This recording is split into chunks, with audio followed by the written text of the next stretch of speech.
questions before we get started? Everybody good to go? All right. State prepared to make an opening statement. Yes, Your Honor. All right. Thank you.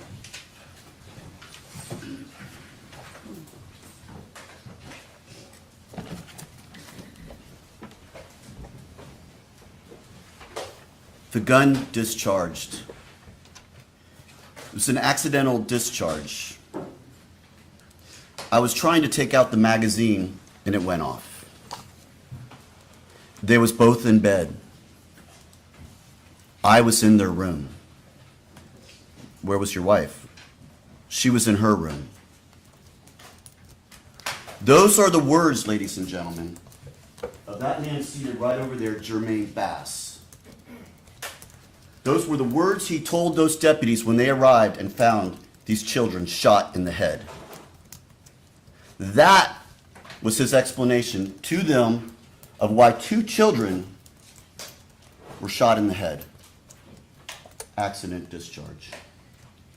I was trying to take out the magazine and it went off. That was his explanation. Ladies and gentlemen, you're going to see this was no accident. This was not an accident. You're also going to hear, he will tell them where the gun is. In the dresser, upstairs, a silver dresser. You're going to hear him tell them, and sure enough, they go there, they find that gun, and ladies and gentlemen, that gun is the murder weapon. That is the gun that fired the bullets into Jermaine Bass and killed her. And the evidence is going to show that. He told them right where that gun was, right next to his wallet.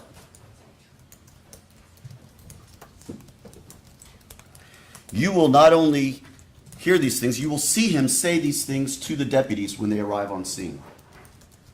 You're going to hear from some of the responding deputies that arrive. These deputies wear what are called body-worn cameras. These cameras capture interactions with citizens, interactions during events. They come on generally when they're responding to a scene. They're not on all the time, but they come on when they're responding to a scene. And these came on for some of these deputies. So you are going to see Jermaine Bass that night. You're going to hear his explanation to the deputies of how both his children ended up shot in the head. What you will not hear from him are any questions about how is his daughter doing? How is his son doing? Objection. Improper argument. Sustained. You will never hear him say it was anyone else other than it was an accidental discharge while I was taking out the magazine. That's what you will hear. But the evidence will show you, ladies and gentlemen, this was no accidental discharge.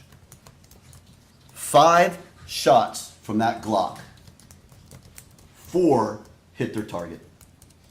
3 of them went into the head of Jermaine Bass, his daughter, his 5-year-old daughter, as she lay in the bed right next to her brother, who was also shot in the head, in the temple. These were aimed, they were precise, they were targeted right to the most crucial part of the body, the head. 5 shots, 4 in the head.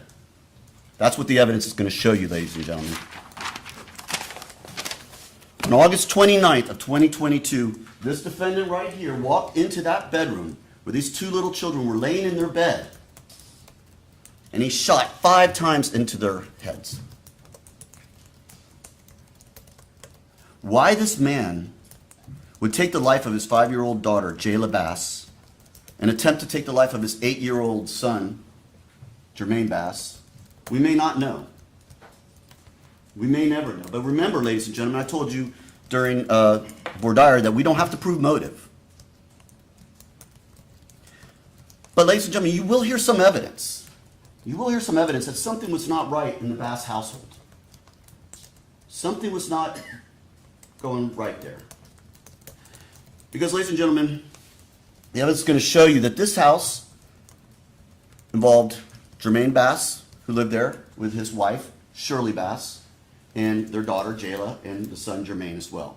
And it might get a little confusing, ladies and gentlemen, so I'm going to probably call the son JJ. That's kind of the nickname they gave him, because both the son and father are both named Jermaine Bass, and there's no like junior or anything like that. So If you hear me from time to time use the word JJ, I'm referring to the son. So on this date, on August 29th of 2022, you're going to hear that Shirley Bass, the wife, went by herself to a birthday dinner for her sister. You're going to hear that that evening she left around 6 o'clock. She drove down, and where this happened is on Heritage Club. And I believe I told you about this during Bordire. This is an area up near USF. It's up near the Advent Hospital up there on Bruce B. Downs in Fletcher. Right kind of behind there, back in a little neighborhood there. And these are like townhomes that they lived in, okay? It's got an upstairs where the children's bedroom is, and there's a downstairs where it's kind of the kitchen and like a kind of a great room. And you're gonna hear that she left at 6. In fact, you'll see video of her car, her white Mercedes pulling out and heading towards Ruth's Chris Steakhouse down on West Shore. Okay, so she had to go all the way down Fletcher, get on 275, go all the way down to West Shore, if you all are familiar with the area, and then go to Ruth's Chris Steakhouse, where she was meeting the family for a celebration dinner for her sister. You're going to hear from some people who were at that dinner, and they will tell you Shirley was happy, everything seemed fine. Shirley goes there that night with her niece, China Gadsden, and you're going to hear from China Gadsden as well. All right? She's going to tell you that they were having a wonderful time. As Shirley went, and they had dinner, and everyone was getting along very well. Jermaine was not there. He was supposed to be home taking care of the kids. But he was not home taking care of the kids. The evidence is going to show that he left those kids, drove all the way to Ruth's Chris Steakhouse. Basically followed Shirley Bass. Why? We don't know, ladies and gentlemen. But he did. The phone records will conclusively show that he left. We also have video of his Nissan truck pulling out and leaving that residence, not long after Shirley leaves. You're going to hear from China that when they were driving away, as they were leaving Ruth's Chris, there was this truck behind her that was really driving aggressively and scaring her. She didn't know what was going on. It's tailgating her. So just as she's pulling onto the on-ramp to get on the interstate, this truck is right on her tail, and she's scared. So she stops the car. This truck pulls around her and stops in front. And who gets out of that car?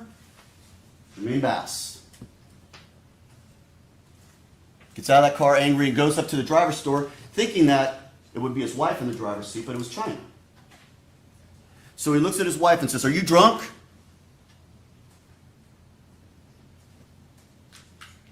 He then goes back into his car and drives away.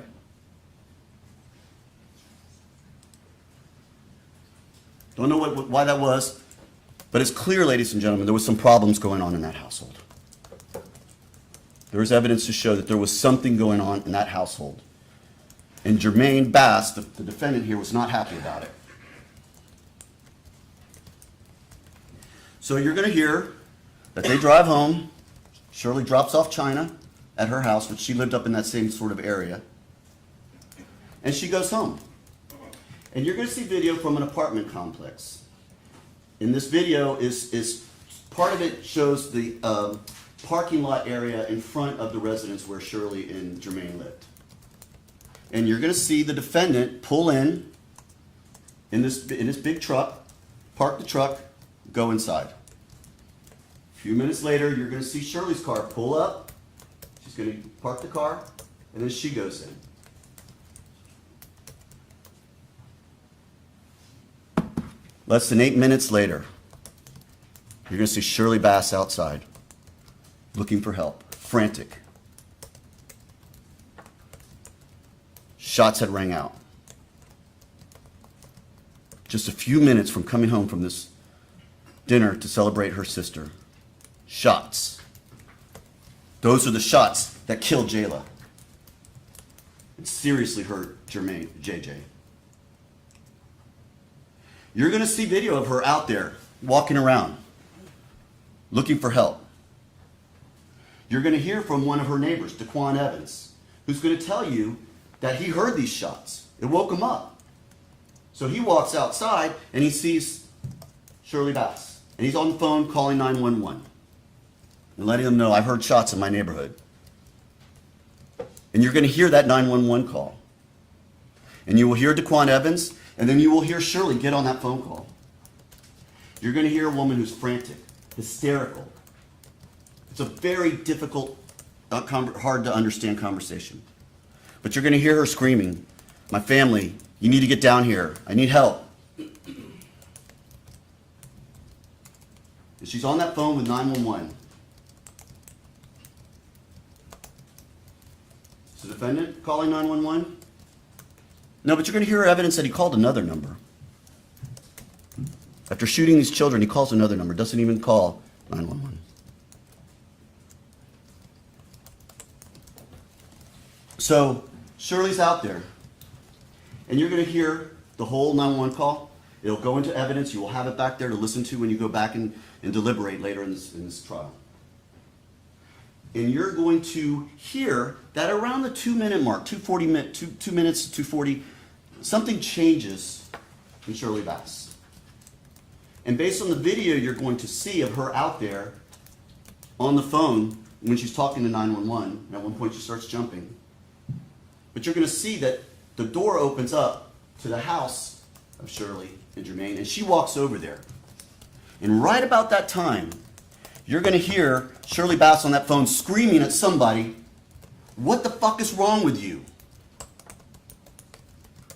She's yelling at that man right there, Jermaine Bass.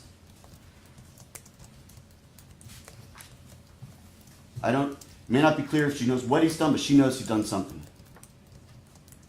And she screams, what the fuck is wrong with you? She says it a couple of times. So you're going to hear that 911 call on that night.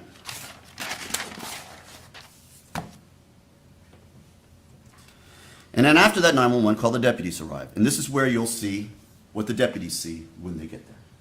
You're going to get to see it. Because this body-worn camera, it's going to take you into the house. It's going to take you into the apartment. And you're going to see how they walk in there. You're going to see Jermaine Bass holding JJ. And JJ's got a bullet hole to his head. He's still coherent. He's still alive. And he's in pain because he's saying, ow, my head.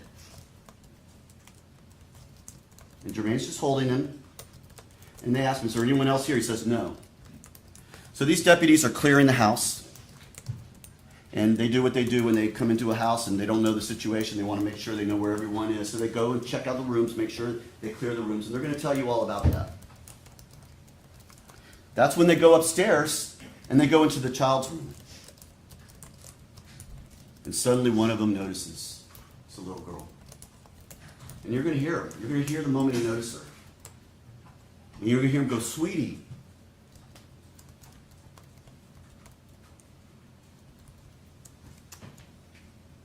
And you will see from the body-worn camera, the deputy reach over to take her off that bed. And he will tell you how he takes her off the bed and brings her down, and they try to administer life-saving support for her, but it's too late. But you will see her position. You will see her curled in that bed with blood all around her. This is what those deputies saw on that day. So they take her out. They take Jermaine away. The ambulance arrives and they get him out of there. And then you're going to see the defendant calmly telling him those things that I told you. I was unloading the magazine and it went off.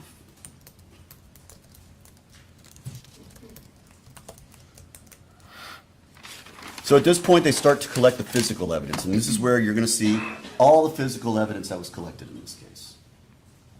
You're going to see the shell casings, 5 shell casings that belong to a .380 Glock. All 5 shell casings were found on the bed, the bunk bed in the room. This is a bunk bed. 4 of the casings are found in the top bunk. 1 of the casings is found in the bottom bunk. So again, this is a crime scene. Children have been removed to hopefully save them. And now they are securing the crime scene and they're reviewing all the evidence. And this is what they find. They find damage hole to one of the walls. where a bullet clearly went through. And you're going to see that it did go through, and it goes into the bathroom, and the adjoining bathroom, and it goes through that bathroom and into the wall. And they were able to obtain that projectile.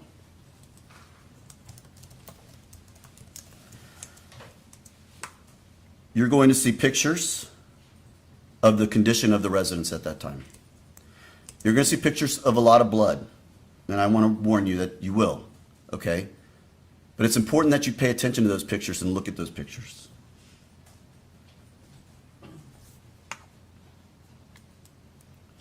You're going to hear from a DNA expert. The Glock is found exactly where the defendant said it would be, in the silver dresser, right next to his wallet. And that Glock is taken out. It's looked at. The magazine in it is now empty. There's no other ammunition in the Glock.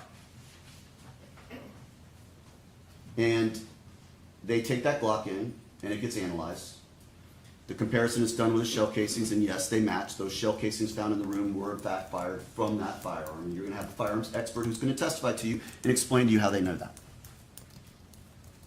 You'll also hear that the gun was swabbed. And what that means is they take like a solution or water and they rub it on the gun at different areas to determine whether they can pick up any DNA. And you're going to hear that on the grip and trigger, it's combined, so we don't know if it's both or so. But on the grip / trigger, as well as on the base of the gun where the magazine is put in, they're able to obtain DNA. And the DNA does match, in fact, Jermaine Bass. But there's one other source of the DNA, and you're going to hear that it matches the son, JJ, the other Jermaine Bass. Now, I want you to listen to that expert, and she's going to testify to you, and she's also explain to you about transfer DNA and how that occurs. If you touch someone and they're sweating or their skin cells get on you, and then you touch an object, you can transfer that person's DNA. Any bodily fluid can transfer the DNA to that property. And you're going to hear from that DNA expert who's going to explain all that to you.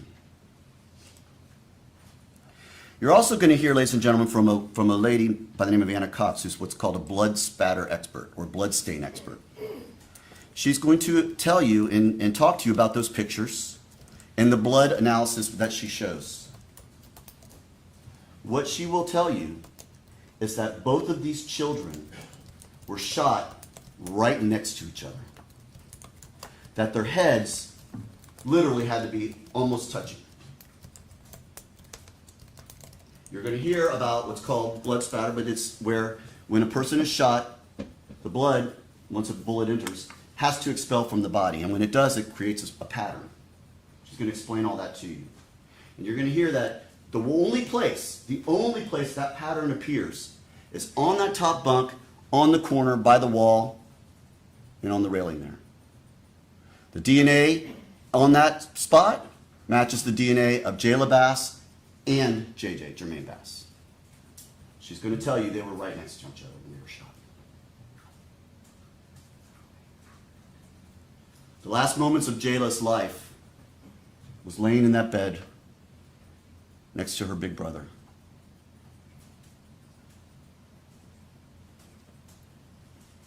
You're going to hear about other blood. Their blood drips down from the bed to the lower bunk bed, creating other patterns. That she's going to describe all that to you.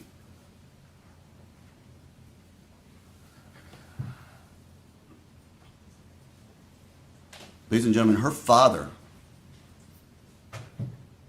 the owner of that gun, wanted these deputies to believe this was an accident. Objection, improper argument. Overruled. That is what he told them. In those initial moments when the deputies arrived, that's what he tells them. This was an accident. An accidental discharge of 5 rounds. This isn't an automatic gun where you hold it down and it just fires repeatedly. You're going to hear from the firearms expert, every single one of those 5 shots had to pull that trigger. Every single one. It's not that if you hold it down, it'll go off. You're going to hear from this firearms expert. This was no accident, ladies and gentlemen. Not even close. This was a deliberate, intentional, premeditated act to kill those 2 children. done by that man right there, Jermaine Bass. The state has no doubt, ladies and gentlemen, at the conclusion of the evidence in this case, that you will find the defendant guilty as charged of first-degree murder, guilty as charged of aggravated child abuse, 2 counts, and guilty as charged of attempted first-degree murder. Thank you. Would the defense like to make an opening statement at this time? Yes, sir. All right.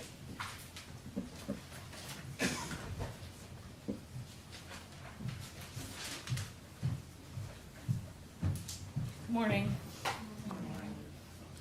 Jermaine Bass, my client, did not shoot his children. What happened on August 29, 2022 was tragic, and you're going to hear a lot of testimony about what happened on that day. And a lot we are not going to be in dispute about with the state. Where it happened, what time it happened, how many shots were fired, things of that nature. You're going to see that there's not a lot that we're going to be disputing about. But the most important part, we are. Who was responsible? Who fired the gun that injured Jayla and JJ Bass? You're going to hear the evidence because, as the judge instructed you, what we say is not evidence. The evidence you're going to hear from the witness stand and from the exhibits in this case. And when you hear the evidence, pay close attention to the timeline of the events. When Shirley calls 911 and you're going to hear that call, she is not asking for police. She's asking for an ambulance. She's asking for medical help repeatedly, and you will hear it for yourself. Mr. Terry stood up here and said that he wants you to believe that it's an accident, but pay attention to what Shirley says as well about what happened.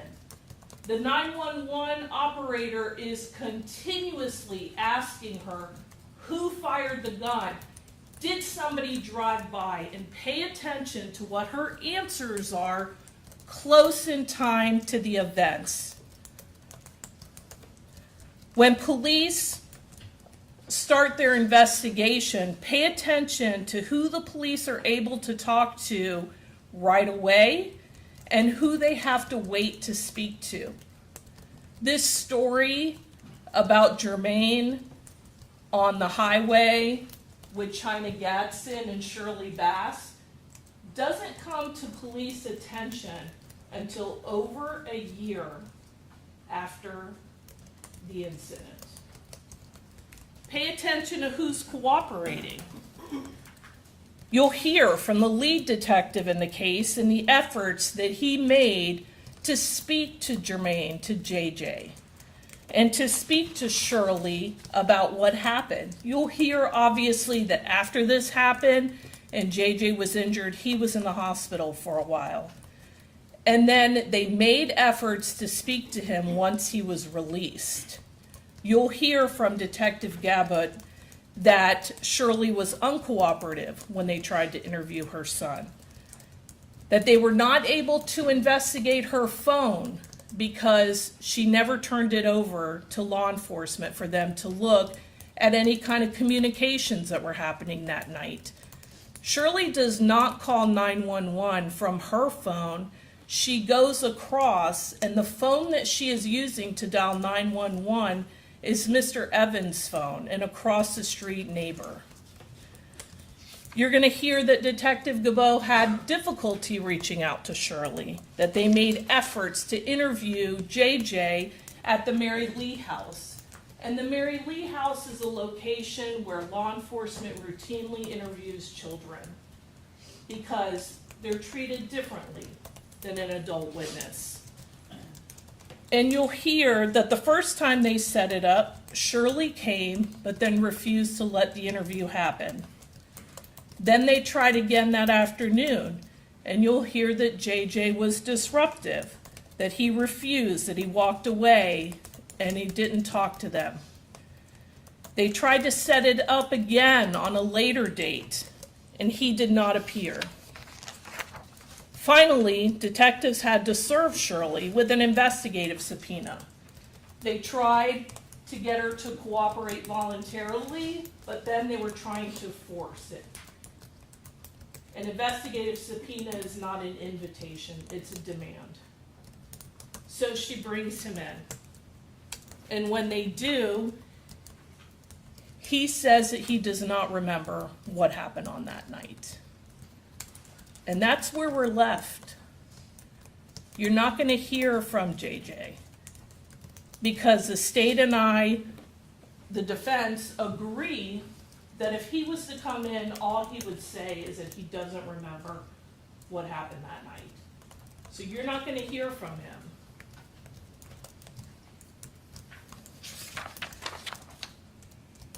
My client was cooperative with law enforcement. You're going to see how he brings his son down from the bedroom after his son is injured and is waiting downstairs while Shirley goes and calls 911 to get an ambulance to help him. He stays with his son. You'll see the interaction that he has with law enforcement. And pay attention to the evidence in the investigation that's done at the scene. As Mr. Terry told you, there's blood evidence at the scene. There's testing that's done. There's additional testing that is done because it's confusing. Children were moved. And so there's a question as to where things happen. And so the additional testing that was done in this case helps give you a clearer picture of what happened in that room.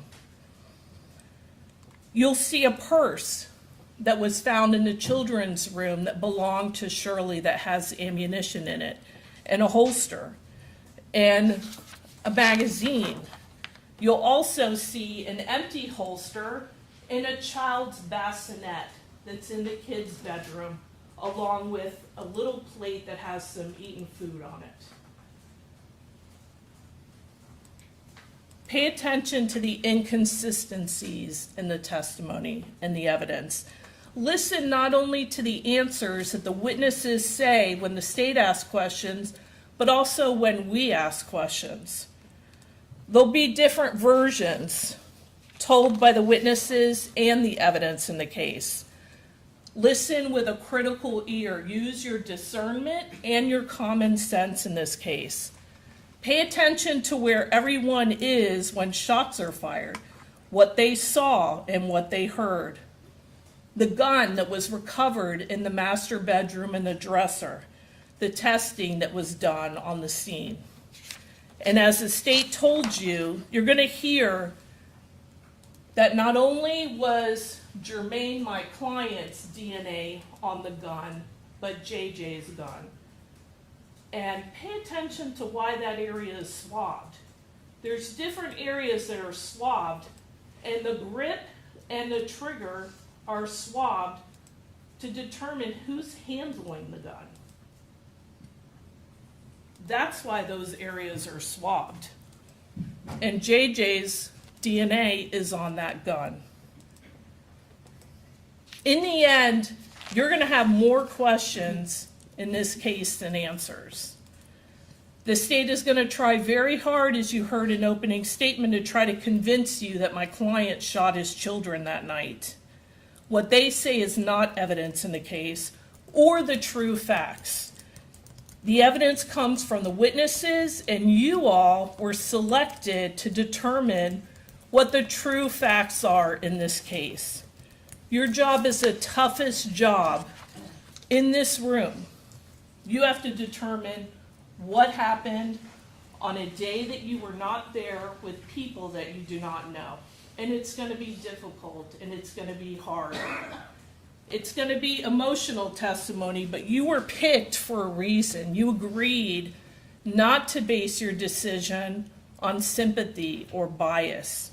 You agreed to hold the state to their burden in this case. And you agreed to presume my client innocent.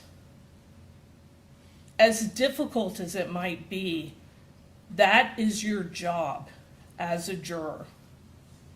What happened on that day is very tragic and sad, but my client did not shoot his children. You will understand why he said what he said to police.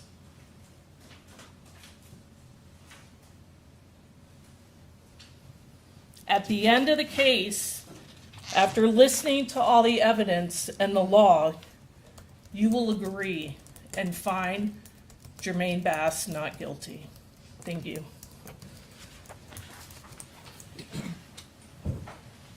Thank you. State can call your first witness. State will call Rebecca McLemmon.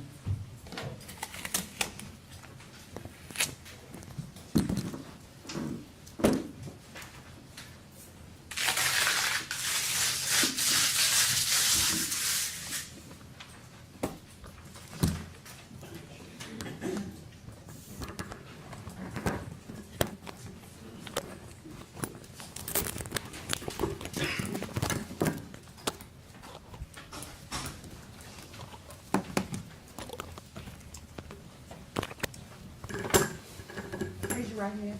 Do you solemnly swear or affirm that the testimony that you're about to give in this cause will be the truth, the whole truth, and nothing but the truth? I do. Thank you. Accept this one.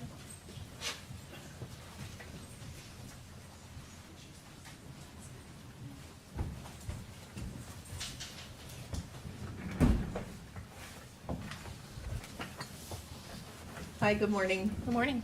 If you would please introduce yourself and spell your name for us. I'm Rebecca McLemmon, M-A-C-L-E-M-A-N, and I'm the 911 records custodian for Hillsborough County Sheriff's Office.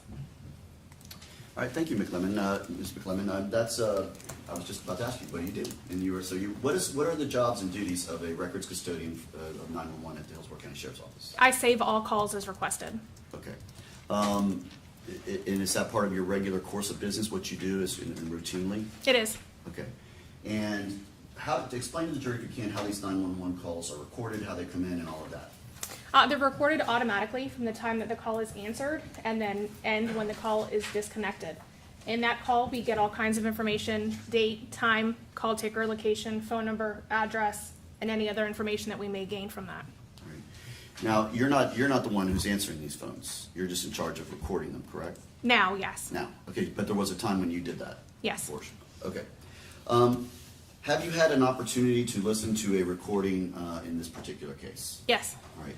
And was that recording regularly kept in the course of business at your work? It was. All right. And I'm going to show you what's been marked as State's Exhibit number 1 for identification. You recognize that? I do. All right. And is this the actual recording you listened to? It is. And is this a true, in fact, recording of the 911 call that was taken on that day, August 29th of 2022? It is. All right. Judge, move to publish this at this time? Sure.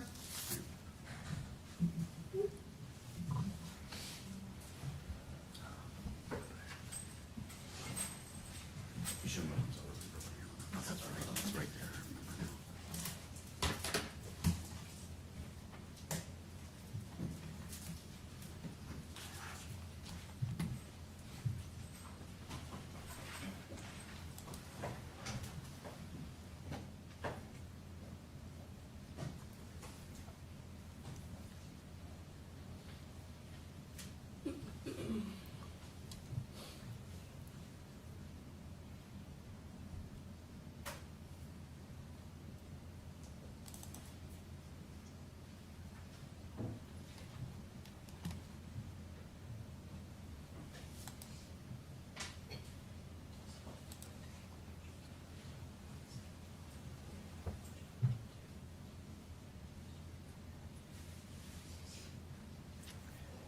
Says it's playing. So I'm here.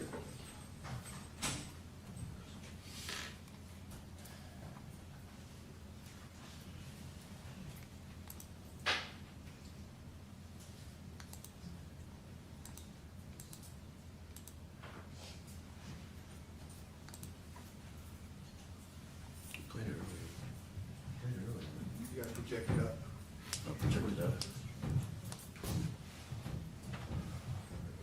Okay, you know what area it's coming from? Like, is it coming from 137, 40? Monday, August 29,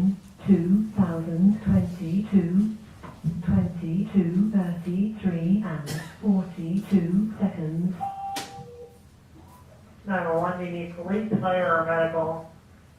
Hey, how you doing? It's an emergency. I heard some gunshots in my neighborhood. Okay, let's 13915, abandoned Heritage Club Drive, Hampton, Florida. This is a house, a home, or apartment? An apartment I heard outside. Okay, how many shots did you hear? I heard a couple, but a lady downstairs said something bad just happened. I don't know. I just heard gunshots. I did. Okay, do you know what area it's coming from? Like, is it coming from 137, 42nd, any specific area? No, just in the neighborhood. Okay. How long ago did you hear Just like 2 minutes ago. them? Okay. Now, after you heard the shot, did you see or hear anything else suspicious? Somebody screaming, a car that sped off really quickly, anything like that? Yeah, she right here right now.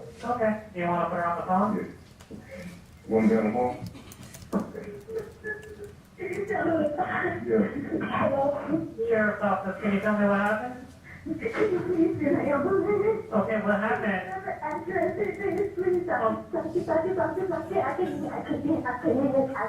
Yes, but I'm getting them on the phone, okay? What happened?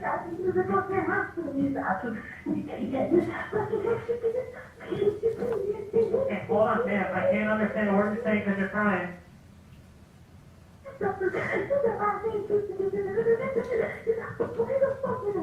Okay, ma'am, hold on. Take a deep breath. I can't understand you when you're crying like that. Take a deep breath. What happened? Listen, I just need you to something, whatever for the address, say, just please. What happened? I have to call it. What happened? Did somebody get shot? Someone shot my whole family. Someone shot who? Oh, family, please go.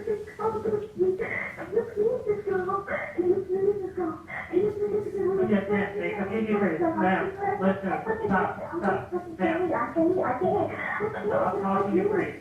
Just stop talking and breathe. Sir, do you not fucking understand? Yes, I understand, ma'am. I can't understand you. In this house. Okay. I do not know what fucking happened. Okay, I can't. All right, I'm getting you on the phone. Ma'am.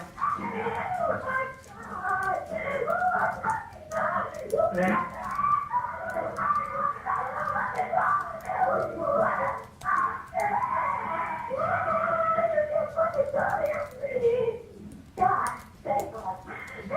Ma'am, what's going on? Oh my fucking God. You fucking did that. Fucking asshole. This man was playing with the fucking gun. I don't know what the fuck happened. Where's the gun? Ma'am. Hello, ma'am.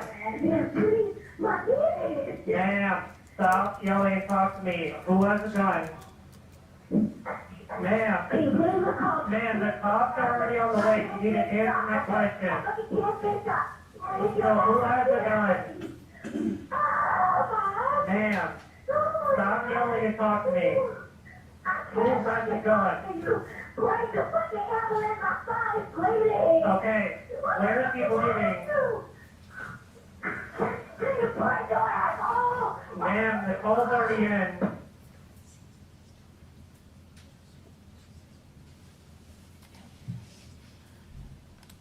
Now let me ask you, there's a pause right here. What is that? She disconnected. Okay. And then she calls back, or someone from that number calls back, is that Correct. correct?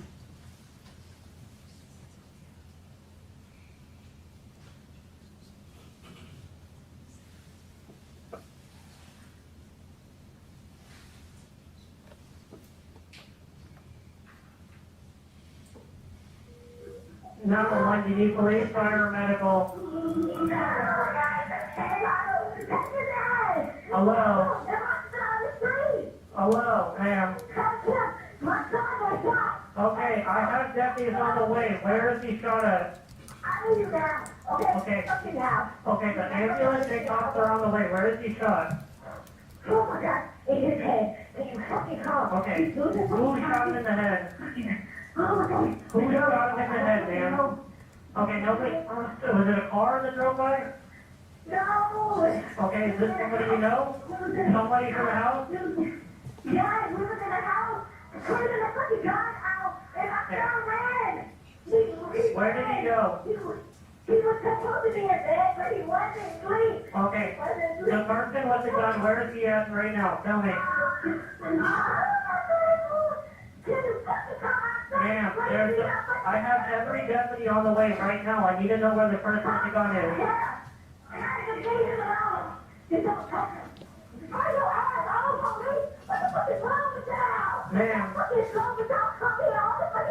Ma'am, stop yelling.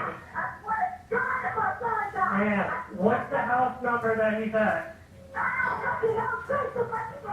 I have a call in. 139 what? What is it, 13915? Okay. Ma'am, I'm trying to get the guy who did this, and I need to know where he is with the gun. Ma'am, they're coming. The police and the ambulance are on the way.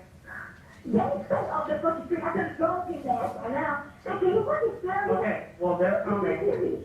They're coming, lights and sirens, emergency. So where's the guy with the gun? Ma'am, where's the subject with the gun? I got 2 deputies on Brewski Downs right now, so I need to know where the guy with the gun is. They're both coming. The police need to secure the scene so the EMS people are safe. I need to know where the guy with the gun is. Okay, the person with the gun, where is he? And it cuts off there. Was that, who hung up there? She did. Okay.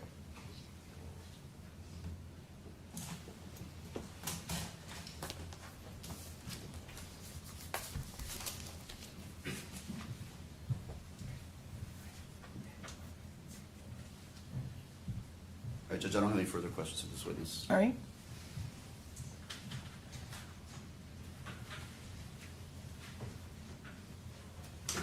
Morning. Very briefly. So this is 2 separate calls because you have the first call, there was a hang up, and then the person calls back. Is that correct? Correct. Okay. Thank you. I don't have any other questions. All right. Is she released? Yes, sir. Cheers. All right, you could step down and you're released from your subpoena. Thank you. Call your next witness. Say we'll call Daquan Evans.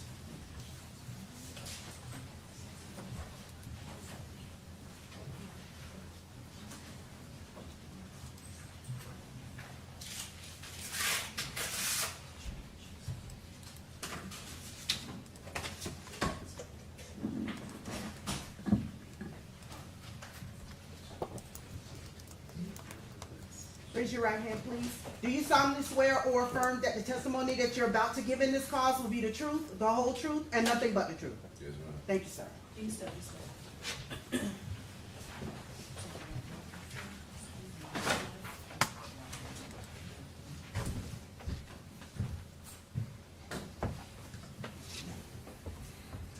Morning. If you would, please introduce yourself and spell your name for us. I'm Daquan Evans. First name D-A-Q-U-A-N. Last name E-V-A-N-S. Thank you. Good morning, Mr. Evans. If you could, where are you currently living? I live in Ocala, Florida. Back in 2022, in August of 2022, where were you living at that time? I was staying off 13, well, I can't remember the name of it, but I was down here in school as a student athlete in some condominium apartments. What school were you going to? University of South Florida. All right, and you were a student at, what were you playing? Football. All right, and what are you doing now? I'm a mentor for Wake Up Mentoring based out of Orlando, Florida. All right. Now going back to August 22nd August 29th of 2022, you were a student here at USF, and were you living in the Heritage Club apartments? Yes, sir. All right. On that particular night, did something happen? Yes, sir. All right. What do you recall? When do you recall the first time knowing something was going on? And I heard like 4 or 5 shots All right. Where were you when you heard those shots? in my house, in my room. All right.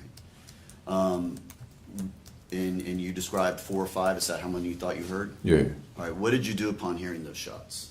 Like, back at home, I'm used to hearing those type of things going on, so I just reacted and made sure I was good in the house and just really stayed there until I heard, something else from my Ring camera. And I just went downstairs and I ran into a lady. How long after you heard these shots did you hear this or see this lady? On my Ring camera, probably like next 5 to 10 minutes. All right. Could it have been quicker than that, or longer than that? Do you know? No, I don't know. All right.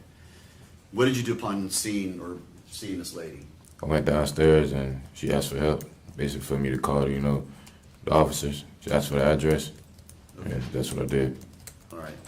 And were you in fact the person who called 911? Yes, sir. All right. And it was your phone she was on during that conversation? Yes, sir. All right. How did she appear to you? Like, shocked. Like she was lost the words a little bit. All right.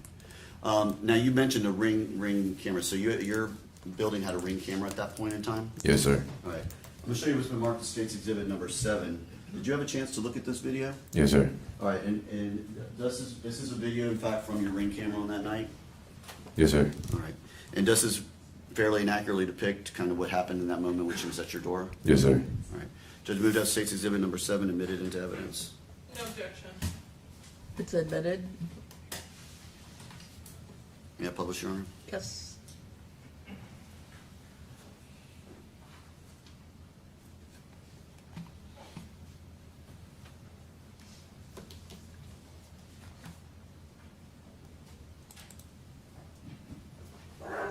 What is the address? 13915. So that's all the Ring camera was able to record on that particular moment? Yes, sir. And that woman out there, that's the woman who you gave the phone to when you were talking to 911? Yes, sir. Now, you said on the 911 call that the shots were about 2 minutes before you called 911. Would that be about right? Yes, sir.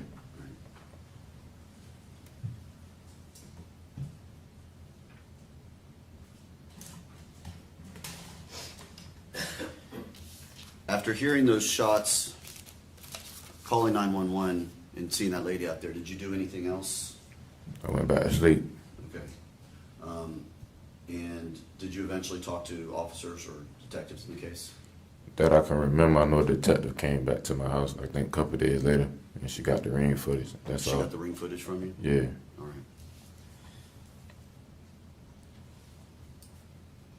Judge Birmingham, 1 moment. Yes.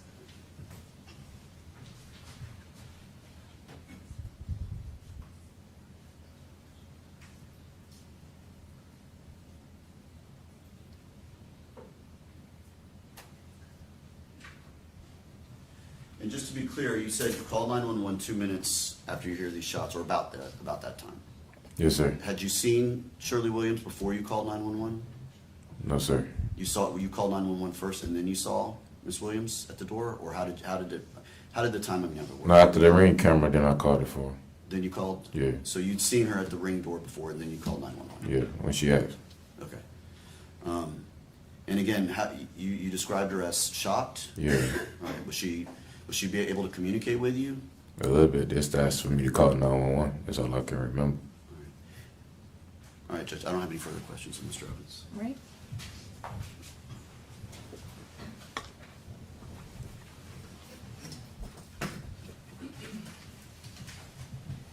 Good morning, Mr. Evans. Good morning. Now, back in August of 2022, you were living at that Heritage Club Apartments. Yes, ma'am. How long had you lived there at that point? Probably like a year. Okay. And your schedule was pretty busy back then in the summer? Yes, ma'am. So it wasn't a situation where you would kind of hang out around the apartment or anything like that? No, ma'am. All of the places in that complex are all townhouses? Yes, ma'am.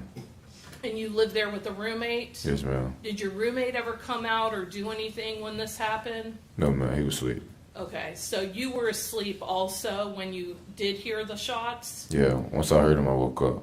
Okay, and you said that you came downstairs, so your bedroom, I assume, is upstairs? Yes, sir. Yes, ma'am. And then you come downstairs and end up coming outside? Yes, ma'am. Did anyone come to your door, or was she there at your door as you were walking out? Just when I opened it right there. Okay. And the person that you saw that the state is describing as Shirley Williams, she wasn't someone that was known to you, right? I don't know her at all. Okay, so you didn't know that they lived across or anywhere that never had any contact with them. No, ma'am.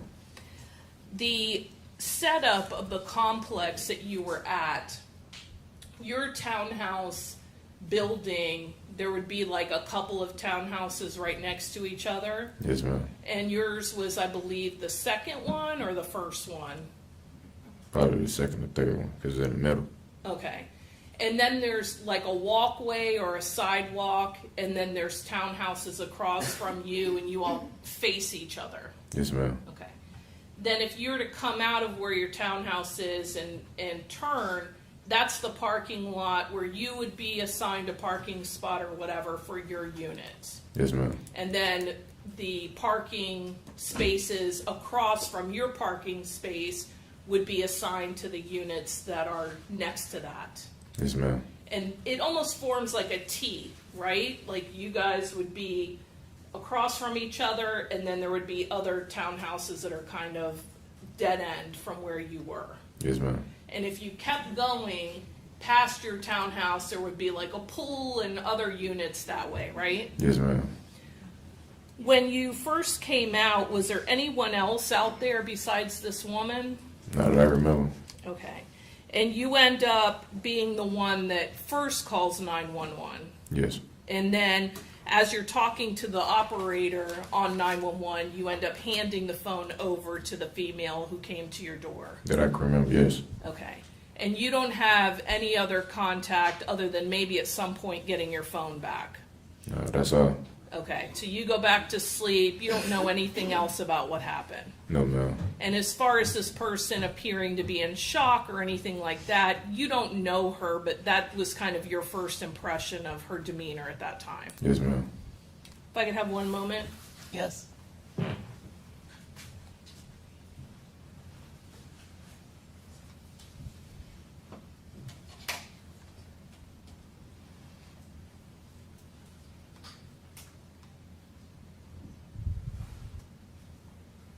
Nothing further.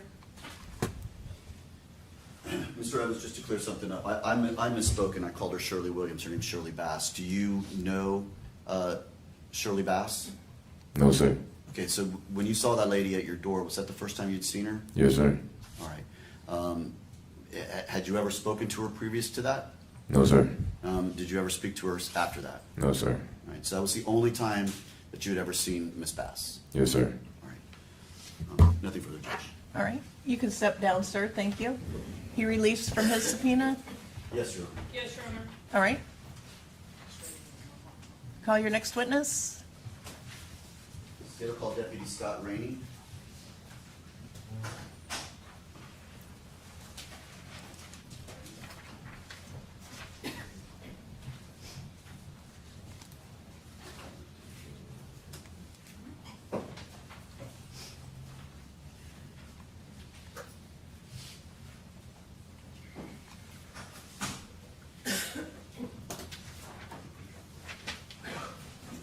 Judge, will we approach just for a second? Sure.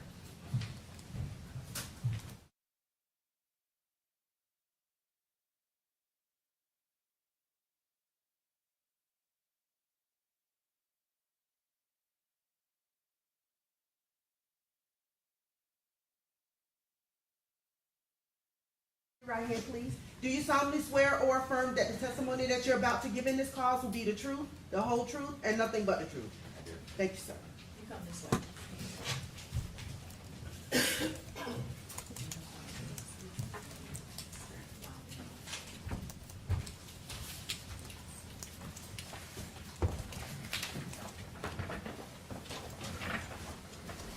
Good morning. If you would please introduce yourself and spell your name for us. Yes, ma'am.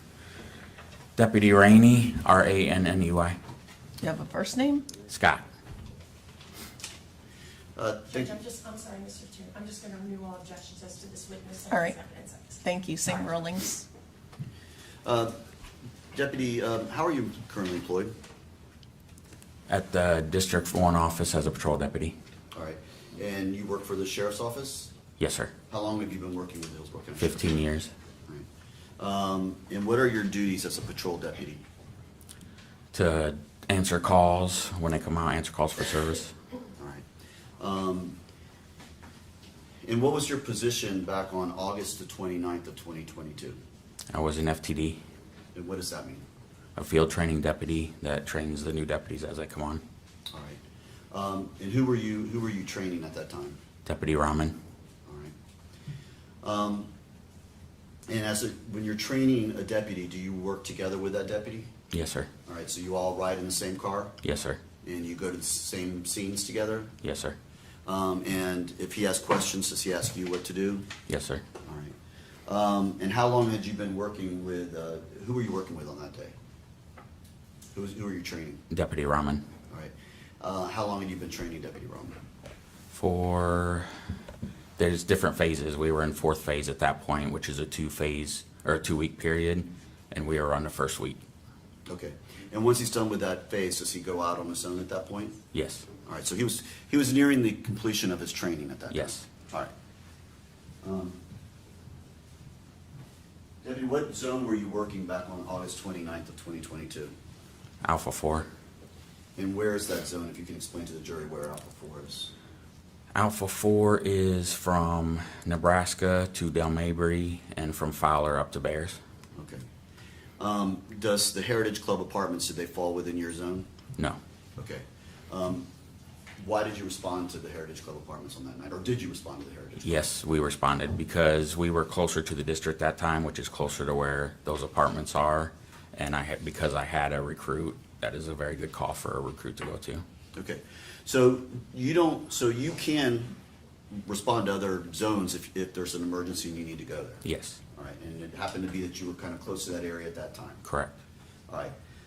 Where is this area, Heritage Club apartments located? It's off of 37th Street. I'm gonna, if you show me the time, I'll remember from you. Push that in.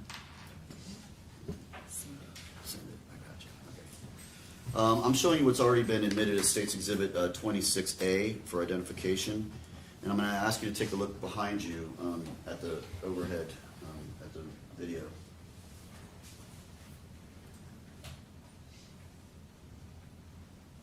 All right, do you see in there where Heritage Club Drive is, the location where this incident occurred? Yes. If you could, please, could you stand up and point to it and kind of describe it so it can be on the record? Right here in this area. Which is basically kind of the middle of the screen? Correct. And is there, and what's next to it? Is there like an identification tag? Or As in the a red marker? dot? Yeah, red dot? Yes. Okay, and that's where the apartment was located that you went to on that day? Correct. And where is like Fletcher and Bruce B. Downs and USF and all that? Can you describe Bruce B. it? Downs is over here, Fletcher is right along here, and this was at 37th Street I was talking about. Okay. Right, and showing you what's marked as State's Exhibit number 26B that's previously been introduced into evidence. Is this the apartment complex we're talking about? Yeah, yes it is. Back it up. All right, and can you tell kind of where you went on that particular day? Do I have it backwards, or how do I have the? Can you spin it that way? Okay, yes, so this is again 37th Street right here. Right. And then when you On the come in- left, on the left part of Yes. the, On the left side right here. thank you. And then Fletcher would be down on the southern part, and Bruce B. Downs would be over on this side. He goes up and around. All right, and where did you go in, and how did you enter into the scene? We entered in on this right here, and then we went up, and into the actual apartment is up a little higher, like right here. And you're pointing to the top part of the picture, to the building, like right in the middle of all those buildings. Correct. And that's the location of the apartment you all went to? Yes, on sir. On that particular evening? Yes, sir. All right, thank you, sir. You can go ahead and sit down.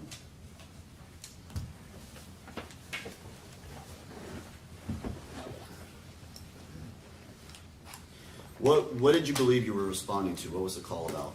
The call just went out as a shooting call, but it didn't give a lot of details. It didn't say, who was a victim or anything. It just said somebody was shot.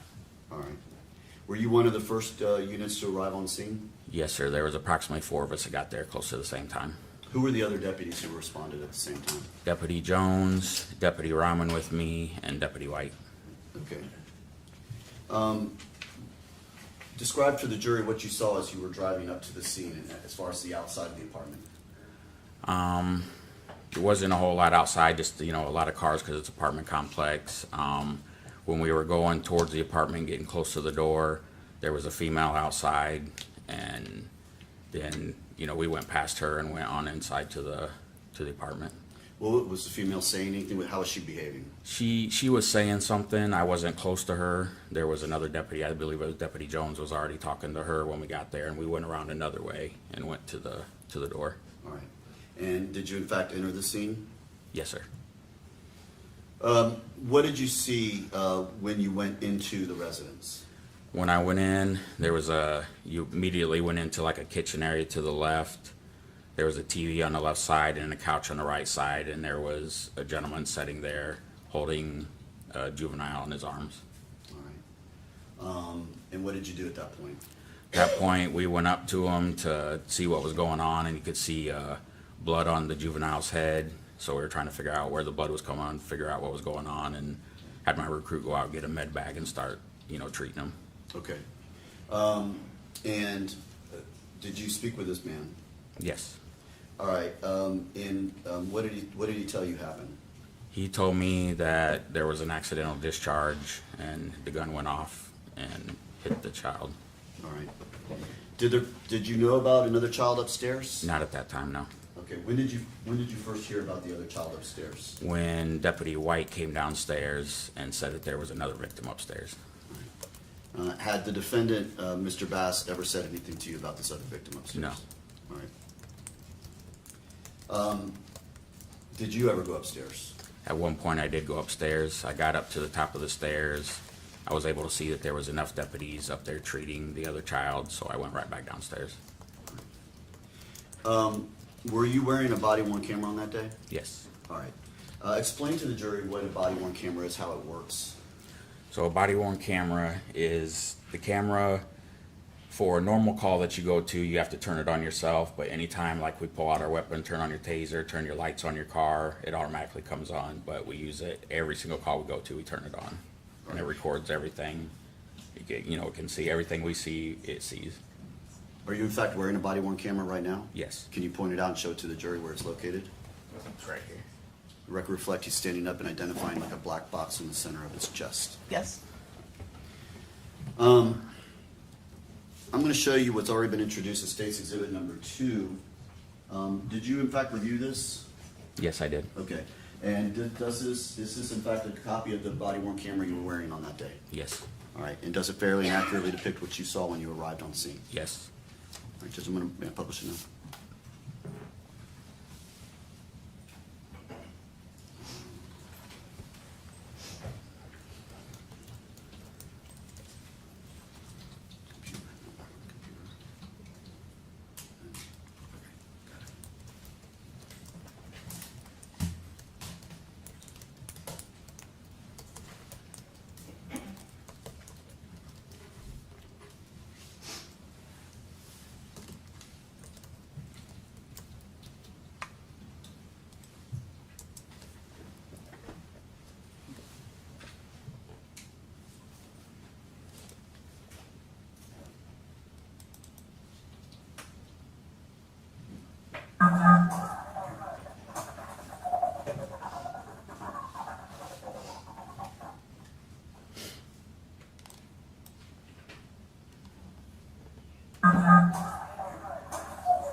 Nobody else is in the house. All right.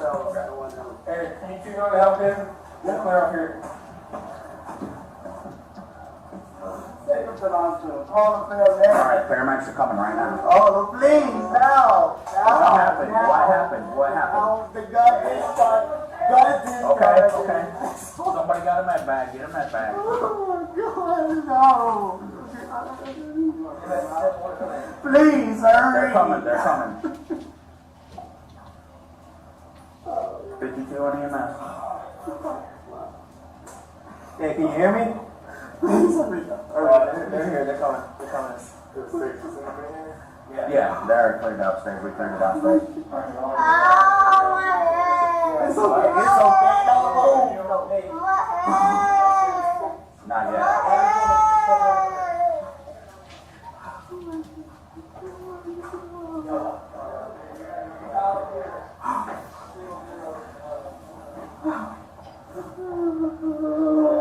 Hang in there, buddy, come on, hang in there.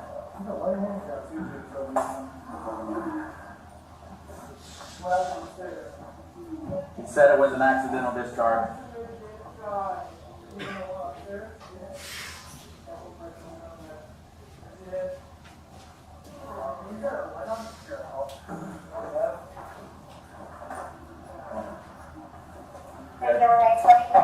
Thank you.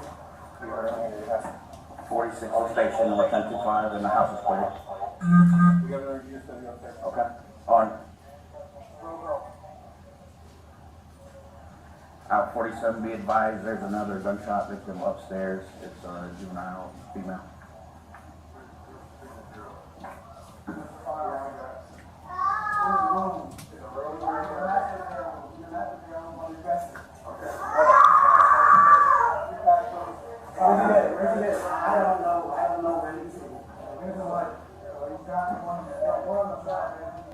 Yes, 10-4.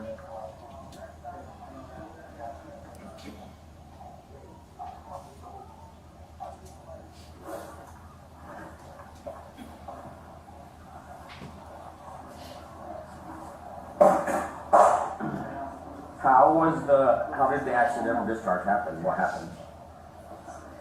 It was going, I was... From you or somebody else? I was trying to take out the magazine and it went off. Alright, we'll get it figured out. Just stay calm for now. What happened upstairs? Nothing happened upstairs.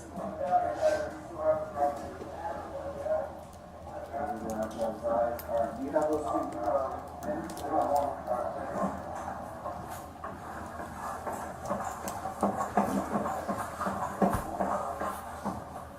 Hey, we still have to go get a sense of yours, so make sure you check that out. Gotcha.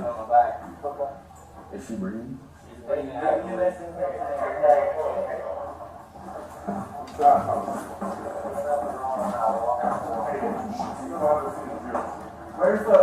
Where's the doctor right now? It's upstairs, I'm dressed. On top of it, or in the dresser? On top of the dresser. Where she'll be in the dresser, in that silver dresser. In the master bedroom, yes. You gonna go check her one check? Yeah. Gotcha. Okay. What's one upstairs? Hey, what's upstairs? It's worse upstairs. Okay. Adult? No, juvenile, female. Okay. Take this one to the rescue. Two juvenile. Stay right where you're at. Stand up for me real quick. I'm just gonna pat you down for weapons. Put your hands on your head. Just put them on your head. On your head. There you go. Turn around for me. You got nothing on your right eye. You got something on the side of your head and his head. Left side of his head. Alright, have a seat. You're good. Hey, guys, get up there. You're coming down now when you have 4-year-old. Where at?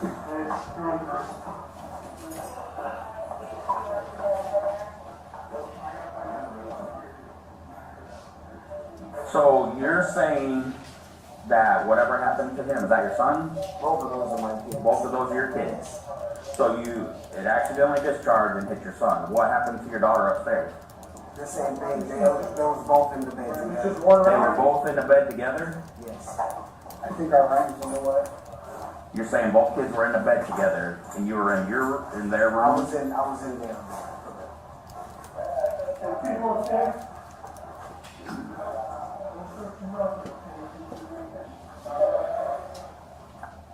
Out 47. The father's saying that he shot both of them with one round accidentally. The gun went off. So nobody else was in this house, just you and them? My wife. And your wife? Where was she at? She was She was in her room. She was in her room. I went to the window, I needed to be ready. Yeah.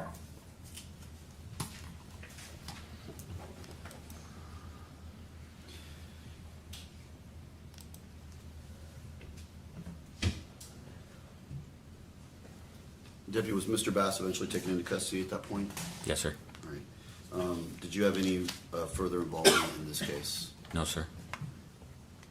May I have one moment, Your Honor? Yes.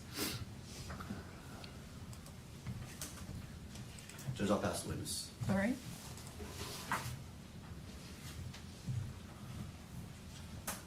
Morning, Deputy Rainey, how are you? Good, ma'am. I only have a couple additional questions Yes, for you. ma'am. All right, so when you entered the home, you saw Mr. Bass sitting on the couch cradling his son, correct? Yes, ma'am. Okay. And you could see that his son, JJ, had been injured. Yes, ma'am. Okay. And there was actual blood that was bleeding from JJ onto the father, Mr. Bass, correct? Yes, ma'am. Okay. And throughout your contact with Mr. Bass, he was cooperative with you, correct? Yes, ma'am.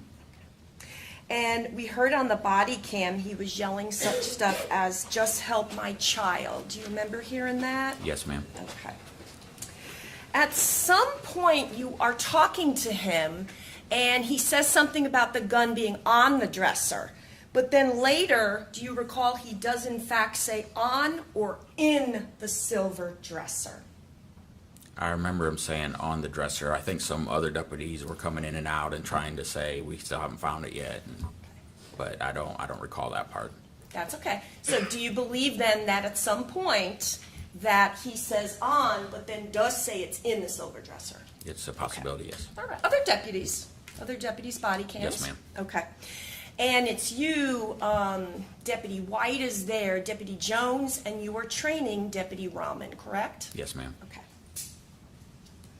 He also indicates that his wife was there as well. Is that correct? Yes, ma'am. Okay. All right. Judge, may we approach the bench? All right, the record should reflect the jury is not present. Go Thank ahead. you, Judge. Thank you, Judge. Just state your name again so we know who's testifying. Deputy Scott Rainey. Okay.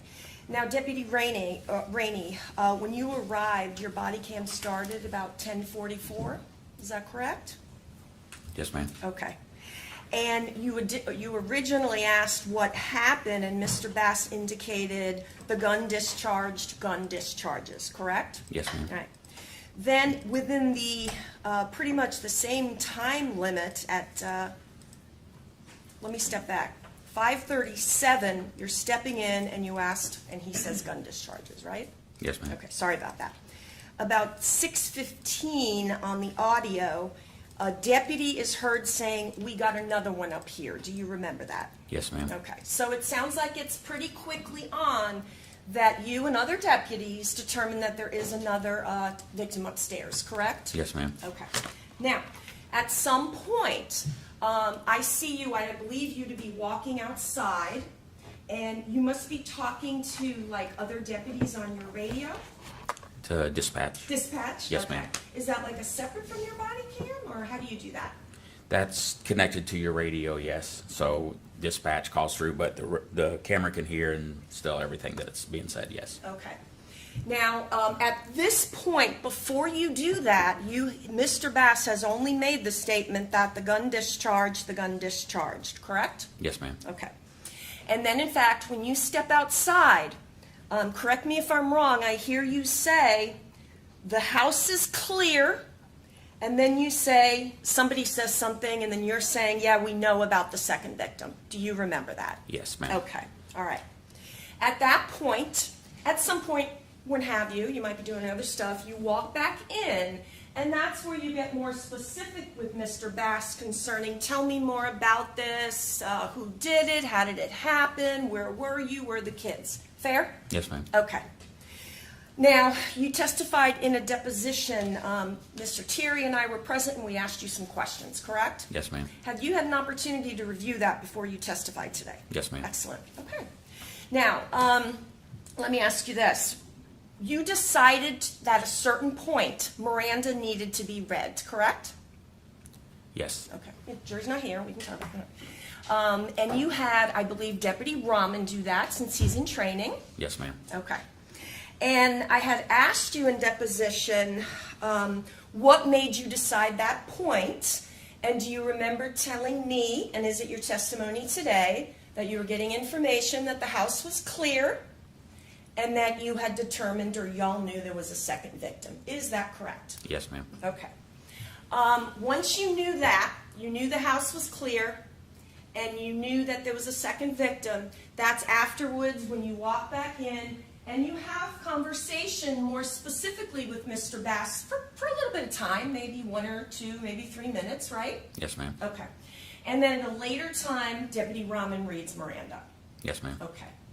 Now, let me ask you, when you had stepped out, you knew the house was clear, and you had said, we could hear it, the house is clear, house is fine, there's a second victim upstairs. Is it not true that Mr. Bass was not free to leave at that point? You could look at it that way, yes. Okay. And in fact, do you remember testifying in deposition to that? Yes, ma'am. Okay. You remember being at the motion to suppress, where we all kind of agreed to the judge who had your deposition that you said when you had those two factors, you had not read Miranda and Mr. Bass was not free to leave, correct? Yes, ma'am. Okay. And you're admitting you're asking him questions. I don't remember asking any questions after he was read Miranda. Yeah, no, sir. I'm talking about before. Sorry about that. You're asking him specific questions. At that point, I didn't tell him he wasn't free to leave yet, no. No, I understand. What I'm saying is, after you get the information that the house is clear and you get the information there's a second victim, you go back inside, you're asking him additional questions, correct? Yes, ma'am. Okay. The questions as we discussed, and it's at that point he said he basically did it, he was cleaning the gun, etc. Yes, ma'am. Okay, all right. Sorry about that. We're talking a little bit earlier. All right. May I have just a moment?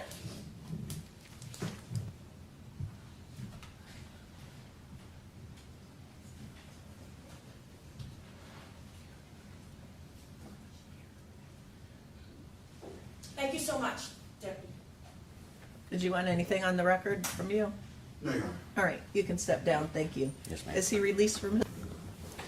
Good morning, if you would please introduce yourself and spell your name for us. Good morning, everyone. My name is Deputy Rahman. That's Rahman. First name? Adam. Good morning, Deputy Rahman. Where are you currently employed? I'm currently employed with the Hillsborough County Sheriff's Office, and I'm assigned to the Patrol Division, and I work in District 1. All right. How long have you been working with the Hillsborough County Sheriff's Office? Approximately 4 years. Did you have any prior law enforcement experience before that? No, I did not. All right. Back on August 29th of 2022, what were you doing at that time? I was assigned to the Patrol Division that night, and I was completing just one of my normal 12-hour shifts. Okay. What are your general duties as a patrol deputy? We handle various calls for service, we conduct traffic stops, and we do proactive policing to deter crime. Now, back on August 29th of 2022, how long had you been employed as a Hillsborough County Sheriff's deputy? I did approximately 1 year in the academy, and I was finishing up the FTO process, which is approximately 4 months. All right, and what is that? So it's a 4-month process. During that time period, are you assigned to work with someone? Yes, so I'm assigned to another deputy who's pretty much he will train me per each shift, and I was finishing it up. I had 2 days left with him, and then I was going to be on my own. All right, and who was this deputy? Who was your field training deputy? Deputy Rainey. Now, when as you work with Deputy Rainey, do you all ride together and go to each of the calls together? Yes, we do. I'm typically the one driving, and he's the one sitting in the passenger seat, just foreseeing what I'm doing and making sure that I'm not messing up anything critical. All right. Now, on August 29th of 2022, did you receive a call to respond to a scene out on Heritage Club Drive? Yes, I did. And did you recall what was it that you believed you were responding to at that time? We were responding to a shooting call for service. All right. And were you one of the first units on scene? Yes, I was. What did you do when you arrived? Well, once we arrived, we coordinated with the other deputies that were on scene, and we made a tactical entry into the living room, and then what we observed once we got on scene, we observed a adult male, Jermaine Bass, the defendant, and he was holding his son, who's also named Jermaine Bass, on the couch in the living room. Prior to going into the residence, when you pulled up, did you see anyone outside, or did you observe anyone outside? Yes, I believe I saw it was the mother Shirley. She was outside and she was screaming. She was just pretty much just screaming at the top of her lungs. Okay. And could you tell really what she was saying? Not exactly. I can't make out what she was saying, but she was screaming. How would you describe her demeanor at that point? Very frantic and scared, and just horrific is a good word to use for it. Now, when you made the tactical decision to go in, do you all take out your firearms as you do that? Yes, we all did have our lethal weapons drawn. All right. And what's the point of that? Because we don't know what we're going into. When we get a shooting call for service, there is the undeniable that there is a firearm located in the house, or there isn't a firearm located in the house. And once we determine that the scene is safe and there is no credible threat, that's when we holster our weapons. Okay. So you described that you went into the residence, you saw the defendant, Jermaine Bass, Yes, sir. and he was holding his child? Yes, he was. And just for the record right now, do you see the person you saw in that room holding that child on that day? Yes, I do. Can you identify him just for the record? He's sitting over there in the gray tuxedo. Record reflection, he has identified the defendant, Your Honor? Yes. All right. Now, who all entered with you, do you recall? Yes, it was me, Deputy Rainey, Deputy Vander Bosch, Deputy White, and Deputy Nathaniel Jones. We were the initial first deputies on scene. All right. As you go in, and you said you saw the defendant there holding his child, what else did you go upstairs? So I did not go upstairs. Once we observed the defendant, Jermaine Bass, holding his son, we observed what appeared to be a gunshot wound to the left side of his head. And immediately we just attempted to render medical aid. Me and my partner, Deputy Vander Bosch, we grabbed our agency-issued medical kit, and we began to wrap his head in gauze to try to put pressure on the wound and stop the bleeding. All right. Did you hear the father saying anything about what happened? Yes, he made the spontaneous statement that it was an accidental discharge. All right. Were you wearing a body-worn camera on that day? Yes, I was. All right. And have you had a chance to review what's already been introduced into evidence as State's Exhibit number 4? Yes, I have. All right. And does this pretty fairly accurately depict what you saw when you went through on that morning? Yes, sir. All right. All right, thank you.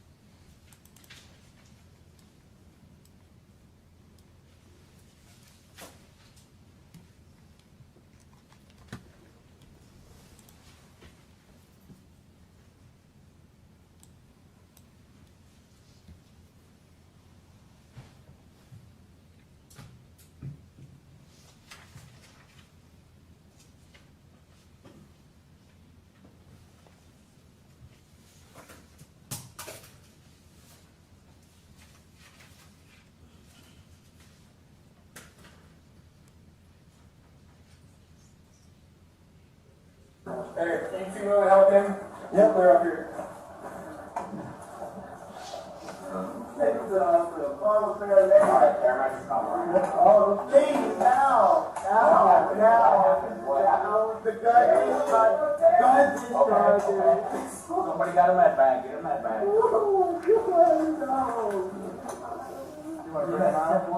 Please, sir. They're coming.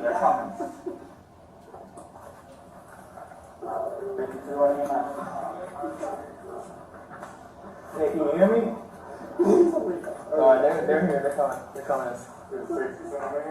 Yeah, they're putting it upstairs. We turned it downstairs. All right, y'all. It's okay. You're okay. Not yet.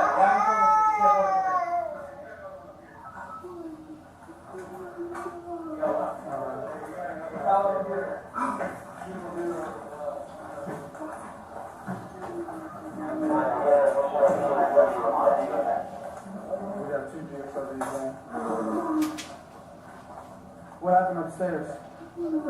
Said it was an accidental discharge. Accident discharge. Even the one upstairs? Yes. Where's he at? Can we get a light on? Here, I'll give it out.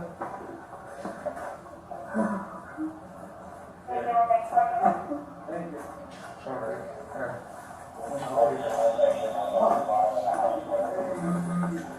Got that? Okay, well, we got this band track. Want to throw this on?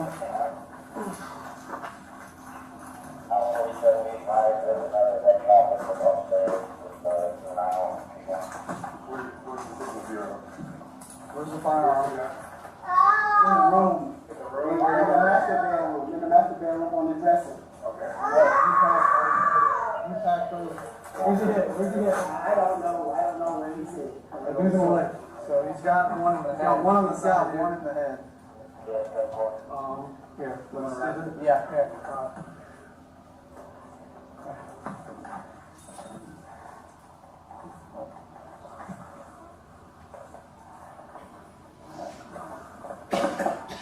We're gonna have to lift this out. It was going, I was trying to take out the magazine and all. Alright, we'll get it figured out this time. What happened upstairs? Get enough of the light. Nothing happened upstairs. There we go, got inside. Alright, do you have those two pins? I got one. Alright. Alright, we got those pins. Oh, we got one. Okay, let's see if we can check him for more injuries. Not yet, sir. Accidental discharge here. We got another victim upstairs. We got another.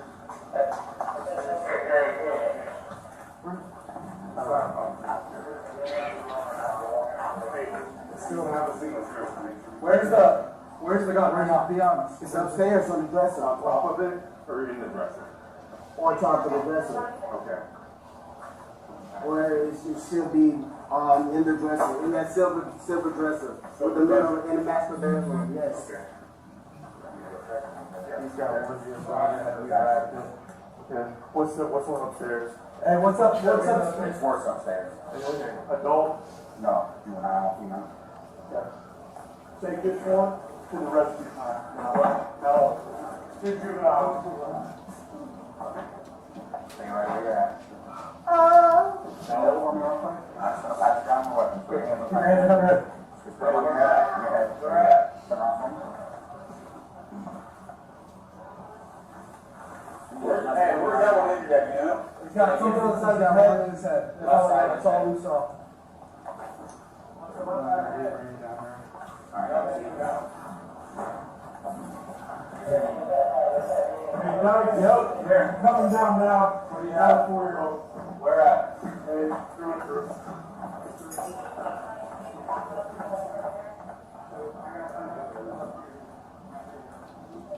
So you're saying that whatever happened to him, is that your son?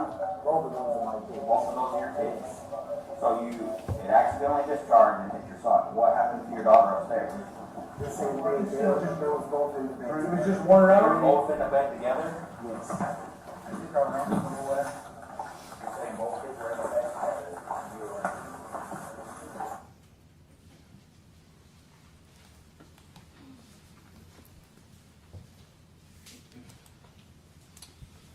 Deputy, a couple quick questions following that. So when that video shows you walking in, the sound doesn't come on for a little while. Why is that? So, en route to the call, the body cam was muted because I was having a conversation with my FTO while getting to the call, and we didn't want that just to be for the a minute or 2 minutes that it was prior to the video that captured audio, just because I was fairly new at the time, so he was kind of walking me through and maybe just calming my nerves a little bit, and that's essentially why it was. Okay, so did you manually turn on the sound so that it would pick up the? Yes, once we made entry, I manually turned it on. Okay. That thing that they brought in where you pulled out, what is that called? Where you pulled out the gauze? That is our agency issued medical kit, and it carries things such as quick clot, I think there's extra tourniquets, gauze, things of that nature to render aid in instances like this. Okay, and every deputy carries one in their vehicle? Yes. All right. After tending the boy's injuries and you went out, did you do anything else while you were at the scene? Once the scene was cleared and both juveniles were removed from the residence, my next task was scene safety and the security of the scene.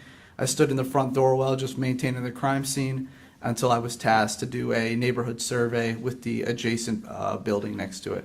And what is a neighborhood survey? Neighborhood survey essentially is what it is deputies will go and they'll knock on other doors or people that were close to the incident, such as neighbors, just to see if they want to do an interview and see if they heard anything, saw anything, just to gather more information. And after you did that neighborhood survey, did that conclude your involvement in the case? Yes, that was my conclusion. That concludes my involvement in the case after that neighborhood survey.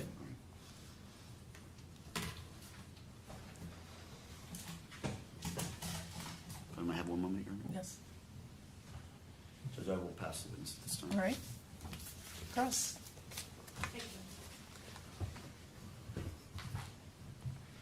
Morning, Deputy, how are you? Good morning, ma'am. Good. How are you? All right, I'm good, thank you. At the time that this happened, you indicated that you were in training? Yes, ma'am. Okay, you were what, 2 days from being on your own? Yeah, phase 4, day 5 to be precise. Right. And Deputy Rainey, who was here in the hallway, and you've seen that was your FTO? Yes, ma'am. An FTO field training officer? Yes, ma'am. All right, you arrived about 10:33 to the scene, is that correct? Approximately that time, yes, ma'am. And I just want to talk to you very briefly about the lady that you saw outside. It's safe to say that you saw her pretty briefly, correct? Yes, ma'am. All right, potentially just walking past her to get inside of the apartment, correct? Yes, ma'am. All right, and you've never met her before, correct? No, ma'am. All right.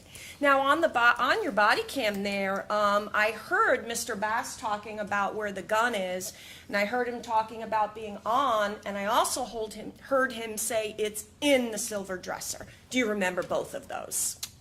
Yes, ma'am. I believe he made both those statements. Thank you. Now, when you entered the scene, it looks like you're rendering aid. Is that with Deputy Vanderbosch? Correct, yes, ma'am. Okay. And when you first entered, until you took over care, you and Deputy Vanderbosch of the son, JJ, blood was actually coming down from JJ down to Mr. Bass and onto the couch, correct? Yes, ma'am. I also heard Mr. Bass, he's saying, please now call the paramedics, please now. Do you remember that, sir? Yes, ma'am. Okay. And at some point we see a pat down. Is that pretty much just standard because a gun is involved in this case? It was standard, yes, because the firearm wasn't involved and we had not located it at that time. Okay. And you did not find anything during that, correct? No, ma'am. Okay. And may I have a moment, Judge? Yes.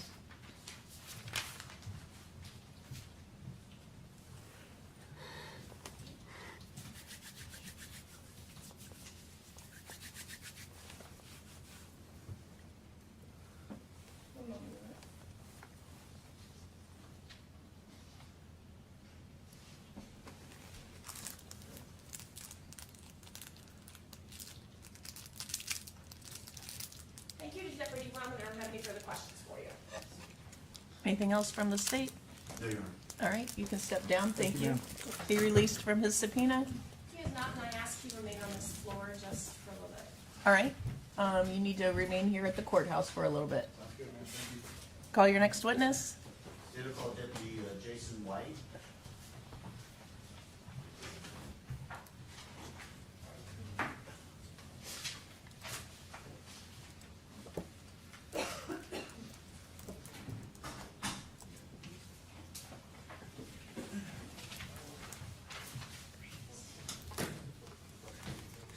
Raise your right hand, please. Do you solemnly swear or affirm that the testimony that you're about to give in this cause will be the truth, the whole truth, and nothing but the truth? Yes, sir. Thank you, sir. You come this way.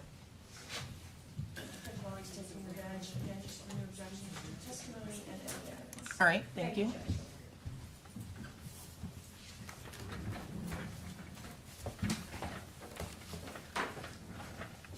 Good morning. If you would please introduce yourself and spell your name for us. Morning, my name is Deputy Jason White, Jasonwhite. Thank you, Deputy. Deputy, how are you currently employed? I'm a Hillsborough County Sheriff's Deputy How long have you been working as a Hillsborough County Sheriff's Deputy? since June of 2020. What are your duties as a Hillsborough County Sheriff's Deputy? I'm a patrol deputy. Okay, what do you do in that? I respond to calls for service and then conduct proactive patrols. All right, back on August 29th of 2022, what was your position back at that time? I was a patrol deputy. All right. And did you receive a call to respond to a scene out on Heritage Club Drive? I did. All right. And is that located here in Hillsborough County? It is. Okay. And how were you close by the scene when you got the call? Yes, I was. All right. Was that kind of your general area where you worked as well? Yes, it is part of my district area. All right. And what was your belief that you were responding to at that time? A shooting. Okay. And were you one of the first units on the scene? Yes. All right. As you arrived at the scene, did you see anyone on the outside? I saw a woman. Okay, and describe to the jury what this woman was like. She was frantic and she was screaming towards the other deputy who I was with. Okay. So you were riding with another deputy at that time? There was another deputy who was in front of me. Okay. So you all arrived kind of on the same time? Yes. And what deputy was that? Deputy Jones. All right.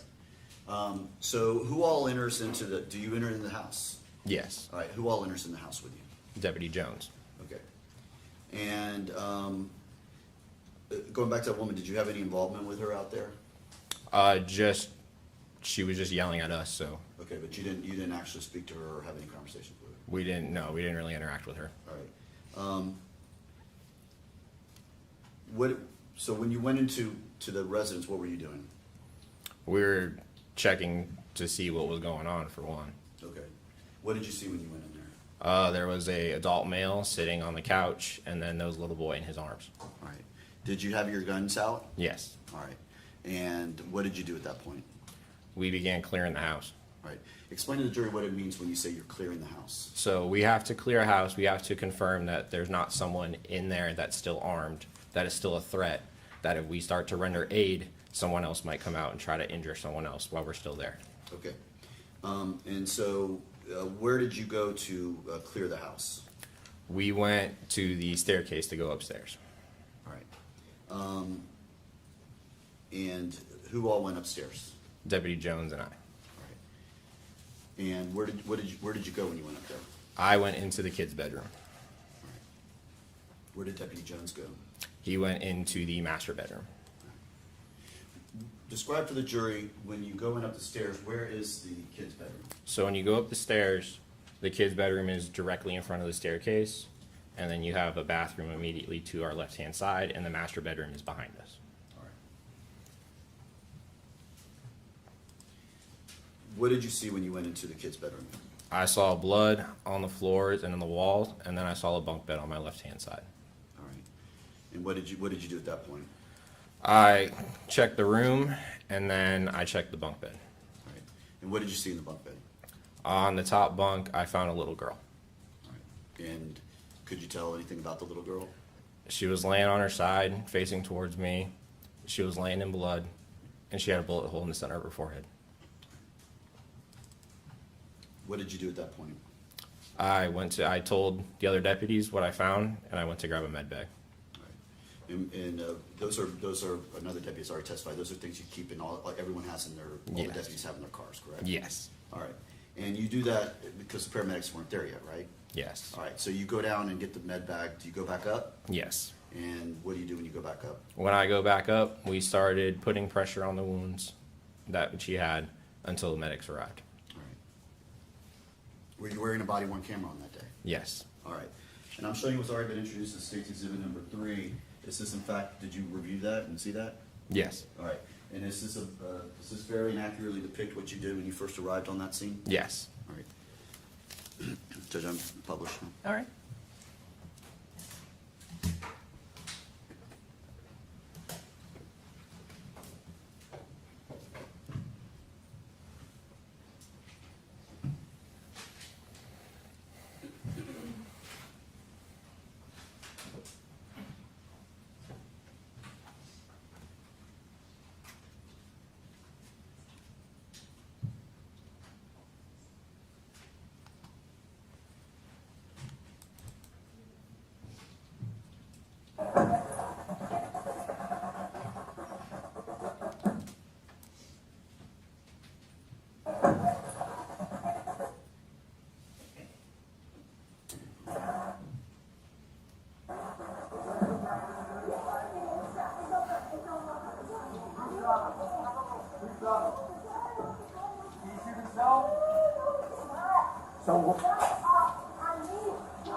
Sheriff's office. How many people are inside?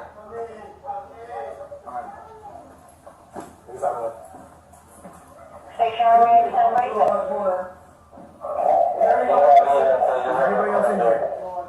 Is there anybody upstairs? No. Hey, can you two go help him? We'll clear up here.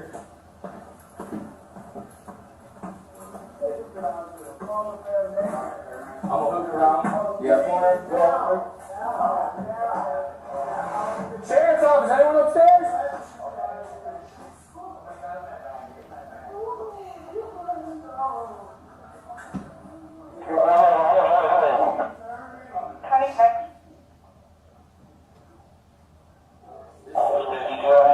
I'm going in here.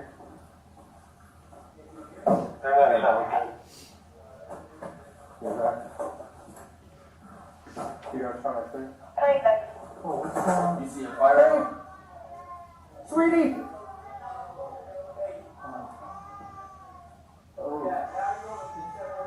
Hey, we got another one up here. Hey, we got another one up here.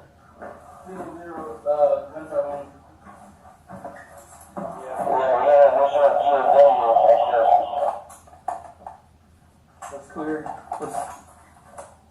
Let me grab my med bag. Hey, see the farm still up there with her? She's still breathing. Start holding pressure. Let me grab my med. All right, and what do you, at that time, is that when you go outside to get the med bag? Yes. And you actually brought it in? Yes. Okay. And you go back upstairs? Yes. All right. And at that point in time, had the paramedics arrived yet? Not yet. All right. Did they get there soon after? Yes. All right. After the paramedics arrived and took the little girl, what was your duties at that time? Or what was your position? What were you having to do? Immediately after, I was just holding the scene upstairs. Okay, what does that mean by holding the scene? I'm standing up there, making sure no one who's not allowed to be in there comes up there. All right. Did you, once you were cleared out of the house, did you have any other involvement in the case? Yes. And what was that? I was instructed to drive the mother to the hospital. All right. And the mother, is that the woman we see on that video right there? Yes. The one who was screaming at the very beginning of the video? Yes. All right. And which hospital did you drive her to? Tampa General. And what was her condition on the drive? She was frantic. Okay. Did she say anything to you while you were driving? I'm gonna object here, say. I was stained. All right.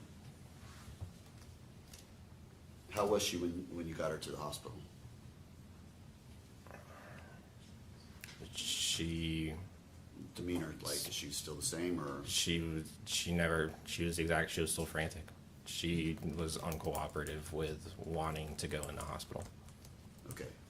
And she, when you say that, what do you mean by that? She was scared to go in the hospital. After getting her to the hospital, what did you do? I left her with another deputy and then the hospital staff. Okay. And was that everything that you did in this case, or did you ever go back to the scene? No, I was ordered to go back to the scene. All right. So after dropping her off at the hospital, at Tampa General Hospital in downtown, you drove all the way back up there to the scene? Yes. All right. And what did you do at that point when you got to the scene?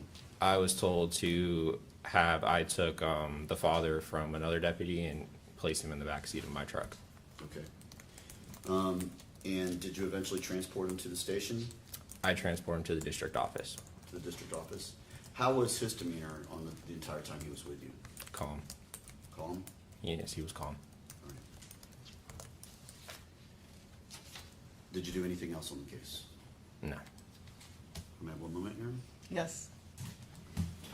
Okay, Judge, I have nothing further. This deputy. Thank you. All right.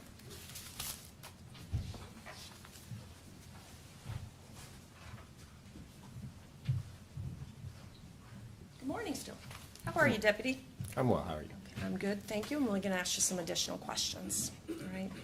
When you are entering, we can hear somebody saying, come in, on your body cam. I presume that's Mr. Bass, correct? Can we play the body cam again? I don't remember hearing it. I'll have to watch it again. Okay. Oh,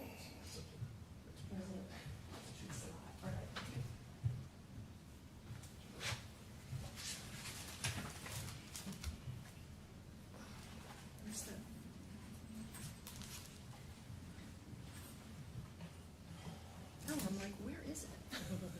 It's hiding there, thank you. You would ask to play the body cam. I'm sorry. I'm just kidding. No, no.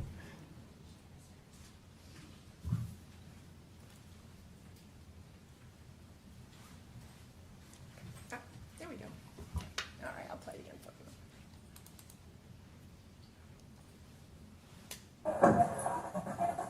And I'm just going to turn it off after you walk in, if that's okay.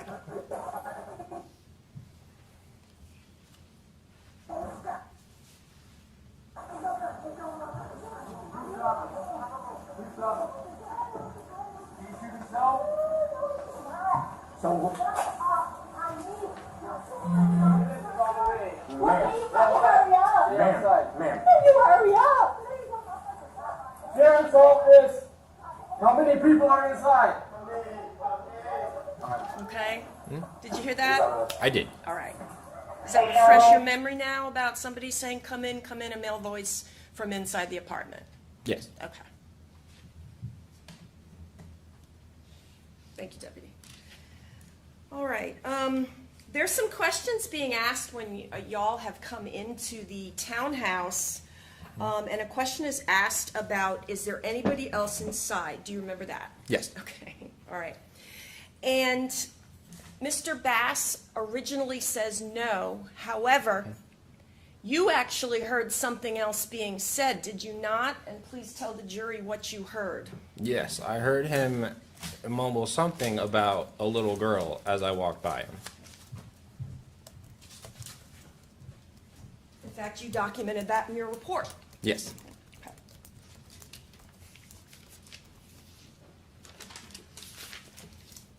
When you went upstairs, the only question I want to ask you about concerning Jayla Bass is, you saw a shell casing by her foot? Yes. Just one, right? There's one shell case. But you're not looking for evidence at that point. You're trying to help her. Correct. Right, okay. Now, Mr. Bass was in your patrol vehicle for several hours, waiting to be transported? He was back there for a long time, yes. Okay, all right. And had you ever met him before? No. Okay. And you have described him as calm. He was cooperative with you, didn't give you any problems, correct? Correct. Okay. And you also described him as being quiet, that he's very quiet. Is that fair? Yes. His demeanor. Okay. All right. All right. May I have a moment, Judge? Yes. Shut this down. Thank you, Deputy White. No other questions. Anything else? No, Your Honor. All right, you can step down. Thank you. He released from his subpoena. Yes, Your Honor. You can state yes. You come this way.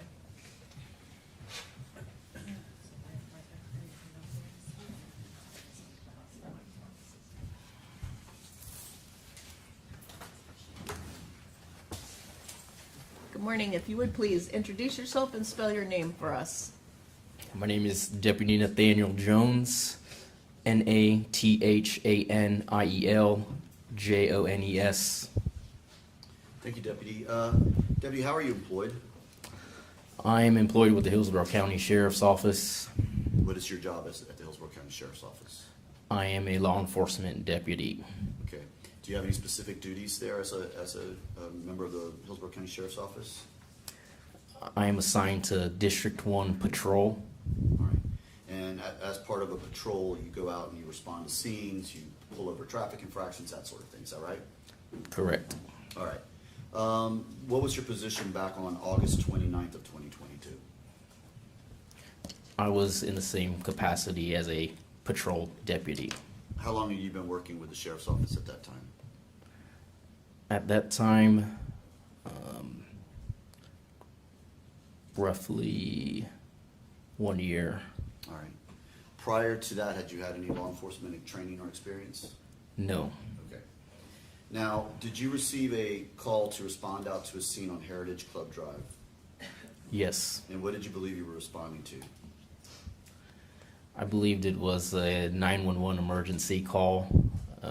The details of the call weren't, to my knowledge, given because of the open line status of the caller. Okay. But you knew you were responding to shots being fired? Yes. Okay. And were you one of the first units on the scene? Correct. When you pulled up, did you see anyone as you were walking up? Yes. What did you see? I seen as I was driving up to the residence, I seen a male who was pointing in the direction of the residence, trying to guide me to the correct residence.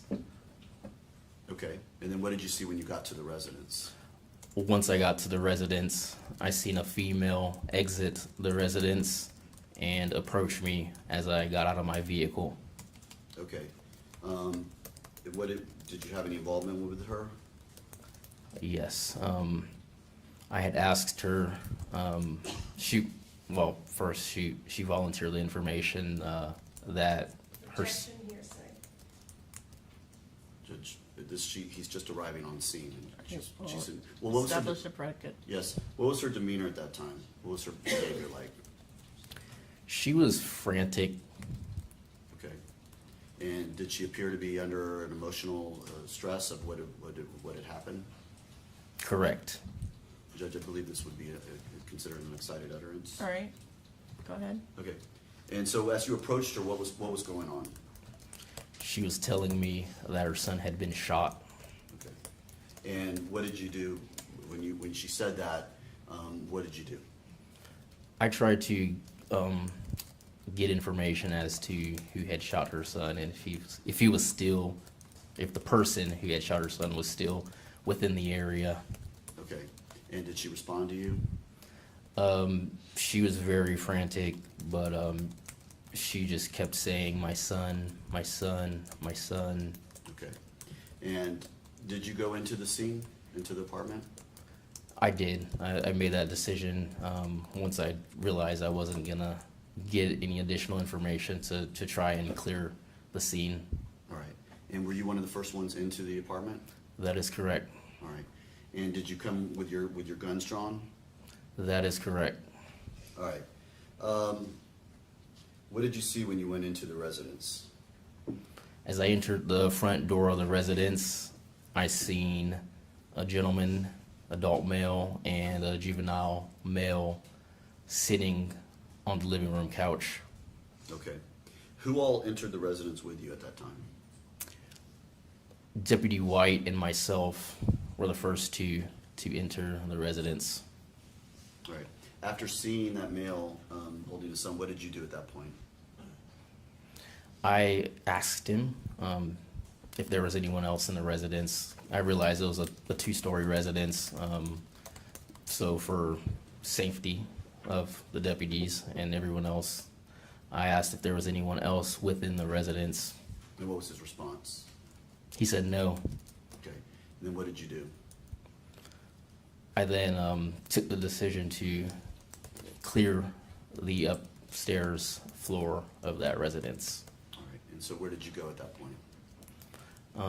I walked up the stairs and I seen that there were multiple bedrooms within the second floor, and me and Deputy White cleared the 2 bedrooms on the second floor.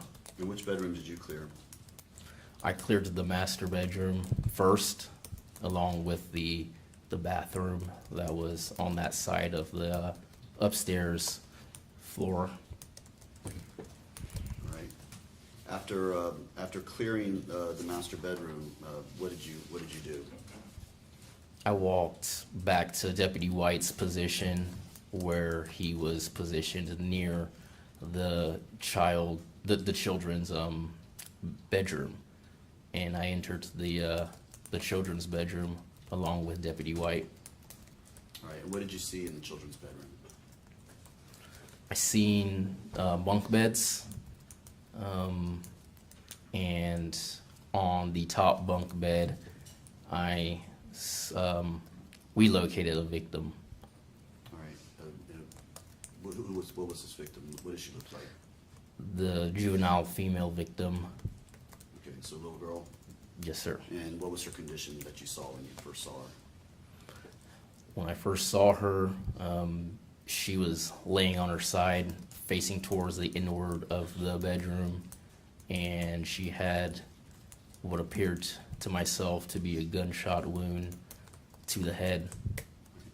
Were you wearing a body-worn camera on this day? I was. All right. Showing you what's been marked as State's Exhibit number 5. It's already been admitted into evidence. Did you review that video? I did. And is that video a fair and accurate depiction of what you saw when you went in on that day? Yes. All right. Just publish it this time? Yes.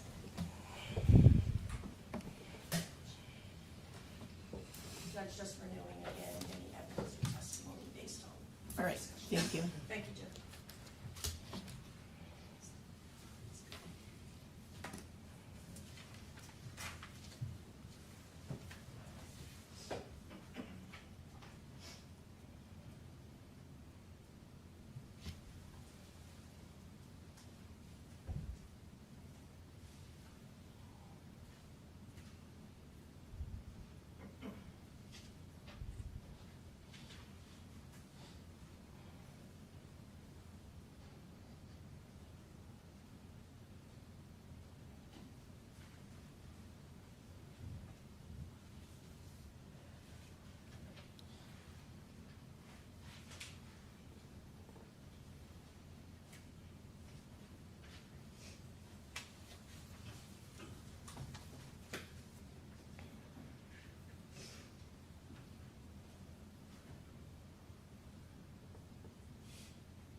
shot him? Who shot him? It was the gun, it was the gun, it was the gun. Did he shoot himself? No, he did not. The gun went off. I mean, my son. The ambulance is on the way. Well, can you Stay fucking outside. hurry up? Stay outside. Sheriff's office. How many people are inside?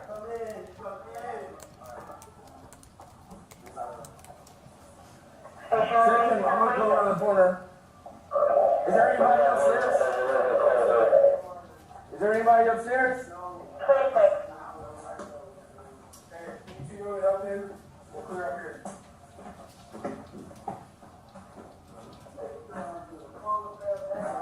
I'm gonna hook around this corner, go out there. Sheriff's office, anyone upstairs?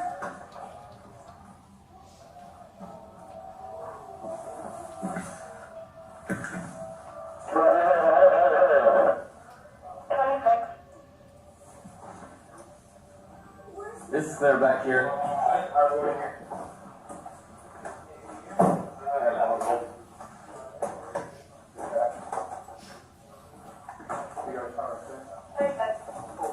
You see your firearm? Sweetie! Oh. Hey, we got another one up here. What the? There's a child up here. Single zero gunshot wound.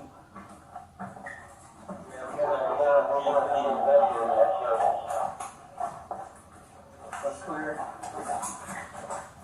Let me grab my med bag. Hey, see the fire still up there with her? She's still breathing. Start holding breath, then we go on med. No, we're out of here now. She's breathing. Where's that? There's a shell right here. I don't see a signal zero.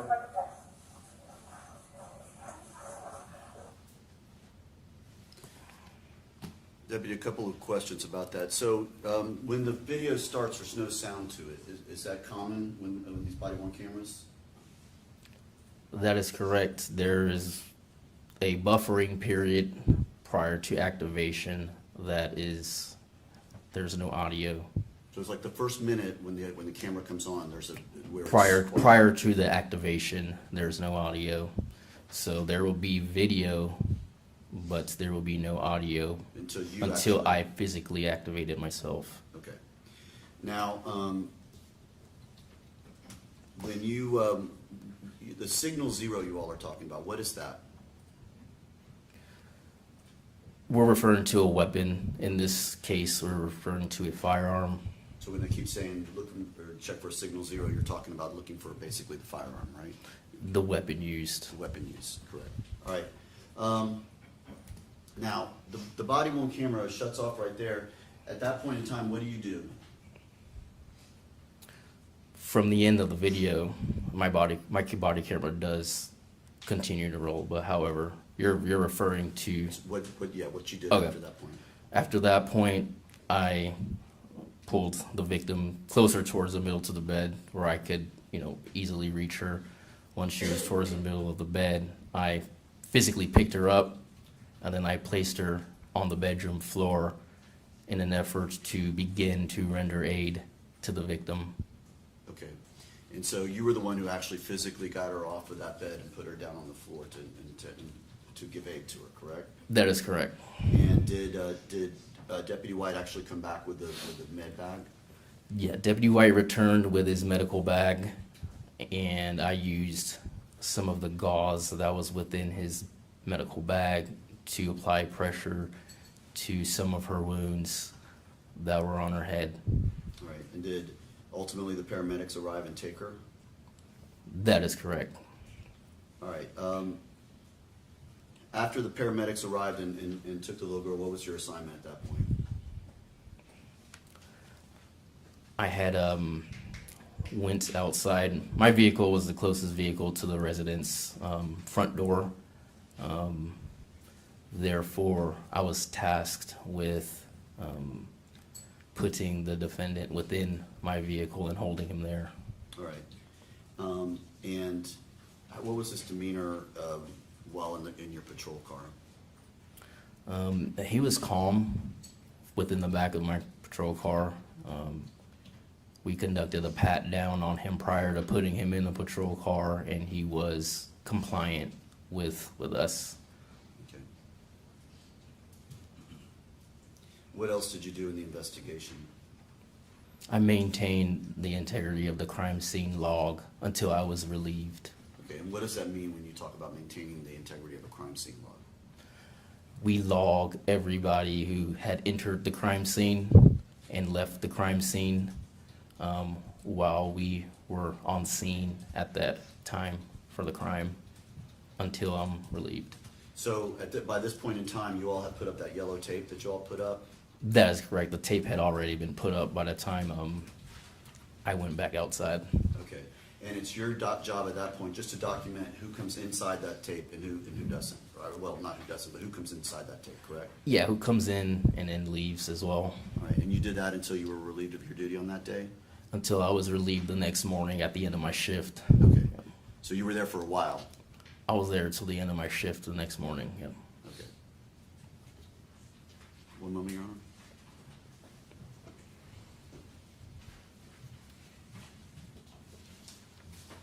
Judge, I'll pass the witness at this time. All right.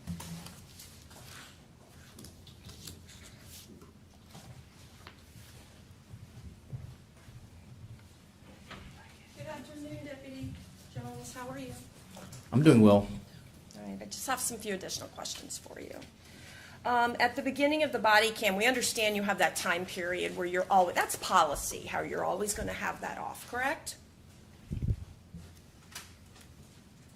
Yes. Yeah, I mean, it's just, you guys, don't, what is it, like a minute that's standard that you do not record? Prior to activation. There's a buffering Right. period, yes. Right, okay. And everybody does that. There's no issue with that, correct? Is there an issue with my camera buffering? No, there's no issue with the fact that you don't hear anything for the first minute or so, correct? That's typical. It can be, yeah. Okay, all right. All right, and when you first go to the residence, the door was cracked, was it not? It was not completely open, but kind of cracked open, correct? That's correct. Okay. And I could hear somebody saying, come in to you. That's going to be Mr. Bass, correct? Correct. Okay. And you said that somebody waved you down, some sort of male is trying to help you get to the scene where you were supposed to be, correct? Yes, ma'am. All right. And that's because you didn't even have an apartment number in the call, is that right? To my knowledge, yes. Okay. And you indicated about the female that you talked to. You tried to talk to her, but she wasn't very helpful to you, correct? Correct. Okay. And you asked her numerous times who shot your child, and she never answered that question, correct? Correct. Now, Mr. Bass was cooperative with you during the time you had contact with him, correct? That is correct. Okay. And he's going to be in your patrol vehicle for some period of time before he is transferred to another patrol vehicle. Is that fair? Yes. Okay. And you had never met him before, correct? That is correct. And there wasn't any noticeable behavior. He was very quiet. Is that fair? Yes. And you're actually going to be the first deputy to enter that townhome, correct? Yes. I wanted to ask you about your comment about Mr. Bass when you asked, is anybody upstairs? And he says, no one. As you're entering the residence, who are you with? What deputy is with you? I believe Deputy White was behind me. So you're with Deputy White, and you remember Mr. Bass, and we hear on the body cam, he says no. Is that right? Yes. All right. And that is something that you did not document in your police report. Is that correct? Correct. Okay. And your reports, you want them to be accurate and detail things you might have seen and heard, correct? Yes. Especially from somebody who's being charged with a homicide, correct? You want to make sure you're documenting. Yes. Okay. So you're pretty quick, are you not, when you walk past Mr. Bass? You're not standing there to talk to him. You actually never stop walking and just walk past him to go upstairs, correct? Yes. And Deputy White is behind you, correct? Yes. So if Deputy White had heard something in addition to that, you may not have heard it, right? That's correct. Right, Yep. okay.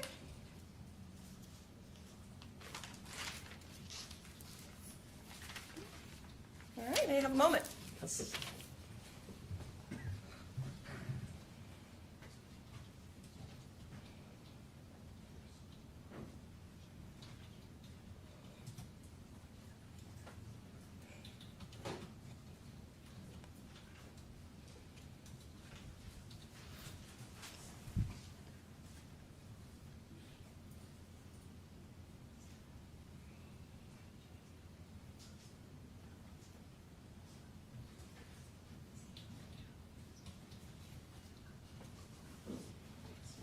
Deputy Jones, thank you very much. We don't have any further questions for you.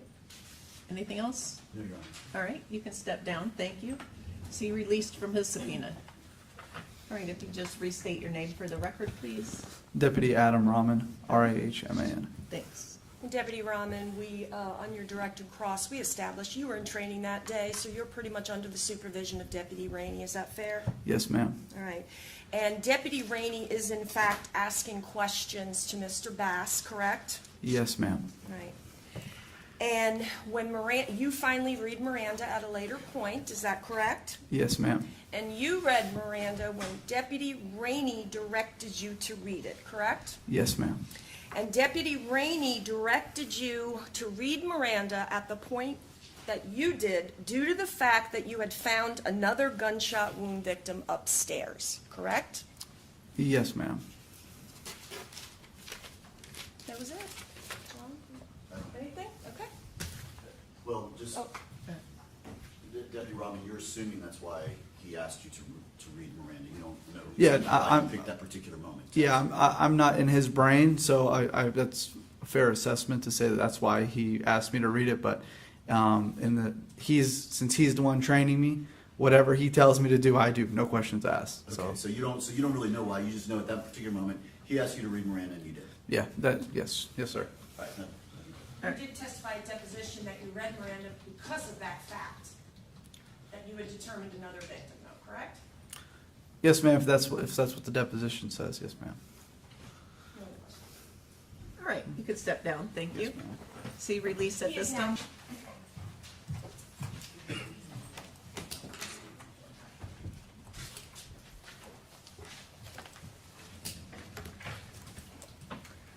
If you would please introduce yourself and spell your name for us. My name is Danielle Janicic, DANIELLE JANICIK.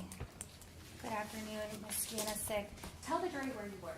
The Hillsborough County Sheriff's Office. How long have you worked at the Hillsborough County Sheriff's Office? Almost 4 years. Explain to the jury, what is your title at the Hillsborough County Sheriff's Office? I am a crime scene investigator. Help us understand exactly what does it mean to be a crime scene investigator. Tell us what you do. When a call for service comes out, we are the ones that go to the scene and collect evidence, take photographs, swab for suspected biological fluids, and then process for latent prints. How long have you worked at Hillsborough County Sheriff's Office? Almost 4 years. When you started, did you get hired as a crime scene investigator? Yes. How many times have you been called out to a scene and been asked to do your duties as a crime scene investigator? Hundreds. On August 29th of 2022, is it fair to say that you've been to hundreds of scenes by that time as well? Yes. So on August 29th of 2022, do you get a call to be a crime scene investigator on the case we're here for today involving the defendant Jermaine Bass? Yes. Tell the jury what time about were you called to come out to the scene? I was requested at about 12:20 a.m. to respond to Tampa General. Now, when you get called to come out to a scene to be a crime scene investigator, who calls you to come? Is it like a patrol deputy or is a detective involved at that point? Typically, it's a detective. When you arrive after being called to a crime scene to be a crime scene investigator, do you typically meet with a detective before you conduct any of your duties as a crime scene investigator? Yes. On August 29th, or the morning of August 30th, when you arrived at the scene for this case, did you meet with a detective? I did. Who was that detective? At the hospital, it was Detective Gibson. So what hospital are we talking about? Tampa General. When you arrived at Tampa General Hospital, you meet with Detective Gibson. What do you do after you talk with Detective Gibson? He requested that photos and evidence be collected of 2 individuals. Who are the 2 individuals? Jayla and Jermaine Bass. Okay, and at the time, did you take photos at that scene? Yes. Then what did you do after that? I responded to the Heritage residents, Heritage Club Drive residents, to assist my lead CSI, Shannon Bader. When you arrived at the Heritage Club residence and you were assisting, what does it mean to assist the lead crime scene investigator? Help us understand, what does that mean? So usually the lead is the one that is taking the photographs, the one marking evidence, collecting evidence. I am behind her doing presumptive swabs, assisting with packaging her swabs, or packaging her evidence further and getting it out of her way, or creating a scene diagram. In this case, when you went to the Heritage Club townhome, were you asked to create a crime scene diagram? I was. Explain to the jury, how do you make a crime scene diagram? And do you just look around and sketch it out? What's the process to make that? So we use something called a Faro scanner, and the easiest way to describe it is if you're looking to rent an apartment or buy a home, sometimes they have 3D virtual tours. These scanners are something similar to that. So we create a 3D virtual tour of the scene, and from that I can create a 2D diagram that is computer generated. And did you do that in this case? I did. Your Honor, at this point I'm asking to, or I'm going to show the witness. This has been pre-marked as State's Exhibit 25. Do you recognize this? Yes. Is this a fair and accurate representation of the diagram that you created in this case at the Heritage Club address? Yes. Judge, at this time I'm asking you to enter into evidence and publish what's the framework for identification as State's Exhibit 25. All right, it's been admitted. Permission to publish? Yes.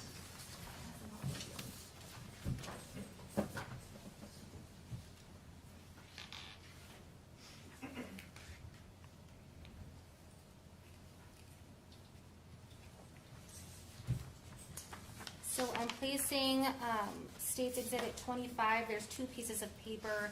I'm placing 25A on the Elmo. So if you notice, I'm pointing to the bottom left corner of 25A where we're noticing the words front door. Help us understand, would this be the bottom floor or the top floor when you went to make this diagram? This would be the bottom floor. So if you're entering from the parking lot, you're coming through where my finger is pointing right there where it says front door. Yes. Immediately to our left, we see what? A kitchen? The rectangle, excuse me, right to the right of the word kitchen. What is that representing? The kitchen island? Moving along, we're going further. My finger is pointing to the words dining area. Right above that, we're seeing what looks like to be a table and chairs. Is that representative of Yes. table and chairs? Okay. What is just beyond that at the top of your diagram? We see two squares with W/D. Tell the jury what that represents. It's a washer dryer closet. Now we're going forward into the living room. It looks like we're seeing number 1 and number 2. What are those representing? They are evidence markers. Okay, so, and it looks like number 1 is to the left of a longer rectangle. What is that representing? That black longer rectangle at the bottom, just off to the center to the right. It is a couch. It looks like evidence marker 2 is just between two darker squares to the right of the rectangle. What is that representing? Like sofa chairs? And to the right of that, we see a little sketch. Can you explain to the jury what we see to the right where my finger is? It's all the way to the right bottom right corner. It was a little pink, like Barbie car, like that you could sit and drive in. Like a child's toy? Yeah. Now moving across the room, we see, what are we looking at right here? It looks like another rectangle. I'm pointing to the top center, almost off to the right. There's a rectangle and it looks like it has some lines like a grid. What is that representing? Those are stairs.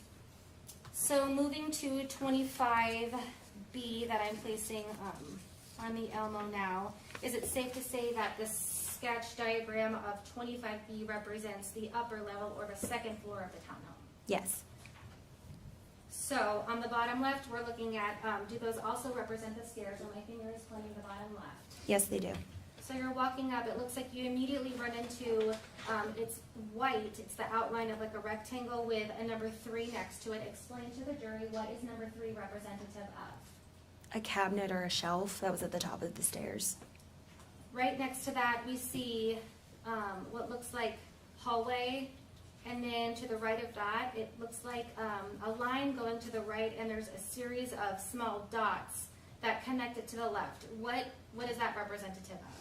That is the hallway going into the front bedroom, which was the children's bedroom. When you walk in, we're seeing a couple of different shapes, and we're seeing a couple of different words. So we're looking here to the left. There is a rectangle with 2 squares or 2 rectangles on the other sides of it, and it says dollhouse. Tell us what that means. It was a dollhouse, like a Barbie dollhouse, that was in front of the bed. The bed that we're looking at here to the left, it looks like we see a top rectangle and then a lower rectangle that is visible from the top aerial view. Explain to us why can I see the bottom one even though I can see the top one as well? It was a double bunk bed with a larger bed at the bottom. So what did it look like? Maybe it was like a twin over full or a twin over king. They're different sizes. Yes, there were different sizes. Gotcha. Now we're looking at, we can see on the top a number to the left. It looks like B2. Do you see that right there? Yes. What is that representative of? It was a marker of, I believe it was a suspected bullet hole. Okay. And we see also the numbers. It looks like on the top bunk here, we see number 6, number 11, number 8, number 10, and number 9. What is that representative of? Those were all evidence markers. Number 5, we see with a line. Is that being attributed, number 5, to an evidence marker? Yes. And would that be on the top or the bottom bunk? I believe it was the bottom bunk. Okay. Now, looking over to the right, we see what anytime we see these numbers, is it safe to say those are evidence numbers? Yes. So we see what looks like an evidence number 4. Tell us where that was located or what it was around. It was around 2 sets of TVs, and it appeared to be like a chair, and it was in the corner. So this line that we talked about earlier with the series of dotted lines before that, does that represent like the doorway? Yes. So if you're exiting through this doorway from the children's bedroom with the bunk bed, what's immediately to the right? A bathroom. And is that what we see here to the right where like the toilet and it looks like something in front of the toilet, a shower and a vanity area? Yes. Now walking down this hallway, it looks like there's a doorway to another room. What is that entering? The master suite, master bedroom. When you enter this doorway immediately to the right, what do we see? Another bathroom. Now, without any further doors, if you keep walking, you walk into what looks like the master bedroom. Is that correct? Yes. Now, we see to the right a rectangle up against it. Looks like the wall that separates the bathroom from the master bedroom. Is that representative of a dresser? Yes. We see several evidence markers, 12, 13, 14, and 18, or 16. Oh yeah, no, that's 18. Are those representative of evidence that were found in those locations on the dresser? Yes. Looking upwards to the right, we see 15.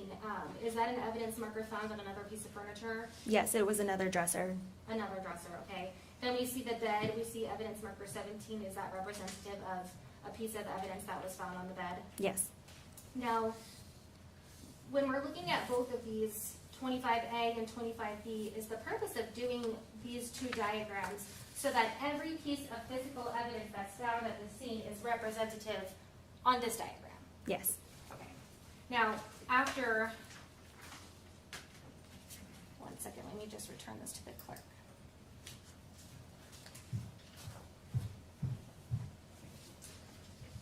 After you're at the Heritage Club address and you document this scene of the physical evidence that's found while you're assisting crime scene investigator Bader, did you have an occasion to go to a hospital where another victim, in this case Jermaine Bass, who we call JJ, was located? Yes. Did you have an occasion to take photographs of JJ and his injuries? Yes. And I'm showing you what's been pre-marked for identification as states 27A through D. Do you recognize these photos? Yes. Is this a fair and accurate representation of what the child victim JJ looked like at the time that we photographed him? Yes. Your Honor, at this time I offer into evidence what's been pre-marked for identification as states 27A through D as states 27A through D. They're admitted Do I have already. permission to publish? Yep. Thank you, Judge.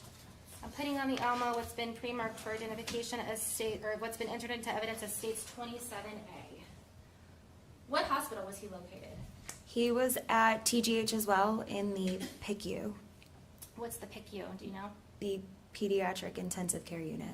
When you walked in, this wound that we're seeing, for the record, on 27A, the photo is depicting what looks like the ear of the child. And up to the right, we see a wound. Is that his left ear? Yes. And I'm putting 27B on the Elmo. Often in these photos, we see these measurements used. Can you explain to the jury why and when you decide to use these measurements in photos? When we take our series of photos, we usually do overall mid-range close-up, and what you're seeing are close-ups, and then with our close-ups we add scales to give a relative size to show how large an item is or how small an item is. This injury on 27B, is it the same injury that's depicted on what we just looked at on 27A? It is. I'm placing on the Elmo 27C. Tell the jury what we're looking at on 27C. That is the JJ's right pinky finger. An injury to his right pinky finger. I'm putting on the Elmo what's been entered into evidence as 27D.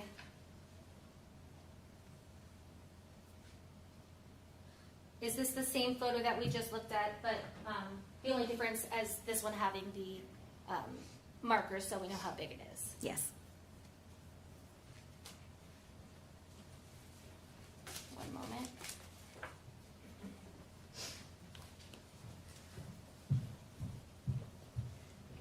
So we have the injury to JJ, the left side of his head right above his ear, and then we have the injury to his right pinky that we just saw in those photos, correct? Yes. Judge, may I just have a moment? Yes. I don't have any further questions. All right. Cross? No questions. All right, you can step down, thank you. Thank you. She released, and if you would, please introduce yourself and spell your name for us. Hello, my name is Shannon Bader, Shannon, last name Bader, Bader. Thank you.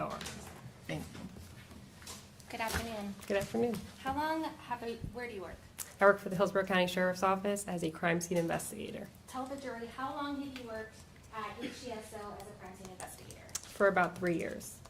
On August 29th of 2022, did you work as a crime scene investigator with Hillsborough County Sheriff's Office? Yes. When did you get hired? Well, with the Sheriff's Office in 2019 and crime scene 2021. Okay. So at the time of August 29th of 2022, tell the jury how many times you have been called to a crime scene as a crime scene investigator to document. Probably at least a dozen times. When you go to a crime scene, help us understand as a crime scene investigator, how do you decide what to document and what not to document? Basically, we work with a crime scene detective. When you arrived at the Heritage Grove address associated with this case to do your investigation, did you meet with a detective at that time? Yes. Who did you meet with? Detective Clay Holman. Do you guys walk through the scene together and have some sort of understanding before you start documenting? Yes. Did you do that in this case? Yes, I did. When you arrived, tell them what you saw. So I walked through, it is a townhome that when you walk in, the kitchen is on your left, there's a living room area, then you walk up the stairs, there's a bedroom to your right, there's a bathroom kind of in the hallway area, there is then a master bedroom in the front, also with a bathroom inside. Tell us what you're doing when you first walk through and during your process of documenting. So first I walk through and I do a walkthrough of the scene. And then what I do is take overall photographs, which are basically photographs of the house and everything as is when I get there. When you walk through and you're working with a detective to decide how to document, what do you use to place next to items that you see that may be of evidentiary value?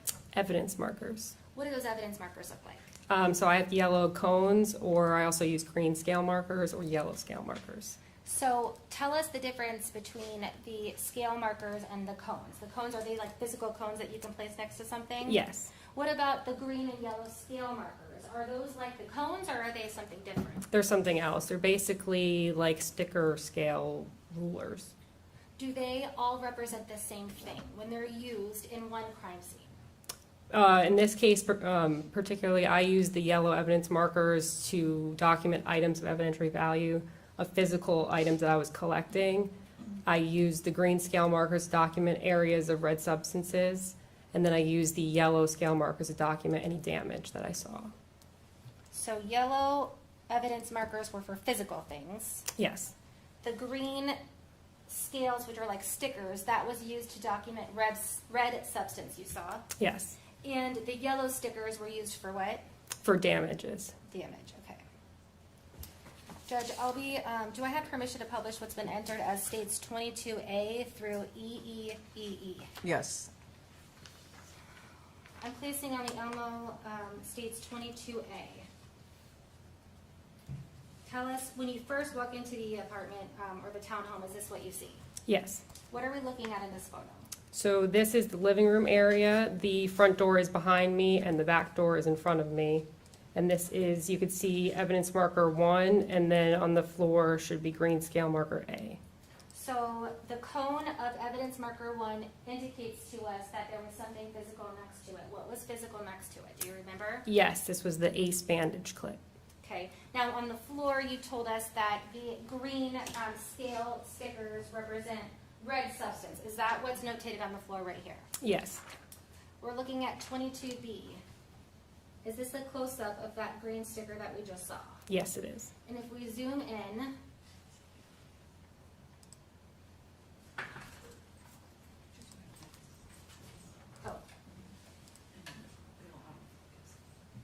if we zoom in, the red substance that's depicted on the floor, you can kind of see it in like the wood graining.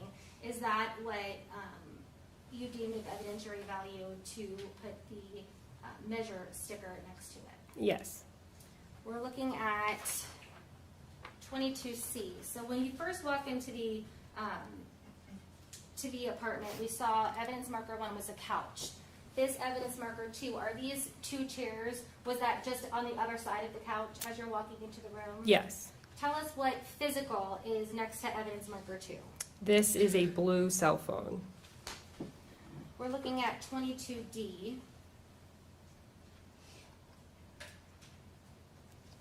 When you go to walk up the stairs, are these green stickers? We see 1, 2, 3 in this photo. What do you see on those green stickers, and what was the purpose of placing them there? These are more areas of red substances as you're walking up the stairs on the wall.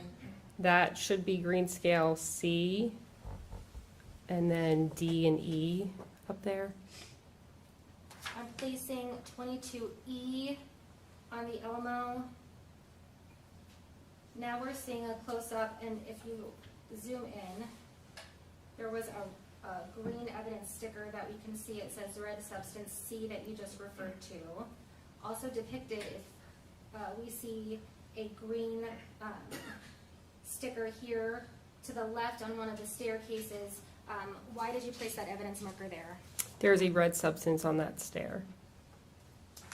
We're looking at 22F. Tell me the vantage point of this photo.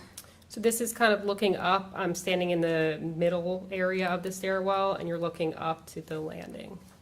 We see a green marker on the left. Was that to document and mark a red substance as well? Yes. I'm placing on the Elmo 22G. At this point, is this as if you had walked up to the very top of the stairs and you're looking ahead?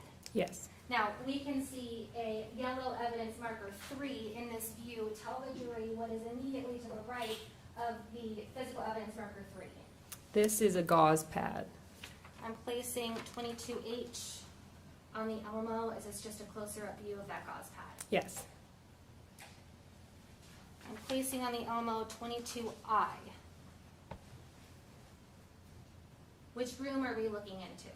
This is the kid's bedroom. So, I want to zoom in. I see a green evidence marker on the left side of the doorway.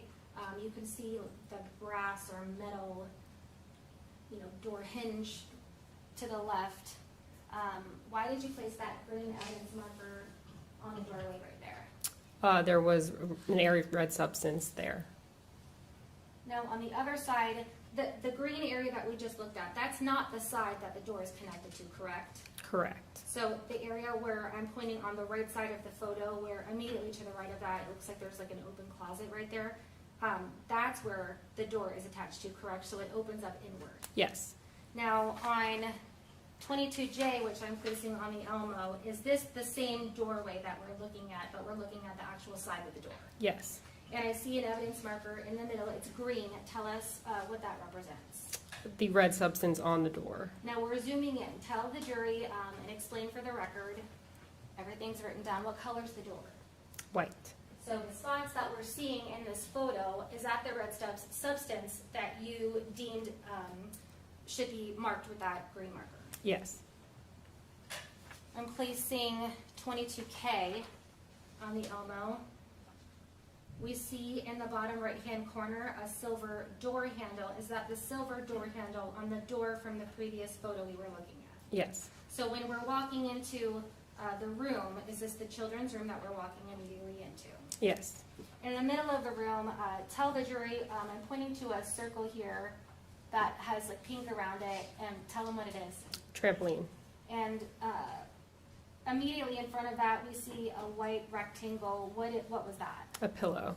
We see a green evidence marker on the pillow, and I'm going to zoom in so that we can see it a little bit better. What color is the pillow?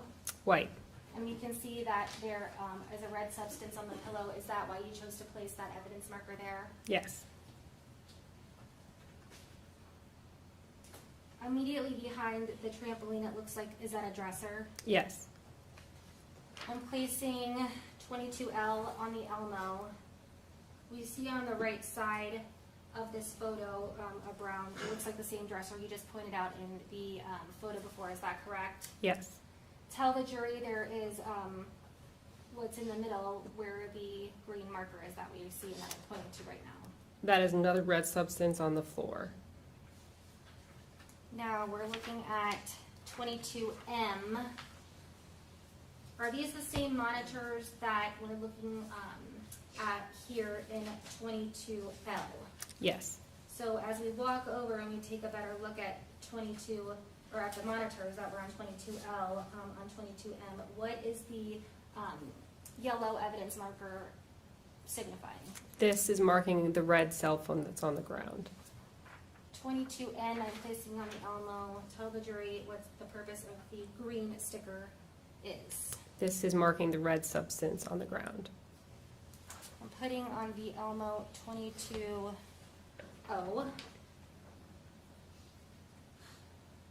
What are we seeing here? We see something in the doorway. The dollhouse.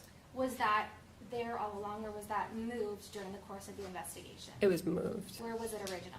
Up against that pink house that's against the bunk bed. So I'm pointing to the right where I see gray framing. Is that the gray framing of the bunk bed you're talking about? Yes. Immediately to the left of that, we see like a darker hot pink that looks like some sort of child's house. Are you indicating that the one on the left was pushed up against? Yes. Okay. Now, this marker 7, what is that indicating? There's a piece of a gun holster in the, I guess, baby holder. Like some sort of like baby doll Yeah. toy. Okay, we're looking at 22F. I'm placing on the Elmo. Is this a closer up of the evidence marker you were just discussing? Yes. And once we zoom in, what do we see inside of this baby doll accessory here? That is a piece of a gun holster. A piece of a gun holster.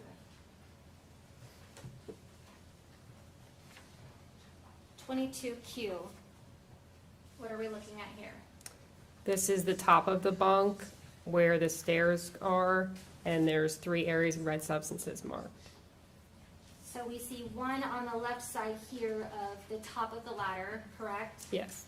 One up at the top corner where you would like walk up the ladder, and then one immediately to the left of that. Yes. We're looking at 22R. Tell us what we're looking at in 22R. This is the top bunk where you could now see a green scale marker. You can kind of still see the one in the corner. 2 areas of damage marked, and then yellow evidence marker 6. I think this is the first time that we see the yellow markers. So you said the yellow stickers represent damage. So, for instance, we see damage A. What does that look like to you? Is that in the drywall? Yes, that's the hole in the wall. So we see, I'm zooming in for the record on damage. I just zoomed in on damage A. Now I'm zooming in on damage B. What are we looking at in damage B right here? That's damage on one of the bedposts on the top bunk. And then we see another green sticker right above the bed frame on the far left. What is that indicating? That is marking a red substance on that wall. So on that wall, tell us what color is the wall? White. Any of the spotting that we're seeing right there, is that what you deem to be red substance? Yes. Oops, wrong way, I'm sorry. Now we see on the right side of this picture a physical yellow evidence marker number 6. Tell the jury what the physical evidence marker number 6 is representing. That is representing a casing. 22S I'm placing on the Elmo. This is a similar view as the one before, would you agree? Yes. The difference is we see a marker on the mattress. Tell us what the marker on the mattress indicates. That is showing the red substance on the mattress. We're seeing on 22T, tell us what we see. These are two red substances on the wall, and this is a view from the bottom bunk. So, and to reference this, I want to put on 22U. So in 22U, what are we looking at? So this is the bunk bed. You could see the top and the bottom in this photo. Explain to the jury so that they can understand, what size were the beds? The exact number I do not recall. But was it a queen over a queen? Oh, Was a it twin. A twin on the top, and on the bottom, did the mattress fit the frame perfectly on top? On the bottom, no. On the top.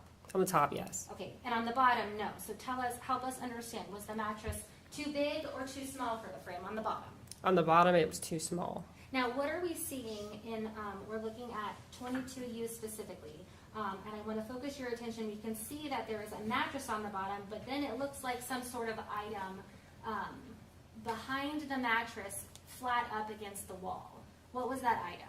A giant teddy bear. And what did it look like the purpose of the giant teddy bear being between the wall and the mattress to you? Objection, speculation. Sustained. When you were at the scene looking at the giant teddy bear, did it fit between the mattress and the wall? Yes. Was the mattress touching the wall at that time? No. Now, I want to refer back to 22T. There's two evidence markers here. Oop. What are they representing to you? We see one that says red substance Q. And it looks like a straight line down. What did it look like to you when you were there in person and had a chance to look at it up close? It was the red substance on the wall, and then next red sub R, also a red substance, both consistent with blood. Now, we just talked about you, so let's go to V. This gives us a better view of evidence marker 6 that we talked about before. What are we looking at that's immediately to the right of evidence marker 6? This is the casing on the bed.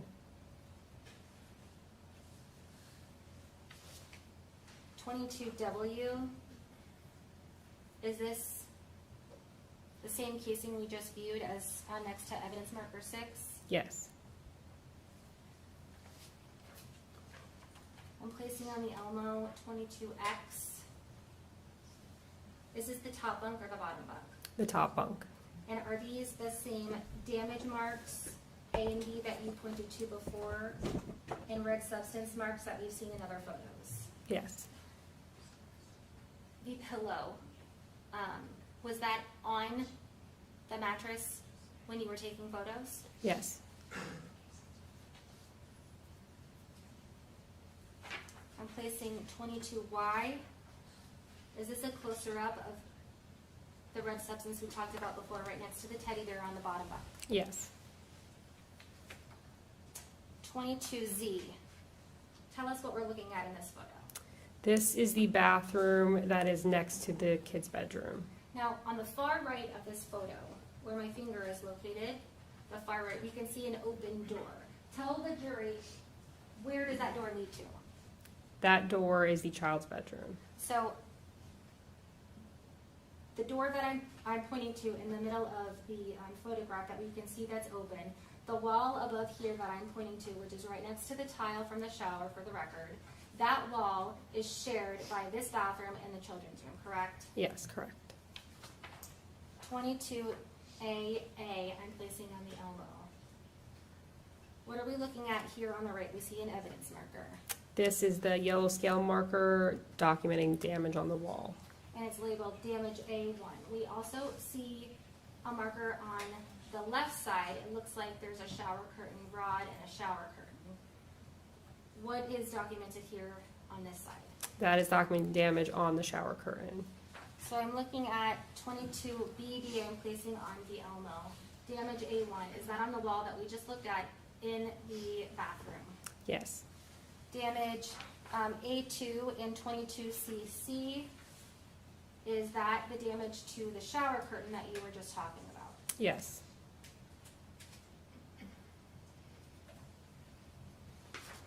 I'm placing on the Elmo 22DD. Damage A2 that you just discussed on the shower curtain, is that the same one? Yes. Now what are we looking at here on the left? Tell us, describe to us what that damage is and where it was located. That's damage A3, and it's in the shower on the wall. We're looking at 22EE, I'm placing on the Elmo. Is that the same damage you just described? Yes. What's located within the damage that we see on this photo? That would be a projectile. 22FF, I'm placing on the Elmo. So we just left the bathroom, we're not in the bathroom anymore. Where are we right now looking at the damage that is depicted in this photo? This is the top bunk railing. I'm placing on the Elmo 22GG. Tell us the vantage point of this photo. I see a marker that says A1 and damage B2. Where are you standing when this photo was taken? So now I'm standing inside that bathroom that is next to the child's bedroom, and we're looking at the wall that is shared with the child's bedroom. Is this the same bathroom that just showed the damage that was to the shower curtain and the projectile that was found in the shower tile that we just looked at? Yes. Same room. Yes. We're looking at 22HH. We see damage B2. Again, is that the same bathroom that we've been discussing? Yes.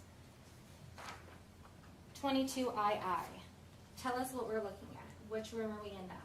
This is the kid's bedroom, and this is a view of the bottom bunk and where the stairs start. When we're looking at this bottom bunk, we see what looks like a pink and purple blanket. Behind that, we see kind of a big lump back there. Is that the teddy bear you were talking about earlier? Yes. We see an evidence marker number 5. What is that significant? That is another casing on the bed on the bottom bunk. We're looking at 22JJ. What's the purpose of this photo? This is showing the height of how high the bunk beds are. So we see what looks like a measuring tool here on the left, and it looks like the top portion of the railing on the top bunk is 5 feet and 5 inches. Is that fair? Yes. I'm placing on the Elmo 22KK. Tell the jury what we're looking at here. We see 3 evidence markers, 8, 9, and 10. These are marking 3 more casings. Now, this photo, is this of the top bunk or is this the bottom bunk? The top bunk. 22LL. Is this a close-up? We're looking at 8 right here with a casing right next to it. Is this just a close-up of the casing located next to that Yes. marker? What are we looking at 22MM? That is the head stamp of that casing. What about 22NN? We're looking at evidence marker 9 and 10. Also the casings. So this casing that I'm pointing to more in the middle, is that attributed to evidence marker number 9? Yes. And in the casing that's to the left where it looks like the empty cylinder is facing upward towards the ceiling, is that attributed to evidence marker number 10? Yes. 22BB. Oh, sorry. 2200, I'm placing on the Elmo. Is this the head stamp? Hold on. There we go. Is this the head stamp of the shell casing attributed to evidence marker number 9? Yes. 23PP. What are we looking at? That is the casing at evidence marker number 10. 22QQ. Tell the jury what we're looking at. That is the head stamp of the casing at evidence marker 10. You've used the term head stamp a couple of times. I don't want to blow over that. Can you explain to the jury, when you're using the term head stamp, what does that mean? So basically the casing, it is the top of the casing that has the imprint and the firing impression on it. We're looking at 22RR and placing on the Elmo. Tell us the significance of the evidence marker. We see 11. Evidence marker 11 is showing the bedding on the top bunk. We're looking at 22SS. I'm placing on the Elmo. Help us get oriented. We've been into the bathroom, we've been into the children's bedroom, we've been downstairs. Where are we now in 22 SS? So now we were in the master bedroom. 22 TT, I'm placing on the Elmo. Is this the same master bedroom? Yes. Help us understand the vantage point. I see in the middle, I see what looks like an open door right to the right of the silver dresser depicted in this photo. Is that the door that you would use to enter and exit this master bedroom? Yes. 22 UU, I'm placing on the Elmo. Help us understand what we're looking at here. This is the dresser in that master bedroom, and there is a live round next to evidence marker 12. I'm going to zoom in. What does a live round mean? It is a round that has not been fired by a gun. To the left of evidence marker 12, there is a silver object that I'm pointing to. Is that the live round you just spoke about? Yes. I'm placing on the Elmo 22 VV. What are we looking at in 22 VV? That is the head stamp of the live round. 22 WW. I see evidence marker 13 and 14. Help us understand what they are attributed to. This is that drawer in that dresser that we just looked at, and 13 is a wallet, and 14 is a gun. So let's go back to, this is 22 TT. In the back, we see evidence markers 13 and 14 and a drawer to the top left that's open. Is that what we're looking at, just like a top aerial view here in 22 WW? Yes. I'm placing on the Elmo 22XX. Is this a close-up of the two items you just described? Yes. So we have 13 attributed to a wallet, and then 14 attributed to the item that we see right here, which looks like the top of a handgun. Is that correct? Yes. 22 YY. I'm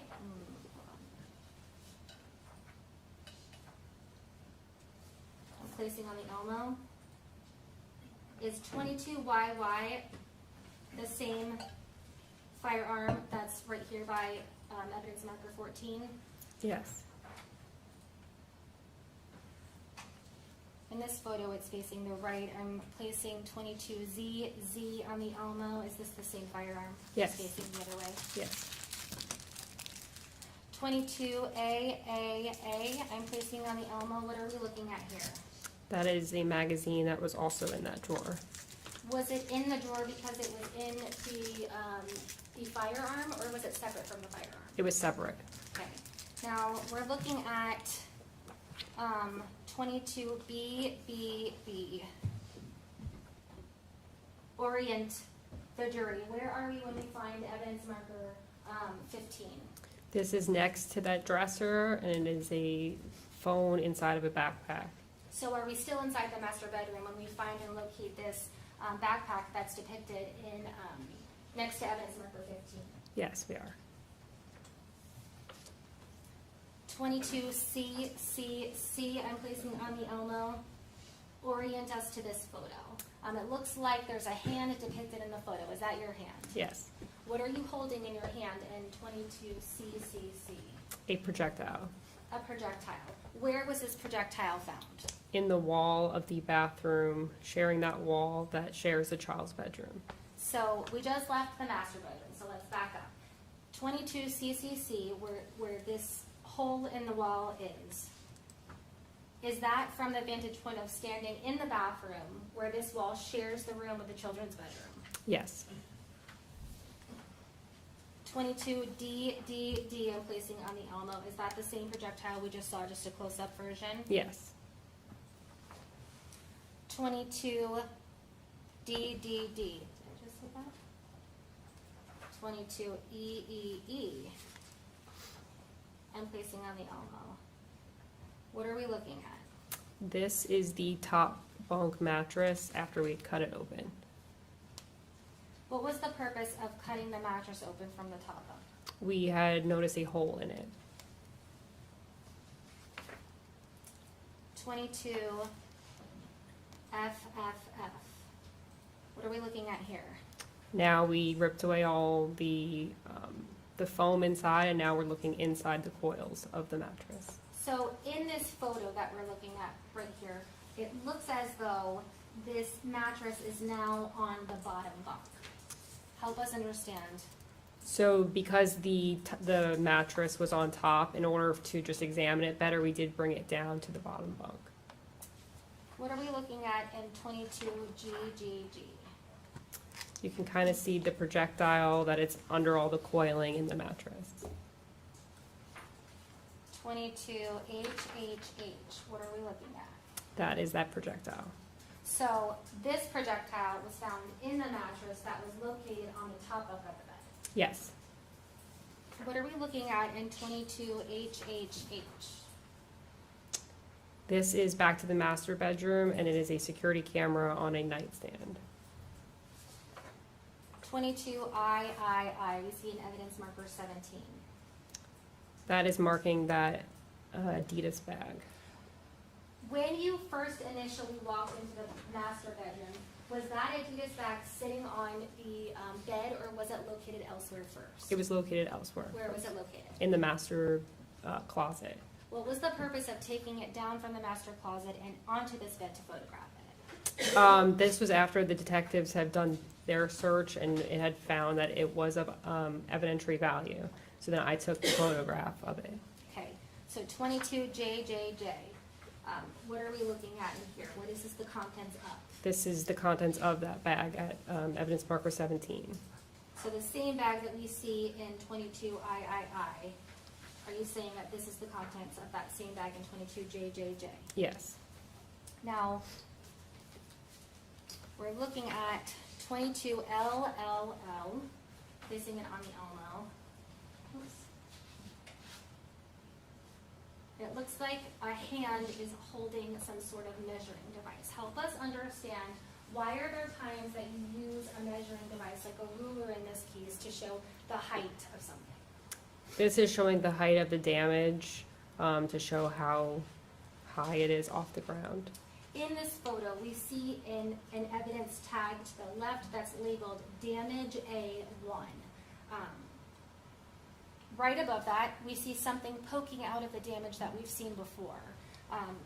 We've never seen something that thus far out of these photos poking out of the damage. Help the jury understand what's poking out of damage A1. That is called a trajectory rod. What's the purpose of using trajectory rods when you are documenting a crime scene? A trajectory rod is used to show a possible flight of path through 2 areas of damage or more. So, for instance, if you have a crime scene where it looks like you have what some may call a through and through, is a rod helpful in that situation to document the trajectory to show, in fact, if it was a through and through? Yes, it is. Okay, so we see damage A1, that there's a rod there. We're looking at, also for the record, would you agree with me that the damage A1 is just about 5 feet 6 inches high? Yes.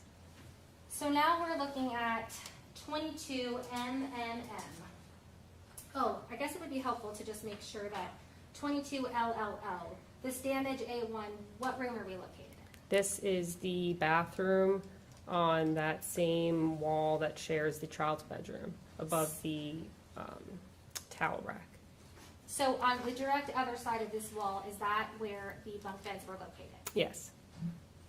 Now, 22 MMM, I'm placing on the Elmo. Is this the same bathroom that we were just looking at in the previous photo? Yes. Now, next to damage A1, again, it looks like we have a ruler.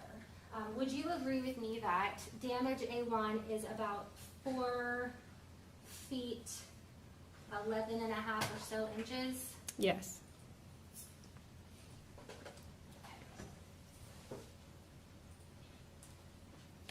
We're looking at 22 NNN. What are we looking at in this photo? We see a ruler to the left of what? This is showing the height of damage A3 in the shower wall. Would you agree with me that the damage is right around the 4 foot 10 to 11 marker? Yes.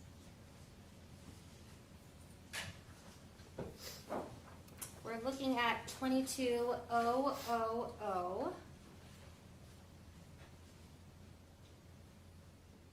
The green item that we see depicted in the middle of this photo, is that the trajectory rod that you were discussing with the jury earlier that we saw poking out of damage A1?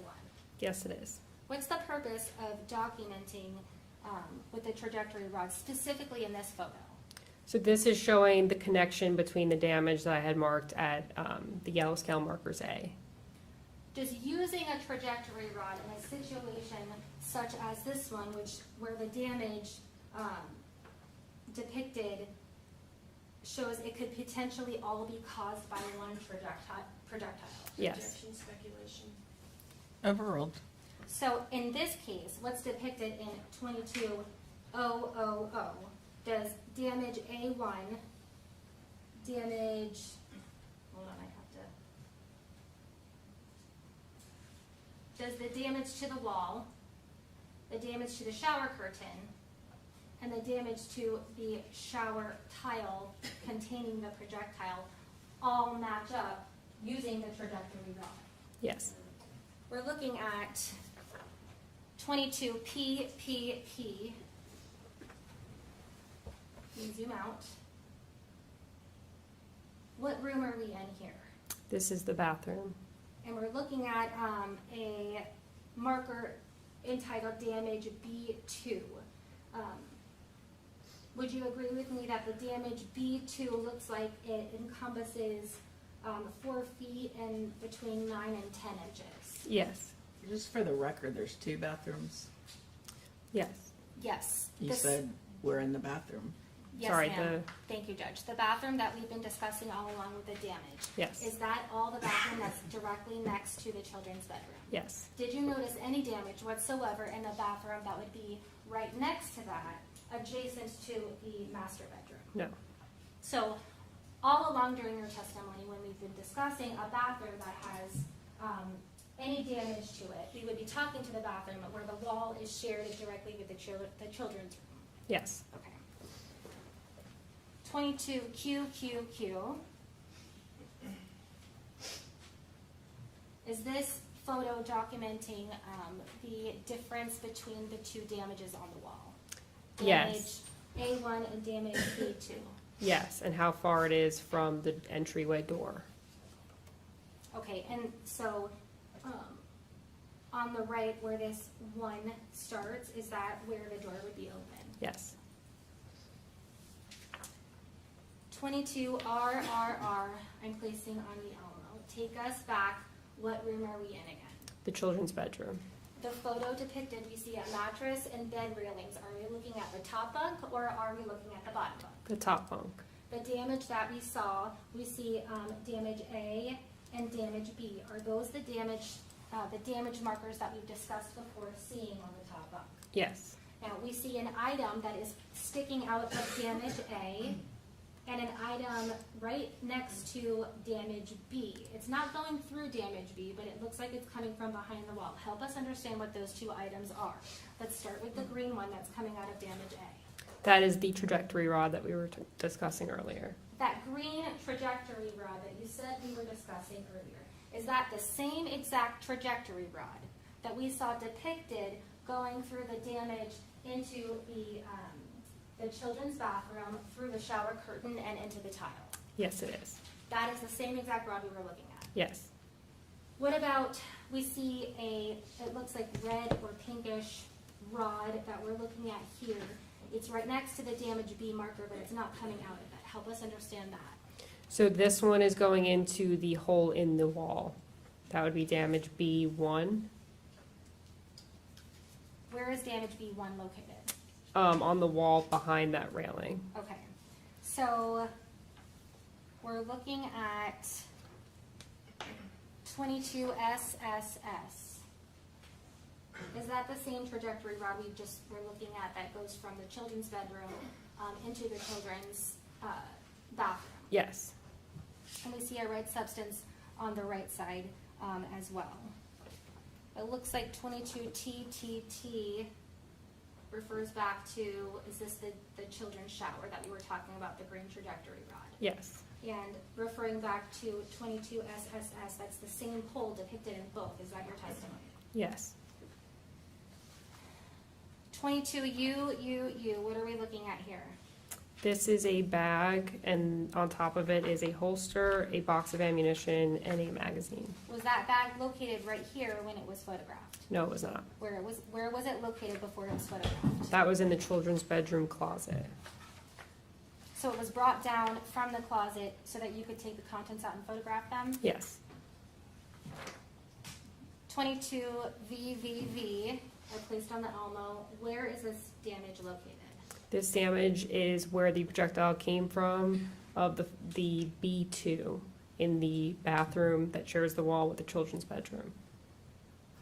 We're looking at 22 WWW. What do we see here? This is the bottom of the drawer that we saw earlier with evidence markers 13 and 14. This is once taking the clothing out, evidence marker 18 was placed. What room is evidence marker 18 found in? The master bedroom. So the drawer that we saw before, is this the same drawer? Yes. So help us understand, you didn't see these items before because of why? There was clothing on top of it. Once you removed the clothing, you were able to see these, and that's why you placed this evidence marker there? Yes. Tell us what exactly is depicted in this photo. In this photo, there are loose live rounds at the bottom of this drawer. And again, a live round is what? A round that has not been fired yet by a gun. 22XXX. Is this just a closer up of evidence marker 18, those live rounds that you're discussing? Yes, it is.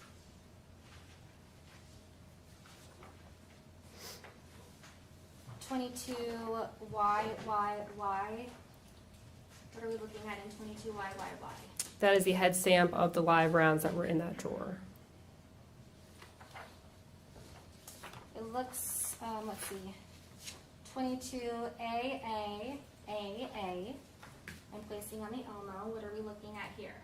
This is the Adidas bag that was at evidence marker 17. Remind us, where was this Adidas bag initially located? Initially in the master bedroom closet. After it was taken from the master bedroom closet, where was it placed so that you could photograph it? On the bed in the master bedroom. Now, where are these photographs taking place? These are taken back at the office at the crime scene section. 22 BBBB. What are we looking at here? This is that same bag just opened. 22 CCCC. I'm placing on the Elmo. What are we looking at here? These are now the contents I took out of the bag. So it looks like in this photo, in the top middle, it looks like a computer mouse with some wiring. Is that correct? Yes. Then we see to the right of that, we see a zippered pouch right here. And next to that, it looks like another sort of pouch. Yes. We see below that, looks like some plastic, or one plastic container of sorts. Is that right? Oh, yes. It's a plastic bag? Yes. What's to the left of the plastic bag? That is a magazine. Magazine. What's to the left of the magazine? Ammunition box. What's to the left of that? Batteries. Now we're going on what would look like the third row. We see a box of metal objects that have a point to it. What are those? Those are also an ammunition box. What's inside of the ammunition box? Live rounds. To the right of that, we see what looks like a rectangle of something. What are those? Live rounds as well. To the right of that, we see another rectangle. And for the record, the one to the left that she just described was more, what color would you call that, silver? Yes. The one to the right, what color would you say those were? More gold. And what are those gold things? Also live rounds. Now next to those gold live rounds, we see 3 items next to each other. They look similar, but they're different lengths. Tell the jury what they are. They are magazines. Magazines for what? A gun. We look next to that and we see 1, 2, 3, 4, 5, 6, 7 boxes. What are those? Those are ammunition boxes. Later, do you open up those ammunition boxes and photograph the contents inside of those other 7 ammunition boxes? Yes. Below that, it looks like a cell phone, is that correct? Yes. What's to the left of that? It looks like something on its side, I can't tell. I think that is a magazine as well. Okay, and to the left of that, we see 1, 2, 3, 4 items on the bottom of the page. What are those? Casings, Casings. There's one silver item above that. What is that? also a casing. There's one, what color would you call that? A gold A item gold. above that? It looks like actually there's 3 of them. What are those? Also casings. To the left of that, we see an orange item that is like a U in nature that looks like it has 2 little silver keys on it. What is that? A lock of some sort. Above that, what are we looking at right here? I'm not sure what that is. Okay. And to the left of that on the far left bottom corner, it looks like a circle with something coming out of that. What is that? It's used to hold ammunition, live rounds. So let me exit all the way. 22 D. Is this a closer up view of the contents of those boxes we just discussed? Yes, it is. And remind me again, what are those? Live rounds. 22 E. We see that circle item that has something coming out of the top. What are we looking at there? These are the live rounds that came from that circular device. So when you photographed the circular device the first time, we didn't see those silver items up top. Did those come from within the Yes. circular item? Yes, they did. Okay, and Judge, may I have a moment to hand this to my co-counsel to put back in order, please?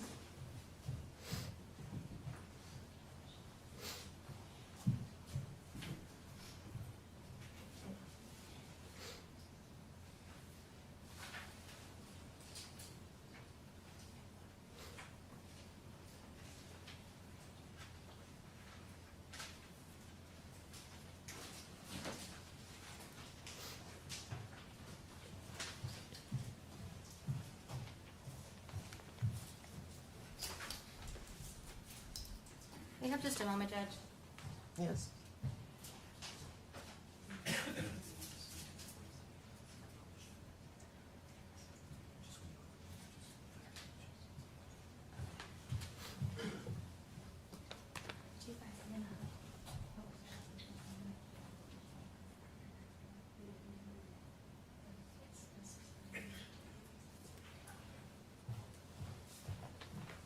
May I retrieve scissors, please?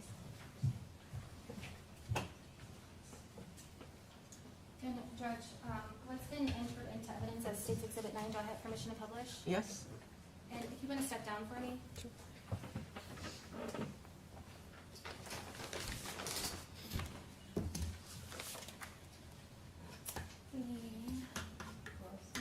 some right there.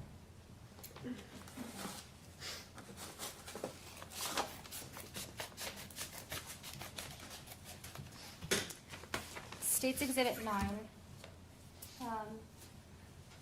the shell casing that you got from the bottom bunk, do you remember when you were discussing that with the jury? Yes. If you don't mind standing over here so they don't see it. If you don't mind removing that, if you look at the label, this is the shell casing that was taken from the bottom bunk, correct? Yes. Okay, and we saw a picture of that earlier, correct? Yes. Don't mind removing that shell casing.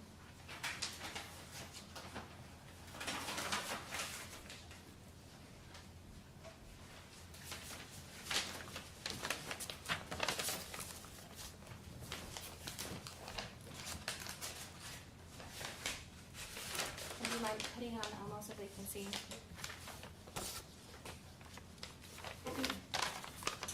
So, orient us again. We walk into the children's bedroom. On the bottom bunk, we find this spent shell casing. Yes. Okay. Will you put it back in front of me?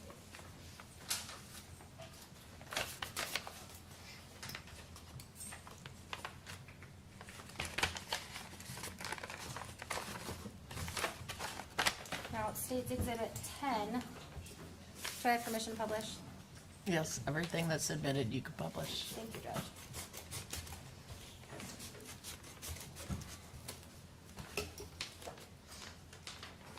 State's Exhibit 10 was found on the top bunk, correct? So if you recall, the photos of the blue blanket, and there were 3 shell casings found on the blue blanket, correct? Yes. And this is my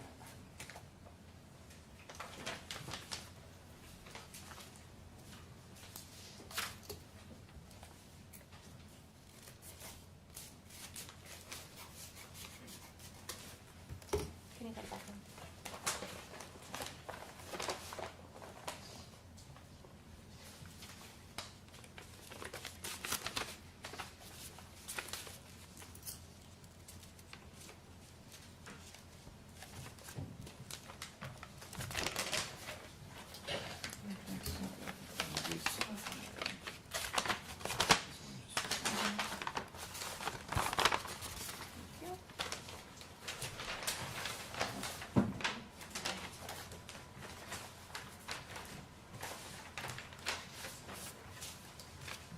This is 10, sorry.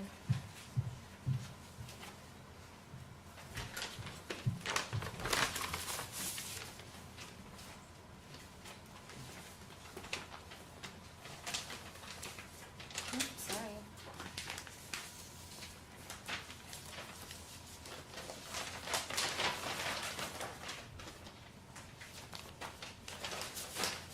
We're looking at states 11, which was another one found in the top bunk. Thank you.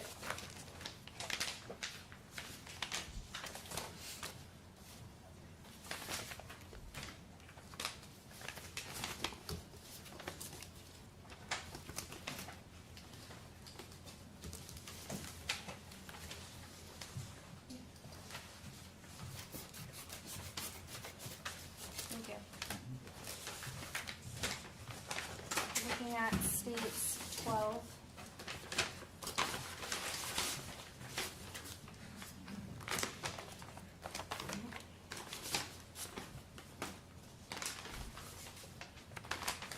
Or double bagged, sorry. You can reach in and get it.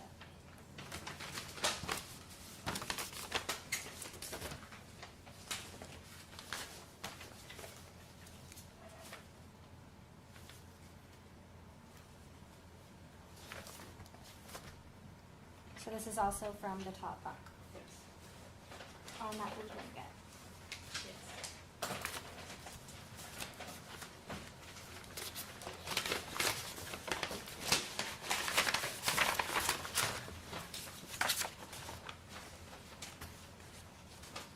States 13, the last one from the top bunk.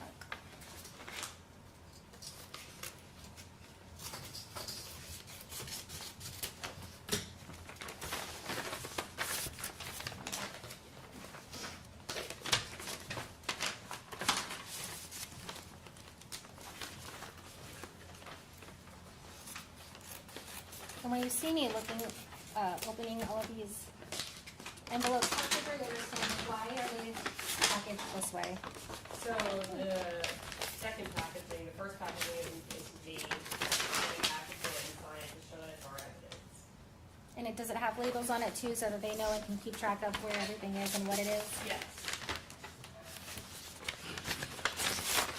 So states 13 that we're looking at right now, this is the last of the casings that were found at the top bunk on that blue blanket, right? Yes. Okay.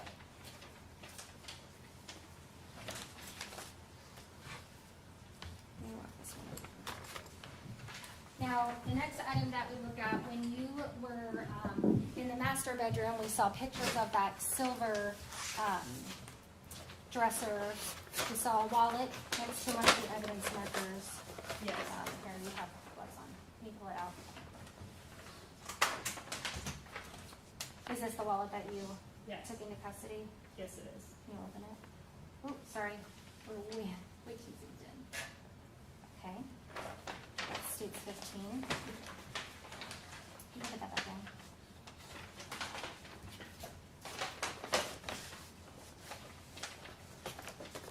States 17.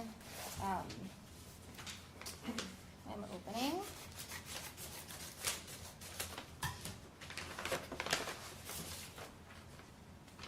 The bathroom that we were discussing that had all of the damage was only in the children's bathroom. The projectile that was located in the shower tile, did you collect and take that into custody? Yes, I did.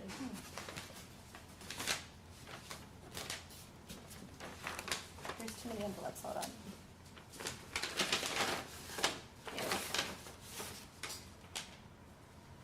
Okay. Can you get the tape open, or do you need mine? There you go.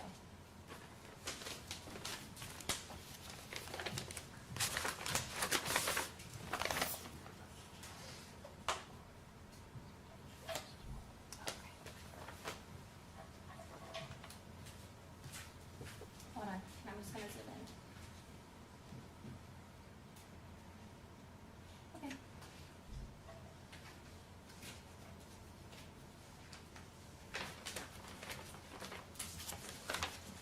States 18. I'm now opening, I'm gonna orient you back to the shower with damage, children's shower. There was a point on the wall that we saw photos of where the drywall was removed so that you could collect what was inside. Yes. There was a projectile that you found inside, correct? Yes. I think that was the photo that we looked at where we could see your hand in the photo. Yes. Can you open what's inside of stage 18 to show the jury what was found inside of that wall?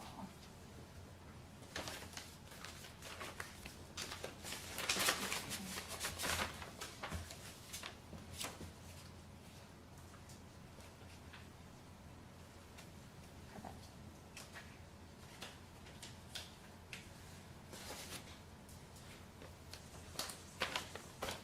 States 19. We're looking at, you talked about the bottom bunk bed, or the mattress that you moved to the bottom to collect projectile from the mattress. Was that item seized and collected? Yes.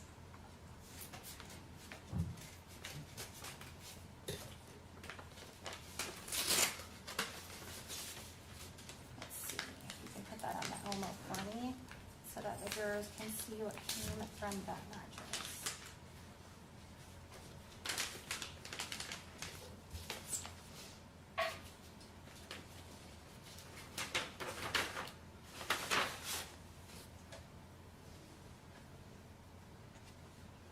I just zoomed in for the record. I'll take that back. Thank you. The only other thing I want to clarify, the wallet.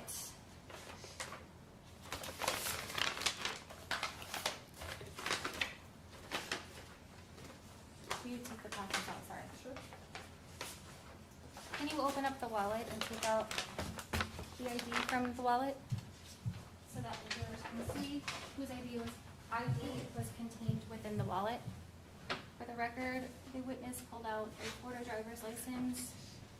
I'm zooming in on it. It says Jermaine Bass Jr. and it's showing the defendant's photograph. That's from the wallet that was found next to the firearm in the silver drawer, correct? Correct. I think I need you to stay right here for the next item. I may just have a moment, Judge.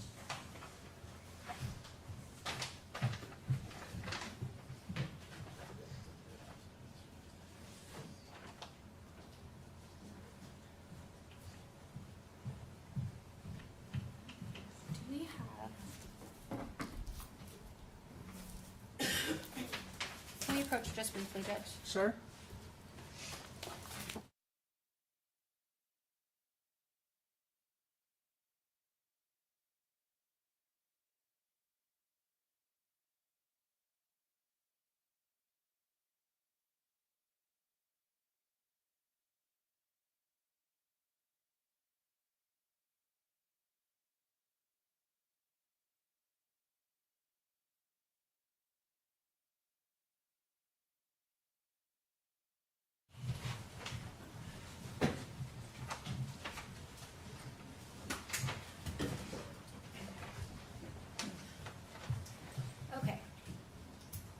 last thing we talked about was the drawer where, in the silver dresser, master bedroom, you find the wallet, you also find the firearm.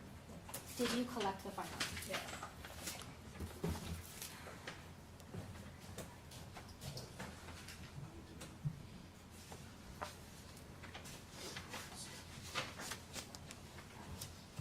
This has been entered into evidence as State Exhibit 16. I have permission to help you open. So the firearm that you found in that silver drawer, we saw an evidence marker in the photo next to it. Is this the firearm that you collected from the Heritage Grove townhome that day? Yes.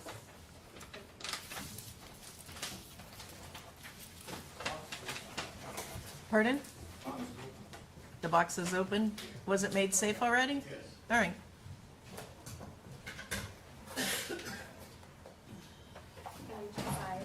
How, explain to the jury how is this made safe during, With the zip tie. place it on the elbow for me. So, now that State 16 is on the Elmo, we see a zip tie, on the top that goes, through, it looks like where a projectile would come out. Correct. Does that help make it safe? Yes. What about the bottom one? What is that helping to do? The bottom zip tie? That is zip tying the trigger area, and it attaches the firearm tag. There is another item inside. Can you pull it out so the jury can see, please? So the firearm has been placed on the Elmo. Now we're placing what looks like, tell the jury what is the item you just placed on the Elmo. A magazine.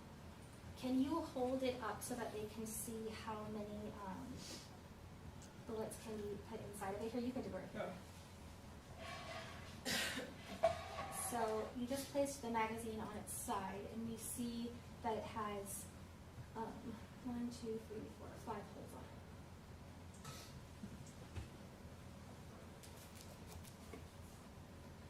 Okay, we can put it back in the box. Thank you.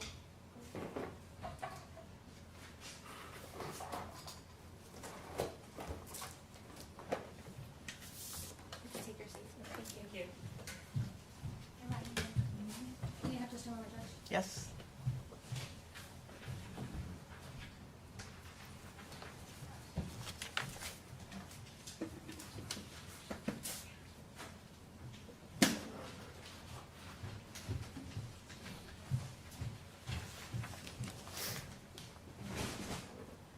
And Judge, if I may just have a minute, I need to put gloves on as well for this item. I'm gonna need you to step back. Oh.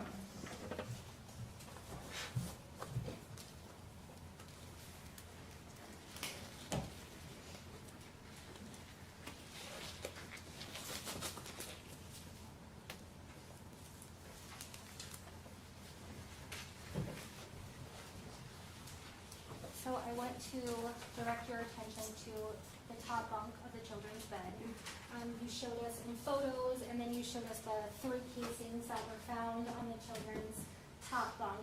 Just now, we saw that they were marked with evidence marker 8, 9, and 10. We just saw them on the Elmo.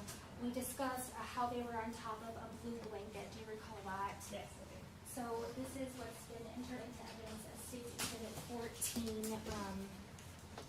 We're going to go ahead and open this item. The blue blanket that we've been discussing and that we saw photographed with the shell casings and the evidence markers on top of it, was that item taken into evidence and preserved? Yes.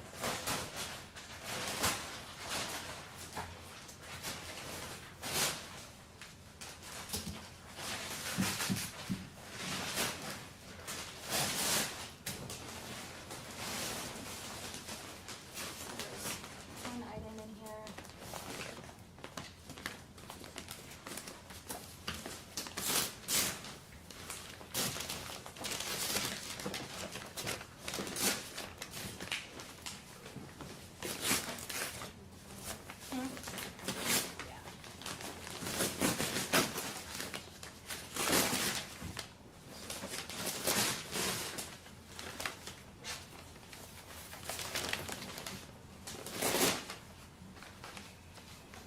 For the record, I opened an item contained within states, I think 17.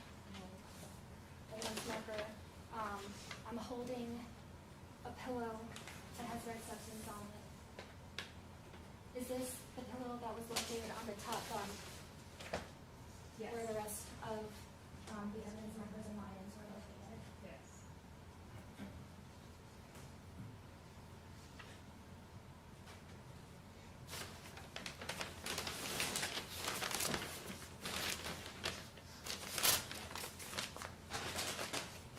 There's another item located within this exhibit. that I'm going to pull out now.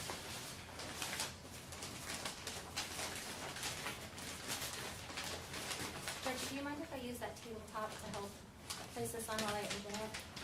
Well, Is there a whatever desk the right bailiff there? wants, whatever the bailiff wants you to do. Thank you.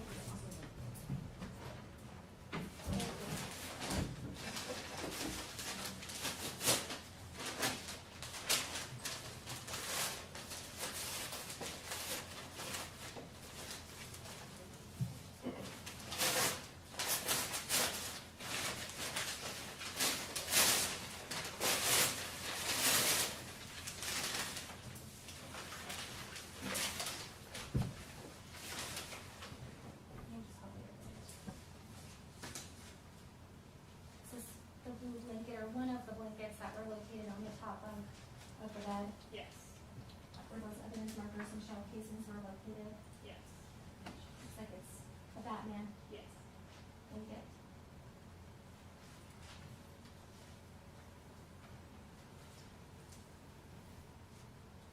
One more item.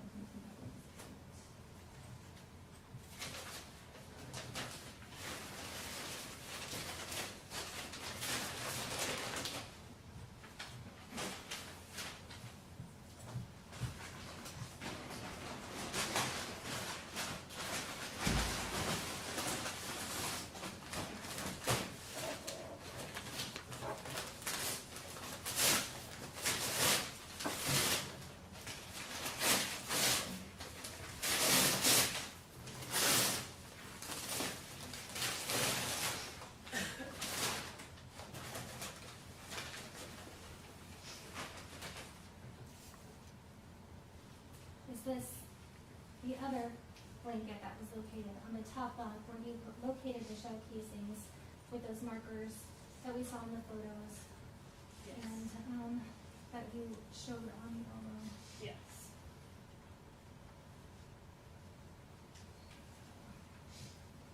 Looks like it's a Star Wars blanket with the red substance.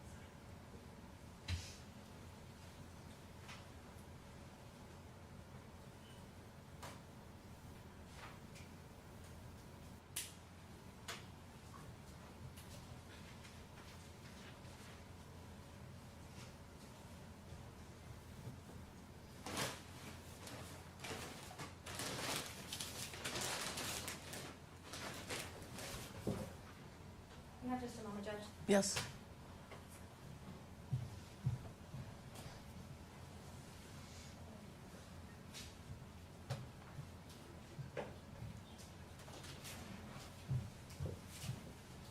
Judge, if I may just have a moment, you can take your seat to just repackage. Mhm. Thank you.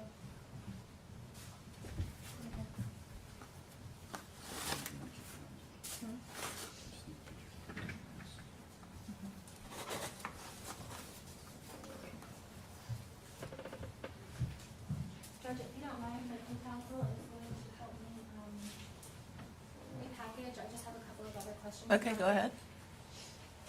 I'll come around this way. 628, we've already been into evidence. What number? It states 28A through E. All right. I'm placing on the Elmo states 28A. The damage and the red substance we're looking at in this photograph, where is this from? This is the child's bedroom on the wall that the bunk bed was on. So at some point, it looks like in this photo, the bunk bed has been removed out of the bed. Was that for this photo? Yes. So the bunk bed has been moved so that you could see the wall better? Yes. In one of the photos we were looking at earlier, we were discussing the trajectory rods. you talked about the trajectory rod that we said was like red or pinkish in color. Is this the one that we were referring to that you and I were discussing before? Yes. Now, the damage that was done to the railing that was up against the wall, is that coordinating with this damage B1 or is this separate? It is separate. At the time, I thought it was coordinated, but it is separate. Okay, so, and is the point of the measurements of the wall, help us understand, we've seen other things before, but why place these measurements here for these 3 items?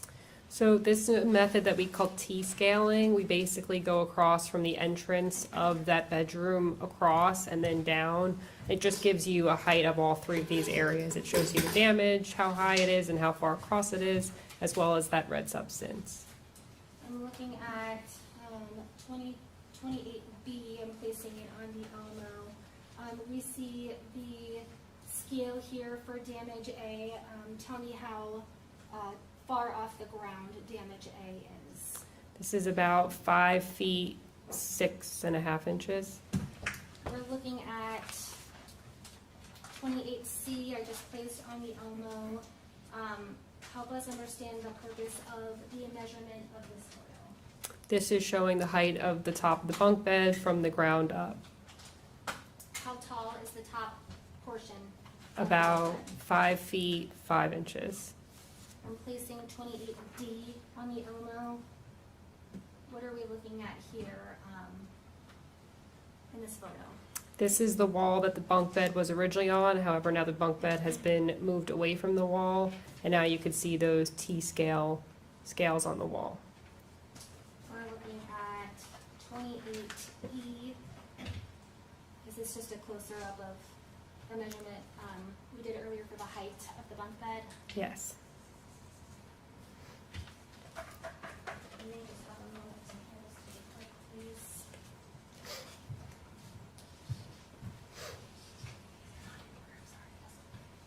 I just have a moment to confirm. Yes. I don't have any questions at this time. Thank you. Thank you. Oh, I need to return scissors.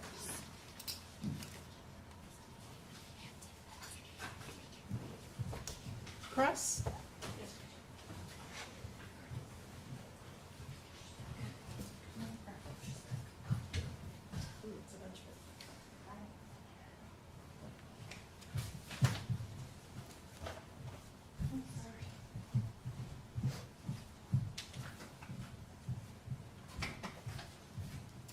Good afternoon. Good afternoon.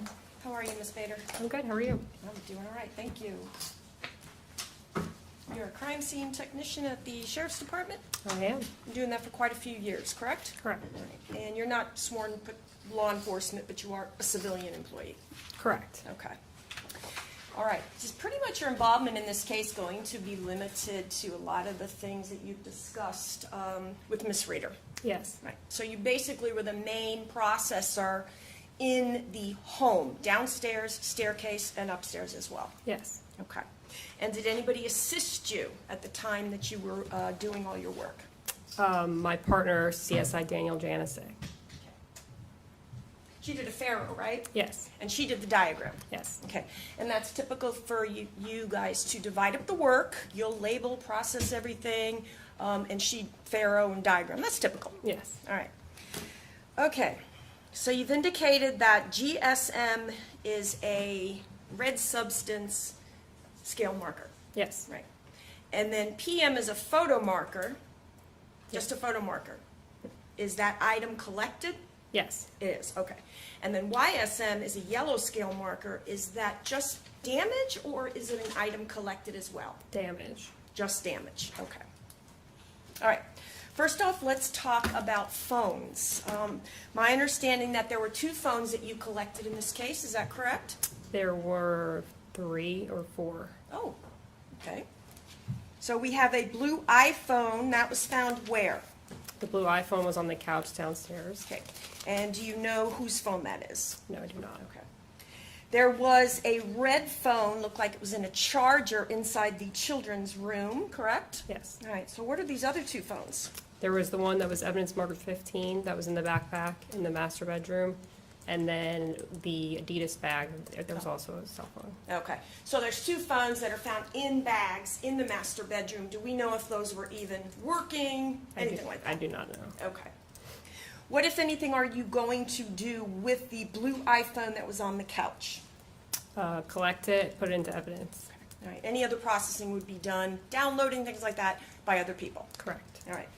And did you ever do anything with a phone identified as belonging to Shirley Bass? I do not know. The phones you have mentioned, the one blue iPhone on the couch and the red phone upstairs in the kids' room. We have the 2 that are in either an Adidas bag or a backpack in the master bedroom in the closet. Is that the extent of any phones in this case? Yes. All right. All right, I want to go downstairs real quick. You have a green scale marker, A and B. A was a red substance on the living room floor, Yes. correct? Yes. All right. And green scale marker B was on the living room couch. Yes. Okay. And did you know that Mr. Bass was sitting on that couch with his son? No. Okay. Basically, you're not that privy, nor are you told a lot of facts. You're there to document the scene. Correct. Okay. Did you go upstairs? Yes. You do. All right. Now, you had marked a lot going up the stairs, correct? Yes. All right. And coming down as well? Yes. You saw anything else? Okay. If you are coming down that staircase, would you go near the area to get on the couch where you found green scale marker A on the floor? Here, let's put, all right, let us put states 22A.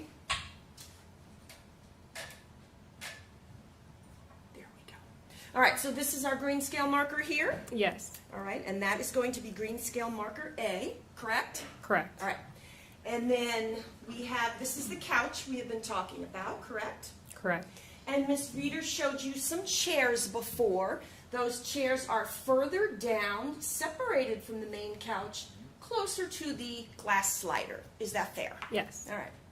Now, when you have, here again is my question, States Exhibit, we just cited green scale marker A. The staircase, best way to do this. I'm going to take my pen. Staircase is going to be this way. No. Okay, where's the staircase? The other way, kind of in front of that pink Jeep. What is it? The pink Jeep all the way in the back. The pink Jeep? Yeah. Okay. So the staircase is this way. Correct. Gotcha. Okay. So this substance that you saw down here in green scale marker A, it was near this couch that I am pointing to, which is the large couch with the evidence marker 1 on it. Yes. Okay. And when we say red substance A, states 22B, just for the record, that's what we're speaking of, correct? Yes, correct. What, if any processing did you do on red substance A besides take a photograph and measure? I collected a swab from it. All right. Are you the one to determine what swabs would need to be sent off? No. Okay. Did you do anything, is there anything you could have done to preserve possibly a shoe print or a footprint? Possibly. Did anybody ask you to do such? No. All right, I want to talk about swabs that you took in the kids' room. From what everything that you testified to, it seems that on the top bunk itself, correct me if I'm wrong, the only real swab on the mattress itself would have been green scale marker O. Is that fair? On the mattress itself? On the mattress. Yes. Okay.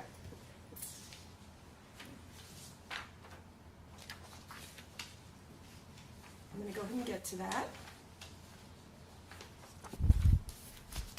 While I'm going up the stairs, 22H states exhibit, yellow evidence marker 3. Is this the gauze that you're speaking of? Yes. All right. Do we know the significance at all of this gauze? I do not. And there was also a clip that was on the couch downstairs? Yes. Like a clip you would have like a bandage on and you would clip it? Yes. Do you know why that was bothered to be collected? I do not. Okay, all right. Is somebody directing you what evidence to collect? Yes. All right. All right, so let's go back. If I put these out of order, you guys okay? All right, thank you. I'm trying not to, but. Let's look at this one. This is State's Exhibit 22R. All right. And this, ooh, can't see it in that one. Hang on. Let's use this one. 22S. All right. Our green scale marker O is going to be, and I'm pointing to the green scale marker, the sole green scale marker that's on the mattress. Yes. Got it. What are you actually documenting there? Are you documenting this stain, this stain, this stain? Is there a stain somewhere here I can't see? What stain are you documenting? It's the pooling of blood above the green scale marker O. Gotcha. So this area here? Yes. Okay. For the record, I am pointing between the green scale marker O and the pillow. Is that fair? Yes. All right.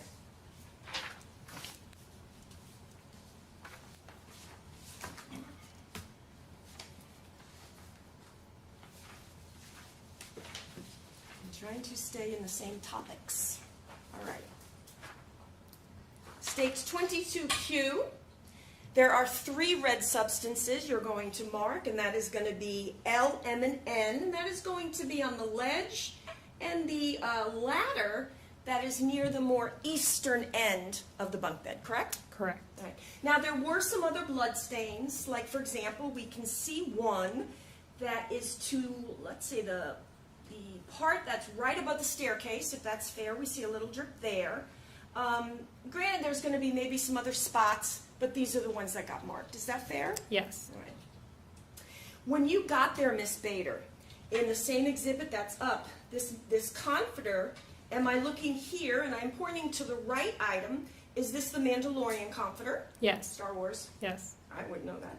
And then you have like a softer, smaller one, that's going to be Batman. Yes. And for the record, I'm just pointing to the one that's over to the left. Yeah. What processing at all are you going to do of the Batman blanket? The Batman, I just documented any holes that I observed. All right, no holes. There was holes in it, but Do you think it was holes potentially from a projectile that you had to be concerned I with? couldn't say that for certain. Okay. And the Mandalorian comforter? Same thing. I documented the holes that I observed, and I took a swab of red substance. Okay. And we're going to talk a little bit later, because I do understand you do some additional work in this case involving that Mandalorian comforter? Yes. All right, we'll get to that since it's later in time. We'll keep that picture here. All right, and then you marked Q and R, which were the 2 things that were onside the wall near the bottom bunk. Yes. Okay. Near where we saw the teddy bear. Yes. Okay. So in terms of L, M, and N, and then we have, let me go back for 1 minute. We had on the wall P, and here it is, States Exhibit 22R. I am pointing to P. Is that correct? Yes. All right. So besides L, M, and N on the ladder area and the ledge near the ladder, O, the one area on the mattress that you've told us is the area between the green scale marker and the pillow. We have P, which is the wall we just looked at, and Q and R are the ones below. Yes. Is that the extent of the green scale markers you did inside this bedroom? No. Okay. What other ones did you do? There's the one on the floor. Okay. There's the 2 in the doorway, and then one on the pillow. Okay. Which is the pillow that was on the ground. The pillow on the ground, right? I think we looked at that earlier. Yes. The little spot. Okay. All right. In terms of anything else on that mattress, more towards the east end, let me see if I can find.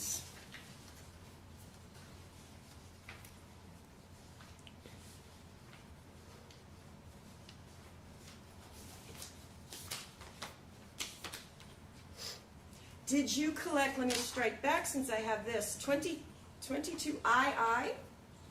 That is a pink blanket on the bottom bunk. Yes. Near evidence marker 5, which is going to be a casing, is that correct? Correct. Right. Was this blanket collected? It was not. Did you do any processing on the pink blanket that's on the bottom bunk? No.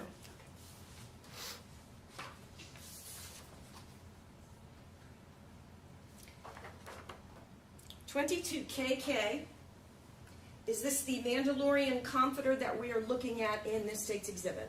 Yes. Okay. Now 8, 9, and 10, that's going to be 3 of the casings, correct? Yes, correct.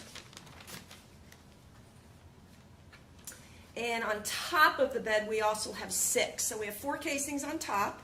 Yes. Which are going to be 6, 8, 9, and 10. Is that correct? Yes. All right. Then we have the one on the bottom bunk, which is 5. Yes. All right. And what brands were these 5 casings? There was Norma and Hornaday. Norma and Hornaday. Okay. Those are 2 different types of manufacturers? Yes. Okay. I'm going to point now the best I can in the same state's exhibit. We have, for example, let's say I am in the northern part of the mattress. I am to the left of the Mandalorian comforter, and I'm pointing to some red spots on the bed. Was this swabbed at all? No. I am pointing over to some what appears to be red substance on the wall, which will be the east wall. Is that correct, Ms. Bader? Yes. And it's also going to be then for the picture to the right of the Mandalorian comforter. Correct. Did you swab that? I did not. I see some blood behind evidence markers 9 and 10 on the wall. Did you swab that blood? I did not. And do you know how this comforter came to be in this position as we see it when you documented it? I do not.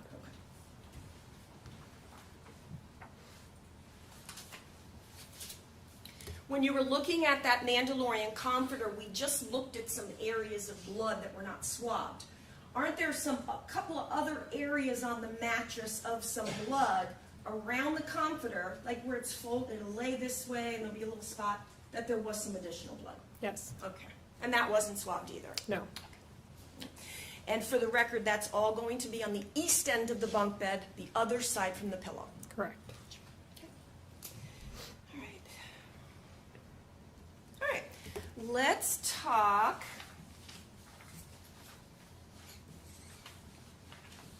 Let's talk about the items in the children's room.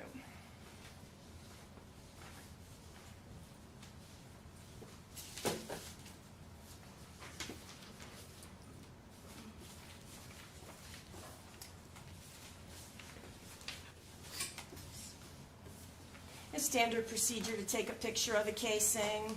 Yes. You're then going to take a close-up of it and all that, correct? Yes, correct. While I'm looking for that, I see another photo I'd like to ask you about, 22NN. We were just talking about some areas that were not swabbed. I see over here as well on the right side of the wall. Was that swabbed? No. And it looks like we can see a little bit clearer what's between 9 and 10 on the back of the wall above 9 and 10. Is that correct? Correct. And it's saying that was not swabbed, correct? Correct.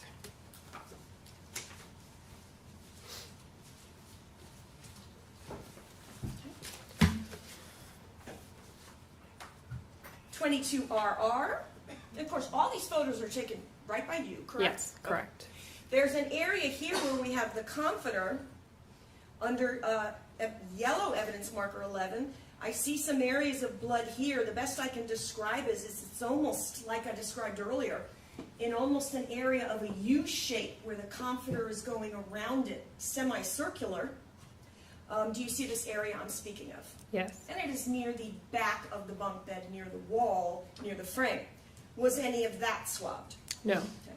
We can see some of the other red substance I was speaking of down on the lower right portion as well. This red substance here, was that swabbed to determine whose blood that was? No. Okay. Same photograph over here on the back ledge of the bunk bed, which is gray, up against the wall. We have an area right here. I am circling that. It is on the top ledge, just above, say, the right side of the comforter. Is that fair? Yes. All right. Did you swab that to determine whose blood that was? No. Okay. Over same exhibit, more towards the left of the comforter, or more west, we have an area here I am circling. Was that swabbed? No. We're on the same exhibit as well. We're getting up more towards the west end, over by where the pillow's going to be. And we have this area here. That's going to be below your damage B. and your marker A, is that correct? Yes. Close, close in that area. Right? All of this blood here, do you know whose blood that is? No. Did you swab that? No. Okay. There's also some other areas that I see. I am pointing to below that amount of substance. Still again to the west, and to the left of the Mandalorian comforter, pointing it out for the jury, was that swabbed? No.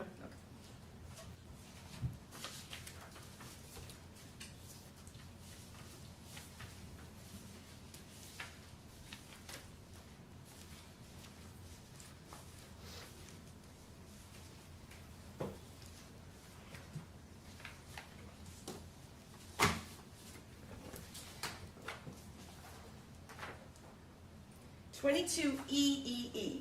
Is this the mattress in which was cut open to get the projectile out of it? Yes. 22 DD. Is that the mattress as you are taking the layers off to expose the projectile? Yes. Okay. Now, you have previously testified, have you not, and documented in your report something different than you testified here today. Is that fair? Correct. Okay. How did you find out that you had made a mistake? I misspoke when I was writing because we did bring it down to the bottom bunk, so I misspoke to say what mattress that was. No worries. So when we are looking at the two exhibits, which is 22 EEE and DDD, it's the same mattress. Yes. This is the mattress that was on the top bunk. Correct. That you got the projectile out of. Correct. Right. So when you testified under oath in your deposition and you wrote all throughout your report and property sheets that it was the projectile from the bottom bunk mattress, that was an error. Correct. It was a misspokenness. Okay. All right. Well, not just misspoken, it's in your reports too, right? Right, but I'm Right. saying Okay. the mattress that was on the bottom bunk that we brought down to the bottom bunk, but this was originally the top mattress. Okay. Right. And you documented your property receipts the same way, correct? Correct. Projectile from bottom bunk mattress. Correct.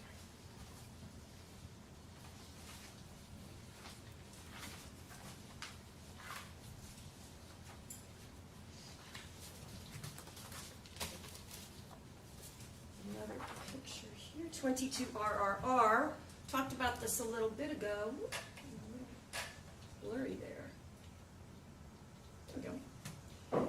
I am pointing to the area of red substance on the west side of the bunk bed in this photograph that is below yellow marker B. We see the rod. We see yellow marker A and green scale marker P. Is that right? All right. Yes. This large substance here, was any of that tested to determine what child was in that area? No.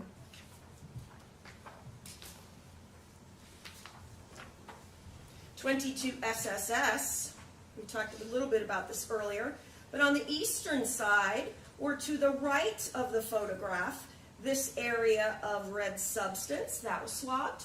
No. Okay. And no swab is done to determine which child's potential blood that may be, correct? Correct. Okay. All right, I found the photos. Okay.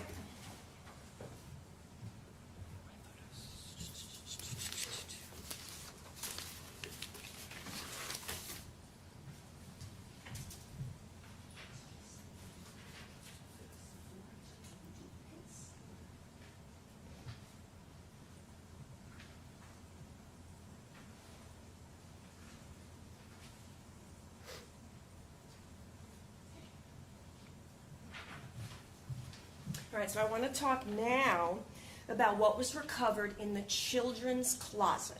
Okay.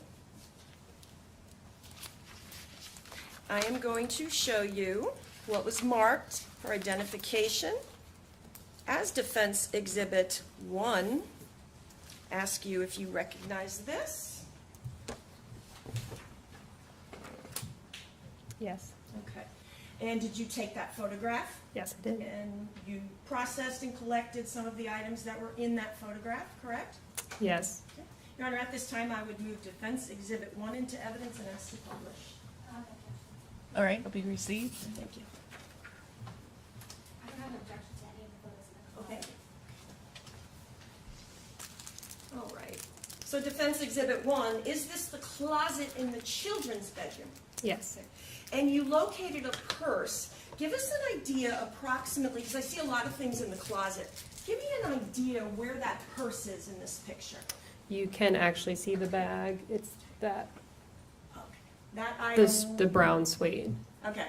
Let's say like right under the arm of what looks like a suede or leather jacket. Yes. Is that fair? Okay. Now, did you collect that purse? The purse, no. Why? I was not instructed to do so. Nobody told you to collect it. So, you don't know whose purse that even is. Correct. Now, there were some items inside that, however, you did collect. Correct. States 22, U. Do you recognize that? Yes. Okay. Is that in fact the purse we were just speaking of with some items placed on top of it? Yes. And for the record, marked by evidence marker 19. Yes. Is that kind of marking everything in that photograph? Yes. Right. So tell me what we're looking at in this photo. This is the holster. There's a magazine and a box of ammunition. Okay. Now that ammunition that we see here, just in case you need to refresh yourself, I have zoomed in on the state's exhibit.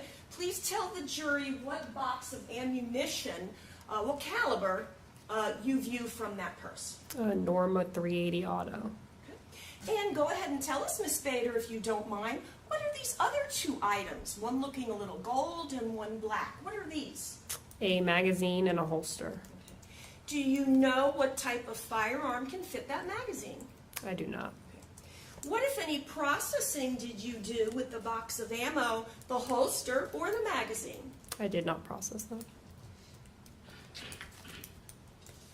The firearm that you collected in this case was a .380, correct? It was a Glock 42. Glock 42. It's .380 caliber. Yes. Okay.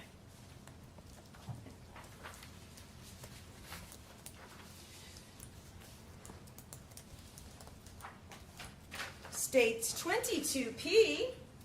This is what we have kind of called the baby's bassinet. This was in the children's room. Yes. Not too far from the bunk bed, correct? Correct. All right. And it is evidence, yellow evidence marker 7. What am I looking at here, Miss Bader? It is a piece of a gun holster clip. What does it do? What does that do? I couldn't tell you. Oh, okay. So you don't know if like you cover the gun with it or you cover the I'm pretty sure magazine? it clips off onto a holster, but I'm not a gun expert. Oh, that's okay. All right. And then we see next to it what looks like a piece of chicken that may have been eaten in some sort of, styrofoam bowl. Is that correct? Yes. All right. What, if any, processing did you do with this clip, would you call it? Yes. Clip? What processing did you do with that clip that is found in the baby's bassinet, in a baby bassinet in the kids' room? I did not process that. And this is located, states 22C.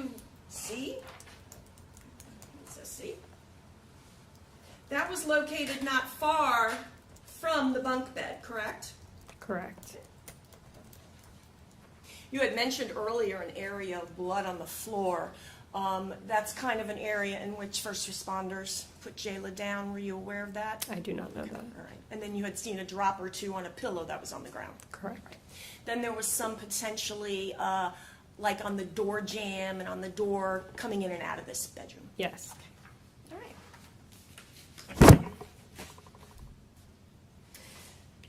Okay.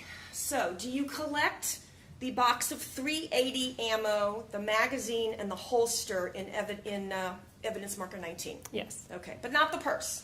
Correct. Okay. Did you look inside the purse, inside the pockets to determine whose purse it was? That was not my job. Understood.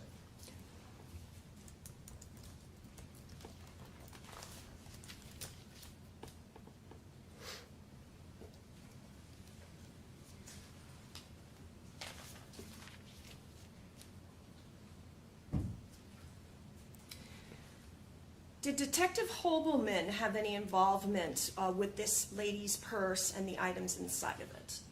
Not that I can recall. Okay, all right. Does he have to like handle the ammo or anything like that? No. Okay, all right. So you were the one that collected it, well, not the purse, but the items inside, put it into evidence, and do no processing on it. That would be you. Yes. Under the direction of Detective Hopelman. Correct. Okay.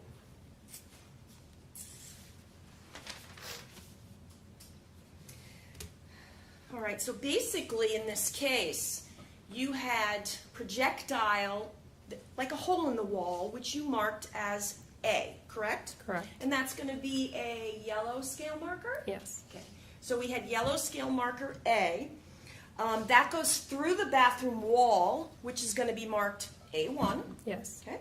Then it goes through the shower curtain, Yes. which is marked A2. And then A3, it ends up in the shower wall. Yes. Okay. Now that projectile was fairly damaged or squished, as we would describe it. Yes. Okay. Do you know the caliber of that projectile as you sit here today? I do not. Okay. Now, in terms of B, the marking on the bed frame, there was green scale marker B. Yes. Oh, I'm sorry, yellow. Yes. Okay. Here, let me put a picture up. 22RRR. And this is a good one because it's got the rod in it. So, damage B, because here's our A we just talked about, and our damage B. When you originally documented and spoke with us, did you believe that damage B went through and through the bunk bed? When I originally documented it, yes. All right. And so did Detective Hobelman, right? Yes. If you know. All right. So basically what damage B is, and I use the word nick or damage. Okay. It does not extend into the ledge here, and I'm pointing to the ledge above damage B, nor does that specific lineup go into the wall, correct? Correct. Okay. Now, so it's now labeled B, but then you have B1 and B2 that you originally labeled with Detective Hobelman, correct? Correct. Right. B1 was believed to be a hole behind the wall, which I see here with the rod. Yes. Right? Okay. All right. So originally you guys thought that B had went through the bunk bed into the hole, which would be B1, and then into the wall in the bathroom, B2. Correct. All right. You then later determined at some point that B is unrelated to B1 and B2. Yes. Okay. Same photograph still up. Again, that rod here. Am I presuming then that where that goes into is going to be the hole in the wall, and it'll be now B1? Yes. Okay, thank you. And coming to rest, 22VVV, is just the area in which you were able to recover that projectile. Yes. All right, how is the condition of that one, which is B1 and B2? Good. Much better than the other one? Yes. Okay. Besides the projectile in the mattress and the projectile, the two from the bathroom, any other projectiles anywhere near the children's room or into the bathroom? No. Okay. And the children's bathroom, or the side bathroom, not the master, that's going to be on the wall behind the children's bunk bed, right? Yes. Correct.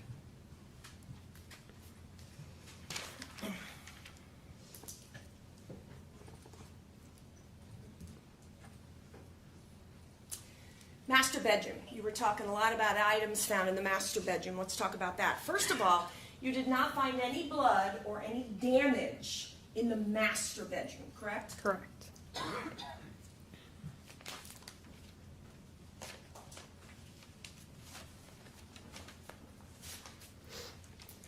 Now, you collected quite a bit in the master bedroom. Let's go over that. One thing you collected was on top of the dresser in the master bedroom, and that was a live round of a 9mm Luger. Yes. Okay. Now, so it's not a .380 caliber. Correct. All right. And in fact, you can't shoot a 9mm bullet in a .380, correct? That's not for me to determine. All right. We'll check with other people later. All right, next. S&W Mag R spent casings in the Adidas bag. Does that sound correct? Yes. All right. So spent, what does that mean, Miss Bader? That means the bullet has been fired. So maybe somebody went to a gun range and brought the casings home? It's possible. I don't know, something like that. All right. S&W Mag R, are those like rifles? Is that a shotgun? Is it just a larger caliber? What is that? I do not know. All right. But you collected that? Yes. All right. And in fact, that's what we saw where you had a piece of brown paper down and you had all the items from the master bedroom on that. Yes, correct. All right. Also in the Adidas bag was 9mm Lugal toll ammo, again, spent casings. Does that sound correct? Yes. All right. Also in the Adidas bag, we had 9mm Luger toll ammo, NFCR spent casings. Does that sound correct? Yes. All right. Then we had 9mm Luger loose live rounds in that same dresser. Yes. All right. So it looks like there are no items in the master bedroom that are of .380 caliber, correct? Not that I can recall. Okay. The only .380 caliber was the items in the purse in the child's bedroom closet. As far as I know. Oh, okay, I'm sorry. I didn't know you answered. I apologize. I looked away. All right. Did you have any information or were you aware that Mr. Bass has a permit to carry concealed? I did not know that. Okay. Would that involve anything in which you were processing? No. Okay. Now, we have 2 adults that live in that house and share that master bedroom. Can you tell us all of these items that are not .380 caliber, that you collected from the master bedroom, do they belong to Mr. Bass, Mrs. Bass? Do we know? I couldn't tell you. And do you do any processing of all those items that are found in the master bedroom? Besides the gun? No. Okay.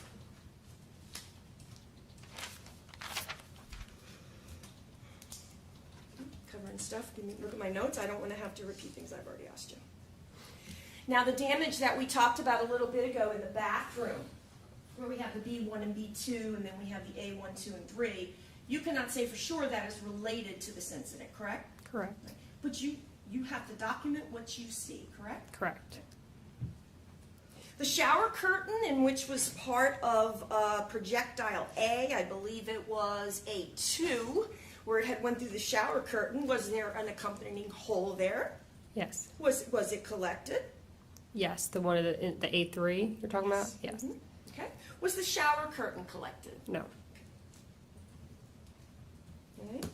The magazine clip that we looked earlier, I may have asked you this, let me know. The magazine clip in the baby bassinet, you wasn't quite sure how it was used, correct? It was in the pink bassinet.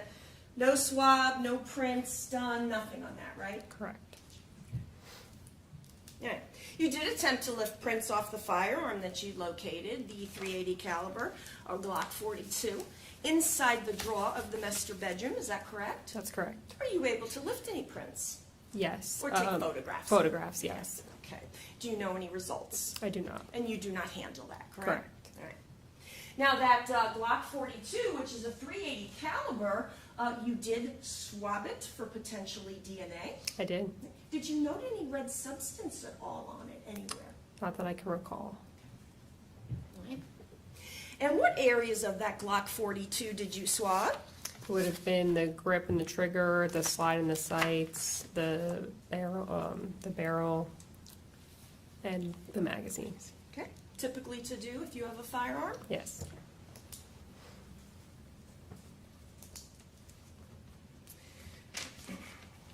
I'm going to talk about now defense. Let's start with this. Defense 2A and B. Okay. Defense 2A. What am I looking at here, Miss Bader? This is an interior view of the front door. Okay. And I see some potential red substance on that.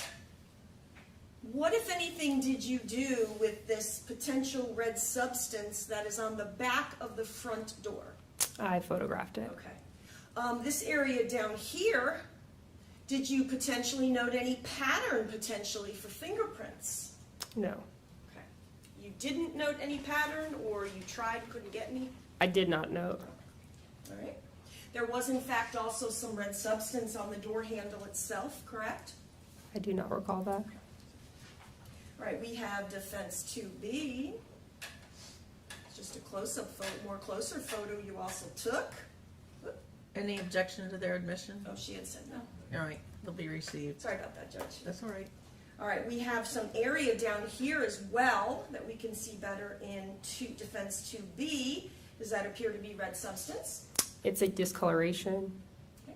And these are the other two areas. Were you able to, you didn't swab these? No. Okay, why not? To me, it was discoloration on the other side of the door. Discoloration, but we do not know because you did not take a swab, correct? Correct.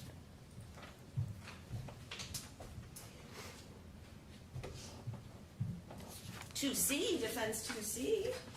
What am I looking at here, Miss Bader? This is the back sliding glass door. Okay.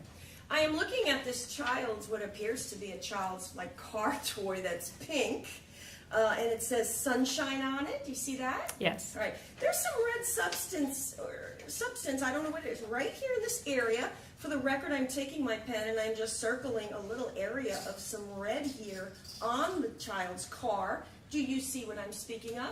I do. Okay. Was that processed at all? No, looking closer at it did not determine to be paint. But you did not swab it, is that correct? That's correct. Okay. And this is the sliding glass door, so it's much further down the living room from the couch. Yes. Okay, all right. Because we had the couch first, and then we had the chair that had the two seats. Yes. Then we had the child's toy. Yes. All right. All right, C, you'll be admitted.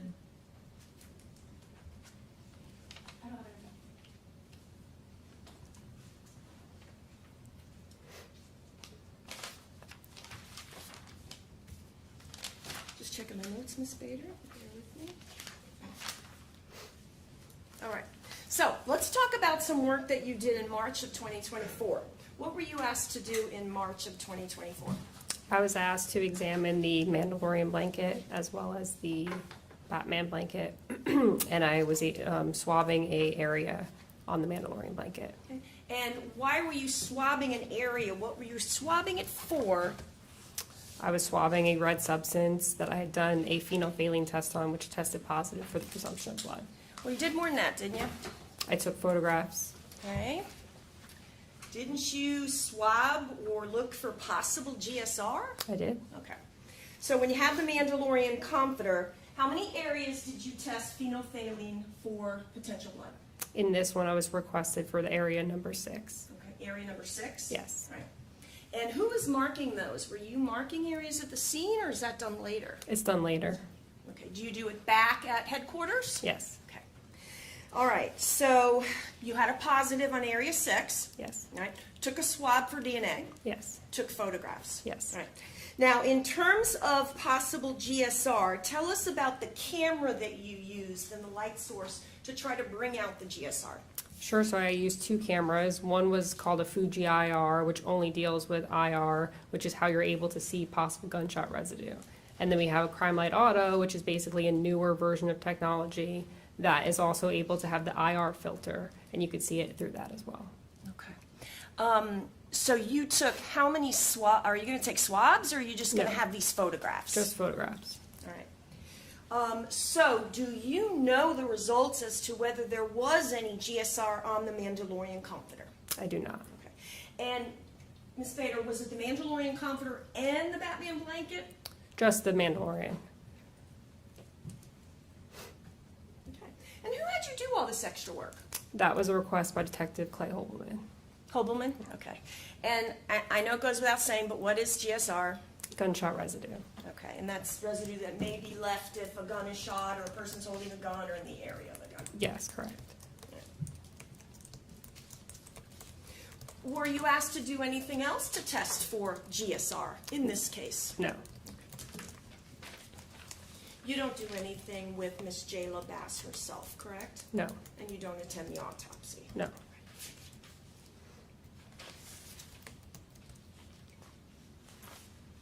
Okay. May I have a moment, Judge? Yes.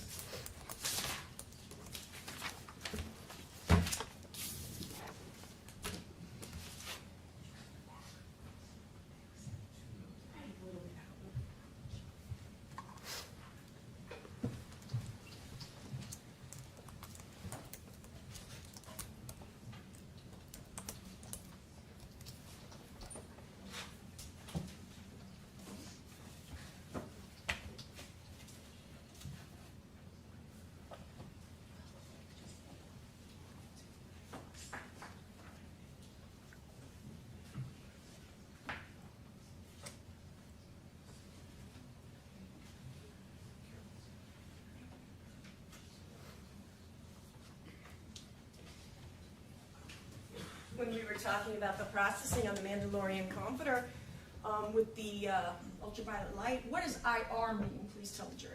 Infrared. So there was two different things you did to try to see if you could visualize the GSR. Yes, just two different cameras. And you collected a wallet at the scene?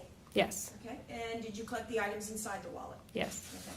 And inside the wallet, I think you saw a driver's license of Mr. Bass, is that correct? Yes, correct. And in that wallet was his carry concealed permit for firearms. Do you remember that? I do not recall. Did you take photographs of everything inside the wallet? Yes. Thank you. Anything else? No, Your Honor. Oh, sorry. All right.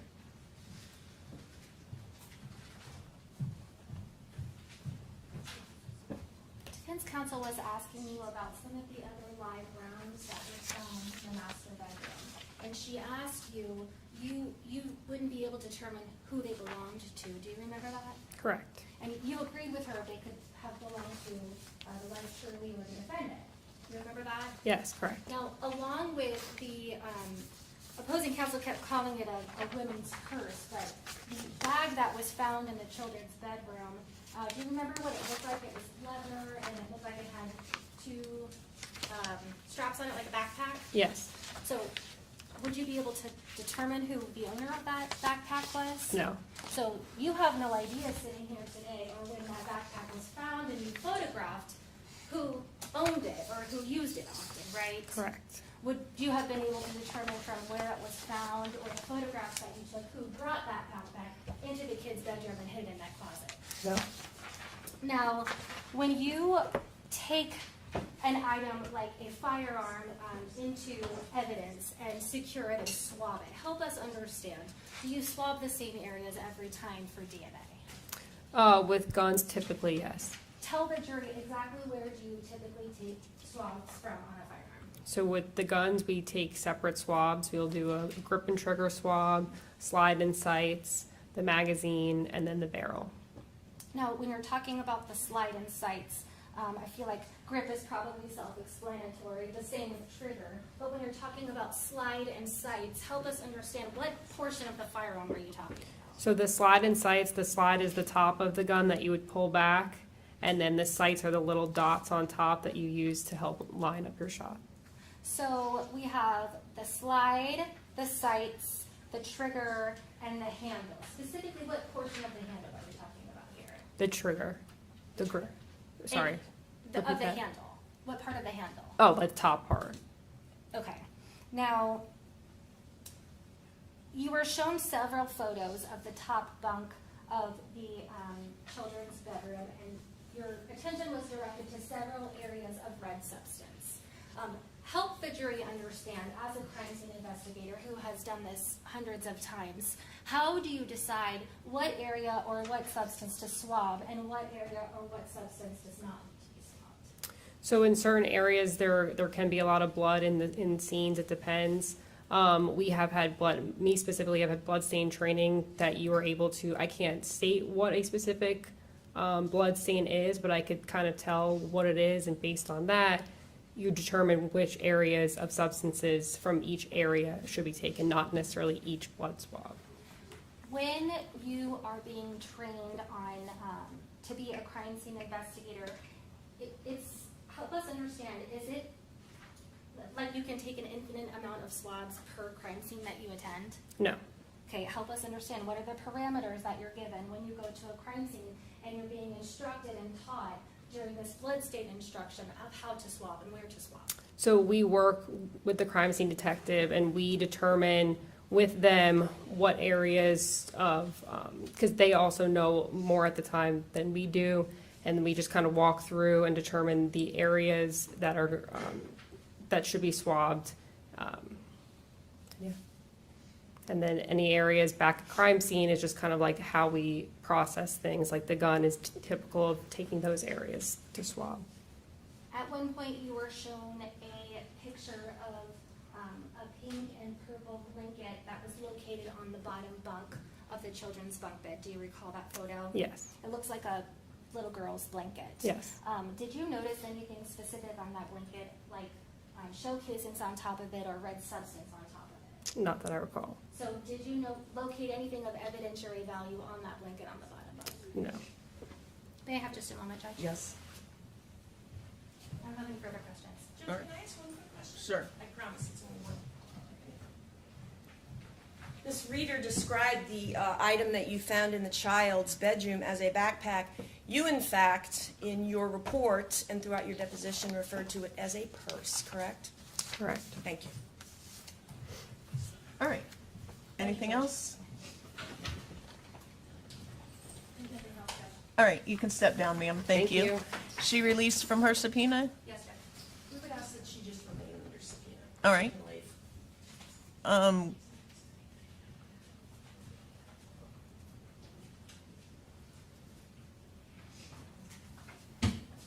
Everybody good? All right, call your next witness.